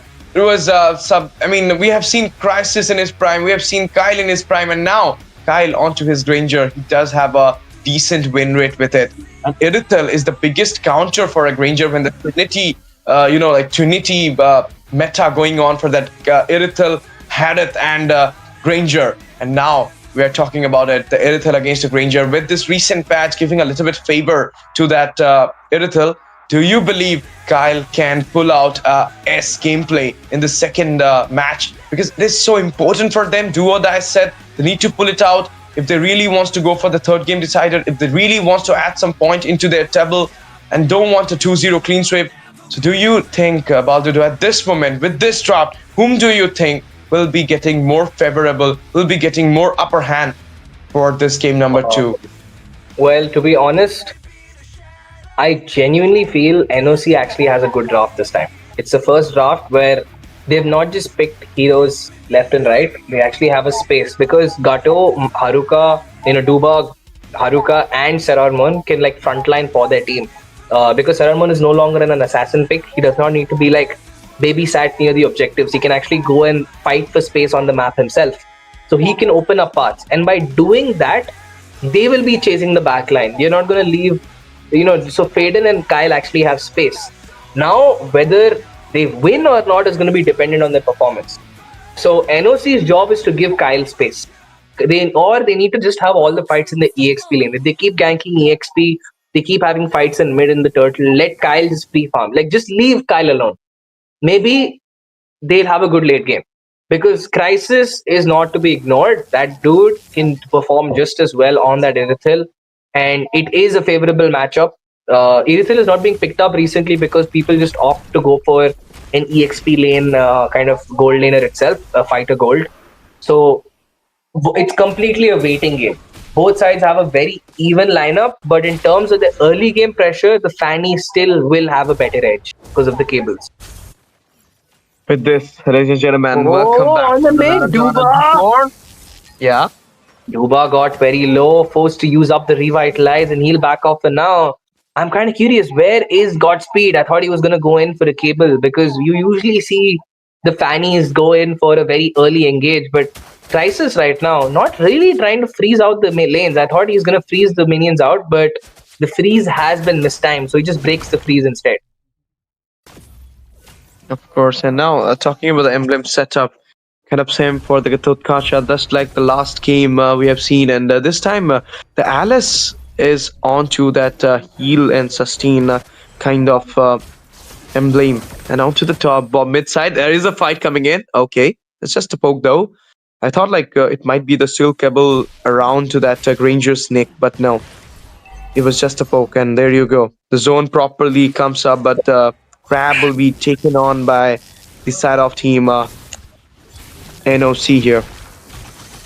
Yup, and the Fanny going in with that, she has the lethal ignition, so there's going to be a lot more burst coming in from her, but the damage has to be dealt in rapid succession.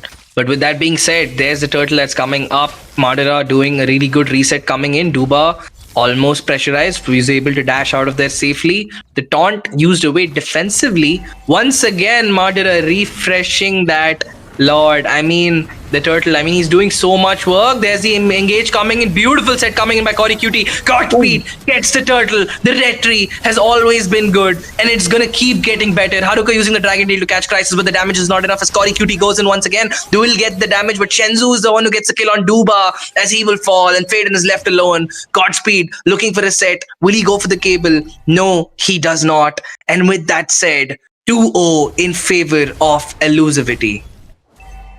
A little bit earlier, that blood just comes in. Otherwise, it could have taken out Faden there because Faden was not anticipating the Alice inside the boost. The Death Sonata comes up, but GG rotation was there from Crisis, though. He comes in there with a heavy crossbow and teach out a lot of damages from the side of NOC at that moment. And for now, it is the turtle which got stolen away into the face of NOC's Sarar Moon by the Retribution. He just used the steel cable, popped up that Retribution and grabbed the turtle into his side. And the early game skirmish is really favoring right now into the AVT. And not only that, it will be a solo kill there. Off cam, kill on Faden. And that's not looking good. That's not looking good at all.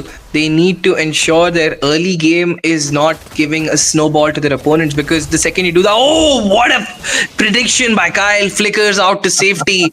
Does not let Madara's Tectonic Charge connect. But no, it's not enough. Why would you overstay? Godspeed is in that bush, and he will capitalize on Kyle's mistake, getting the kill for himself, giving a lot of gold to Crisis, and also Kyle losing out a minion. This is a big loss across the map, from the turtle to the gold lane loss. Crisis will be picking up that win talker for himself. Oh, Faden nearly gets the kill there, but there's Fanny with the cables. Luckily, the missiles recalled back, push Godspeed away from his path, keeping Faden alive for another day. It was an instant one. I can't believe he just melted him down, Kyle, there. He was in a 75% of health, but just one cutthroat and done. That's done for Kyle there. And as you mentioned, from the turtle to the goal lane, everything is currently favoring to the hand of EVT at this moment. Zoning out properly, making them halted there, making sure that Godspeed will be getting the turtle into his hand. That is what the process is being continued by the side of EVT at this moment, with a almost 2k goal lead in just 5 minutes of the gameplay. But look at that onto the top side. It is a lane conversion being happening, a change into the lane, but that will be vulnerable for Kyle as well. It will be the backdoor entry, and we're gonna see that heavy crossbow comes up, and Kyle will be penetrated out there, will be shattered down as well. AOG comes up. Oh no, Duba, you can't be doing that. No, that is not it. He missed the taunt and the ult, and they had to use up another resource. But since it is the Feather S, right, the cooldown is still quite low for that skill, so they won't have to worry too much about the contest. But finally, Duba and Faden will try to convert an objective on the top side, and they do pick up their first neutral objective. And speaking of neutral objectives, I think EVT starting off another turtle for themselves. And they take down Haruka along with the Black Dragon, will be sent back to the base against his wishes. I mean, this was a cross map play, you can say, because at that point onto the top side they managed to give out that setup, but now it will be a free turtle going into the hand of Godspeed. He reached out late, doesn't matter. He got the neutral objective into his hand. Grabbing out the neutral objective, it will give a little bit of goal lead with the EXP as well. But there you go. As we are mentioning about the defensive setup, defensive play, but then it got converted into an aggressive kind of play at this moment. And it is EVT which is really favored in this early game skirmish. And look at that gold ranking. Kyle topping the table, but it is Crisis onto his back as well. But there is a fight coming in. Oh, there's a feather airstrike used up. Corey Cutie popped down very low, but he can blink away to safety. The bloody orb of the Alice is just so annoying to deal with. So, with that being said, Crisis gets his leg back on the top side, and there it is, the first objective taken down on the top again for EVT. They get their first turret, but they've never been lacking in terms of turtles. Oh, Godspeed! I thought he was going in for the engage, but he opts to just go and clear the minions, chasing down Faden, but the wings by wings will keep him safe. Yeah, Faden managed to go back into the safer side, but I still remind that thing that that cutthroat onto Kyle, which was unexpected for him, melted him down there. And now, a little bit of poke coming in as well. They were about to go for the invasion. It is not going to happen, but there is a fight. Once again, Duba is missing up another taunt. He's going to get knocked up. Can he go in ult in time? Yes, he uses the AOG defensively. The feathered airstrike is going to connect, but not at the very end, as Haruka will try to chase back and make good on the kill. But Crisis is there, dashing left and right. The damage, the curse is just so high. Such high crit damage being brought down, as Haruka will be forced to back off. Does not use his Petrify just yet. Multiple battle spells available to everyone on both sides. And the Lord is up in the next 5 seconds, Ash. Whoa, they connect on Kyle. Kyle dashing away once, twice. What will give up the objective, as Madara is there to ensure Duba will not be able to flank his contemporaries. Can't believe that they sustain it out. I thought like might be team NOC will be grabbing up some kills for them, but no, it doesn't happen there. But there is a setup coming in. A knockup happen. No, just a poke though. But there will be the heavy crossbow coming in as well. A charge being done. A Godspeed goes in. Godspeed! It's not enough, but there's a comeback from Corey QT. Dives under the turret, takes revenge for his jungler, picks down 2, and that's once again a favorable trade. They take down Godspeed, but they lose out Duba and Faden. So at what cost do you take down the Fanny if you're going to lose your mid turret along with? And to ensure that does not happen, a Black Dragon form is used up defensively before the Lord is up. And that is only favorable for EVT once again. They're doing so well in terms of the zones right now.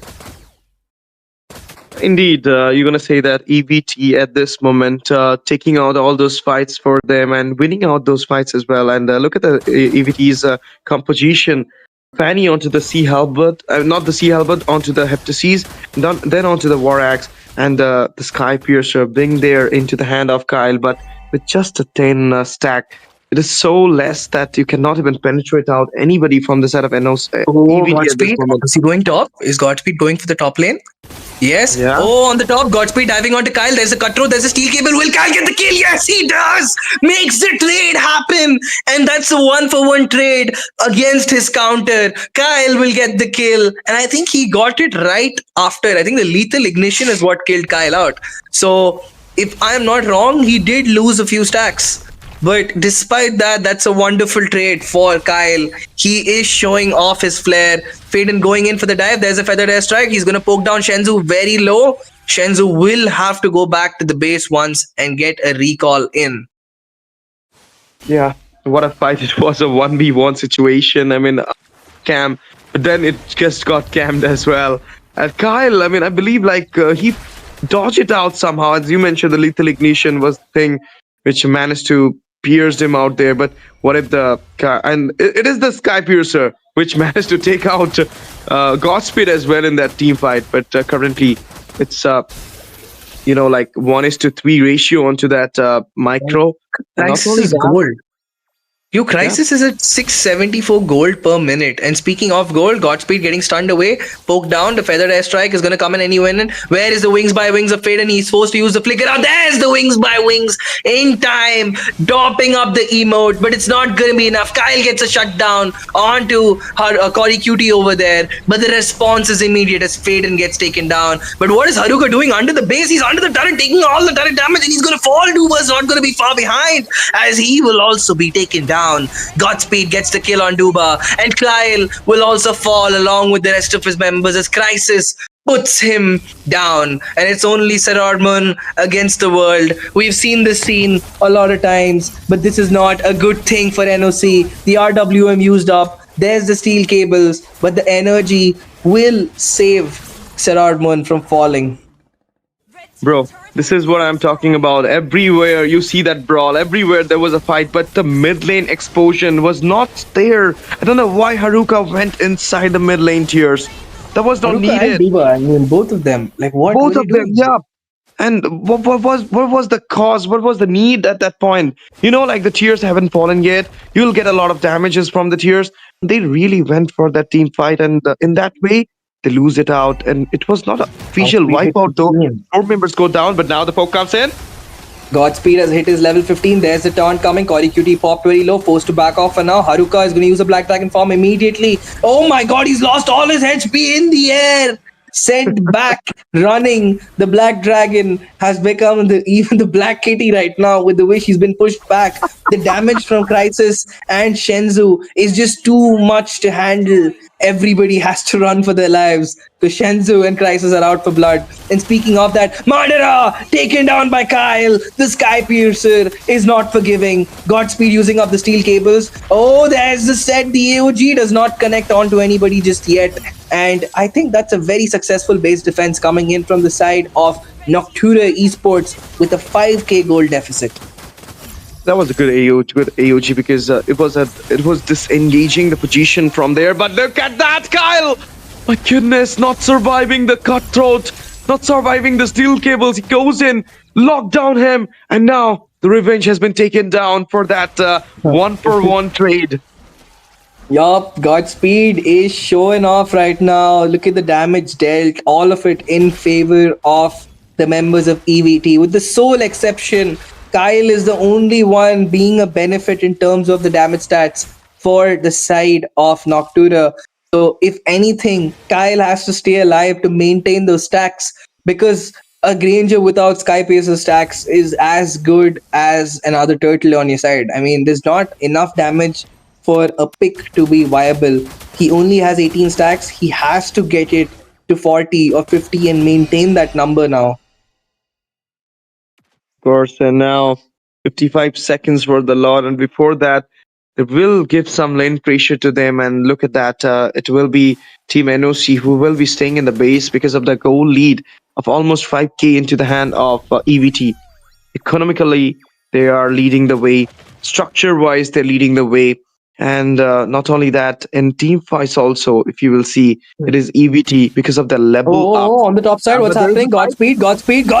No! He dashes away from the feathered airstrike. The man death has not come for Godspeed just yet, as he's able to outrun it with the steel cables.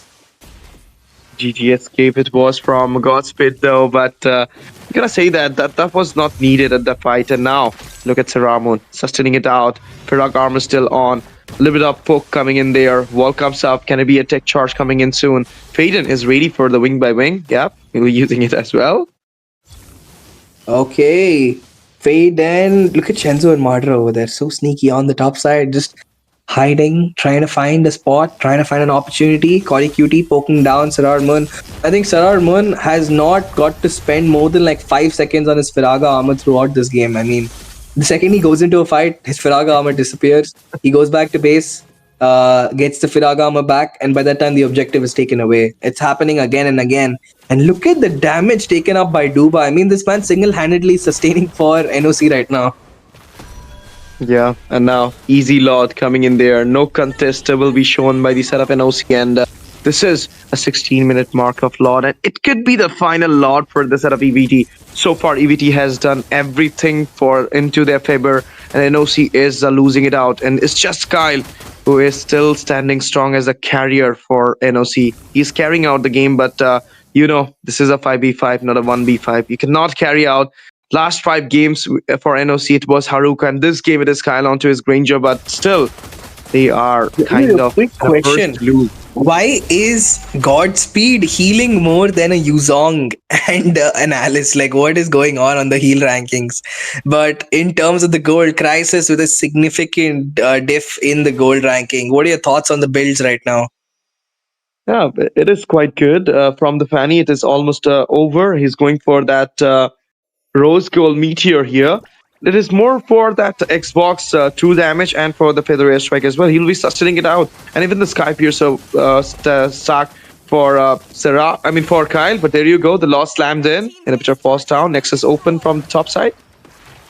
Yup, the Nexus has been exposed. And with that, Shenzhou is going to complete his build, picks up the Winter Crown for himself. So it's just going to be a lot more difficult for them.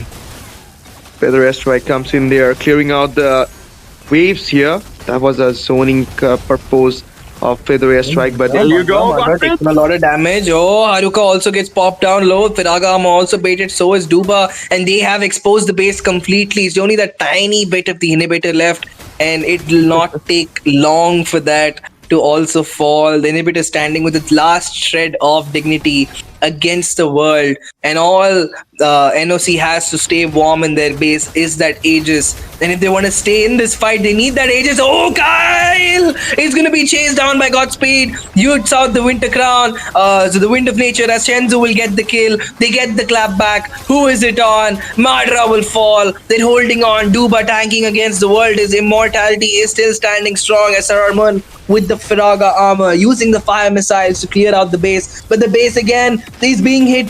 Will they hold on? Duba going in once again. The Feathered Airstrike used up defensively on the minions. They're doing their very best. Godspeed goes in, baits out the Firaga armor. Duba's immobile proc will fall. Unstoppable for Shenzhou. How long will they hold on? The last insanity used up, and Shenzhou immediately is going to dive in as Scotty Cutie will go in. Oh no, Godspeed! The wrong cable is going to send him back, but the minions are enough. They will be able to hit the base. The Aegis shatters along with the dreams of Noctura. Their fate has been sealed as EVT get a clean sweep and NOC still without a point on the table. Bro, that was a hell of a heck, you can say. What a game it was. NOC tried their best in this game so far, but what can I say? It is EVT from the very early game, getting that domination, getting that aggression, and into the end side, the result favored them the most. 2-0, the clean sweep it is. And even though Godspeed went for the wrong cable and got burned by the base damage, but doesn't matter. His team managed to pull out the crown from the Nexus, and the Nexus goes down for the side of NOC. And with this, the losing streak will still continue for NOC, and the winning streak will still goes on for EVT. But guys, are you sure about the giveaway part? The 450 likes? Have you done it yet? If you're not doing it yet, please. Still at 311. I mean, yeah, it's like you need more. 150. They don't want to give. They don't want the dials. That's how it feels like. But speaking of, someone who wants that win so bad, it's Shenzhou maintaining that 100% win rate on that Eve, boy.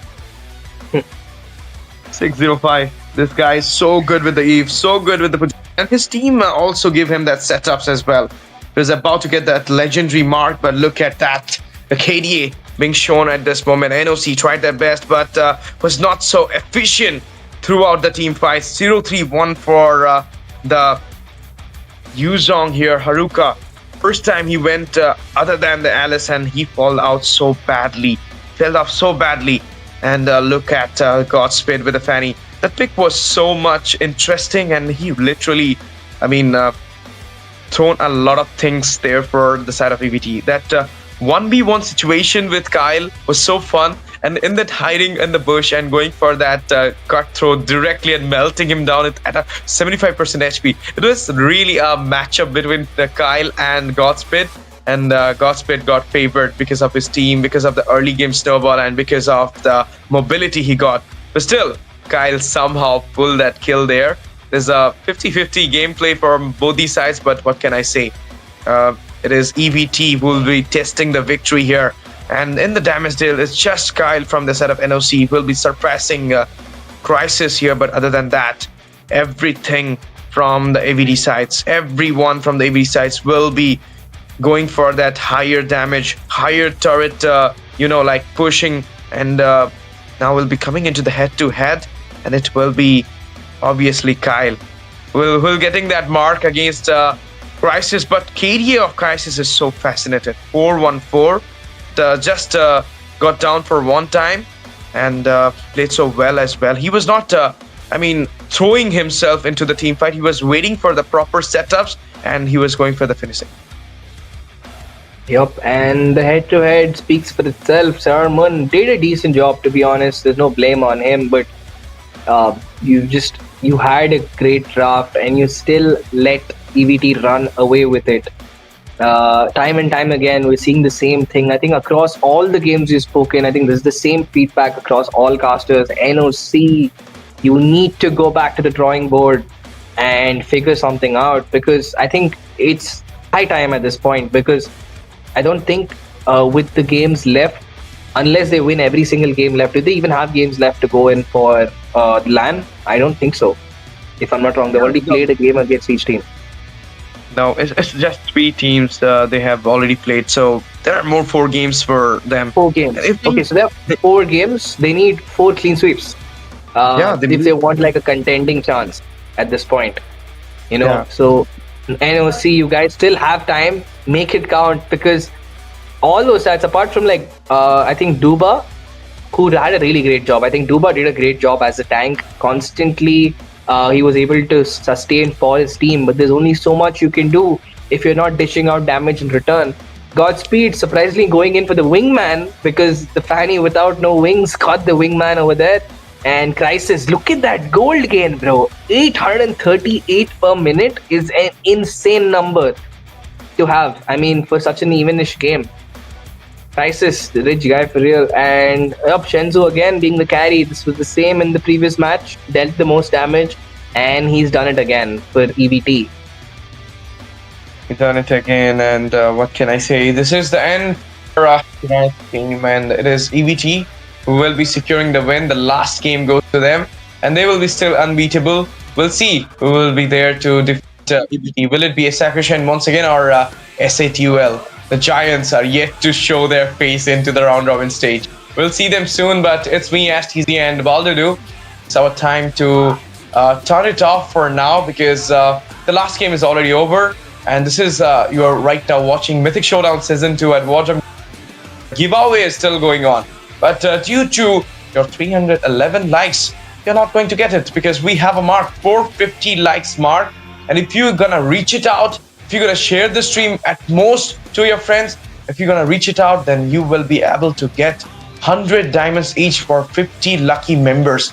The watching is there, but why you guys are not liking the stream? Why not you spamming the likes, option Join there? the Discord too. Join the Discord too, because I told We have a that lot more activities there. Activities, you will be entering into the Discord, you'll be getting into so much activities, and there are a lot of giveaways for the Discord members as well. This is a secret, I'm telling you, but it is going here, and if you join the Discord, you will get to know it. So be there in each of our social handles and in Instagram as well, because if you want to get the info about the LAN event, if you want to get the info about the teams, info about the tournament, then following us in our social handle will be the best thing you can do. And by far, it's time for us to take the farewell from day number 3 at the round robin stage at War Drum Games in this Mythic Showdown Season 2. It's me, STZ, and Baldudu will be signing off from the day number 3, and we'll see you soon tomorrow at the same time, 6 o'clock. Be there, stay tuned with us. Thank you for joining. Thank you for watching. Love you all. Good night, everyone. Sabak here.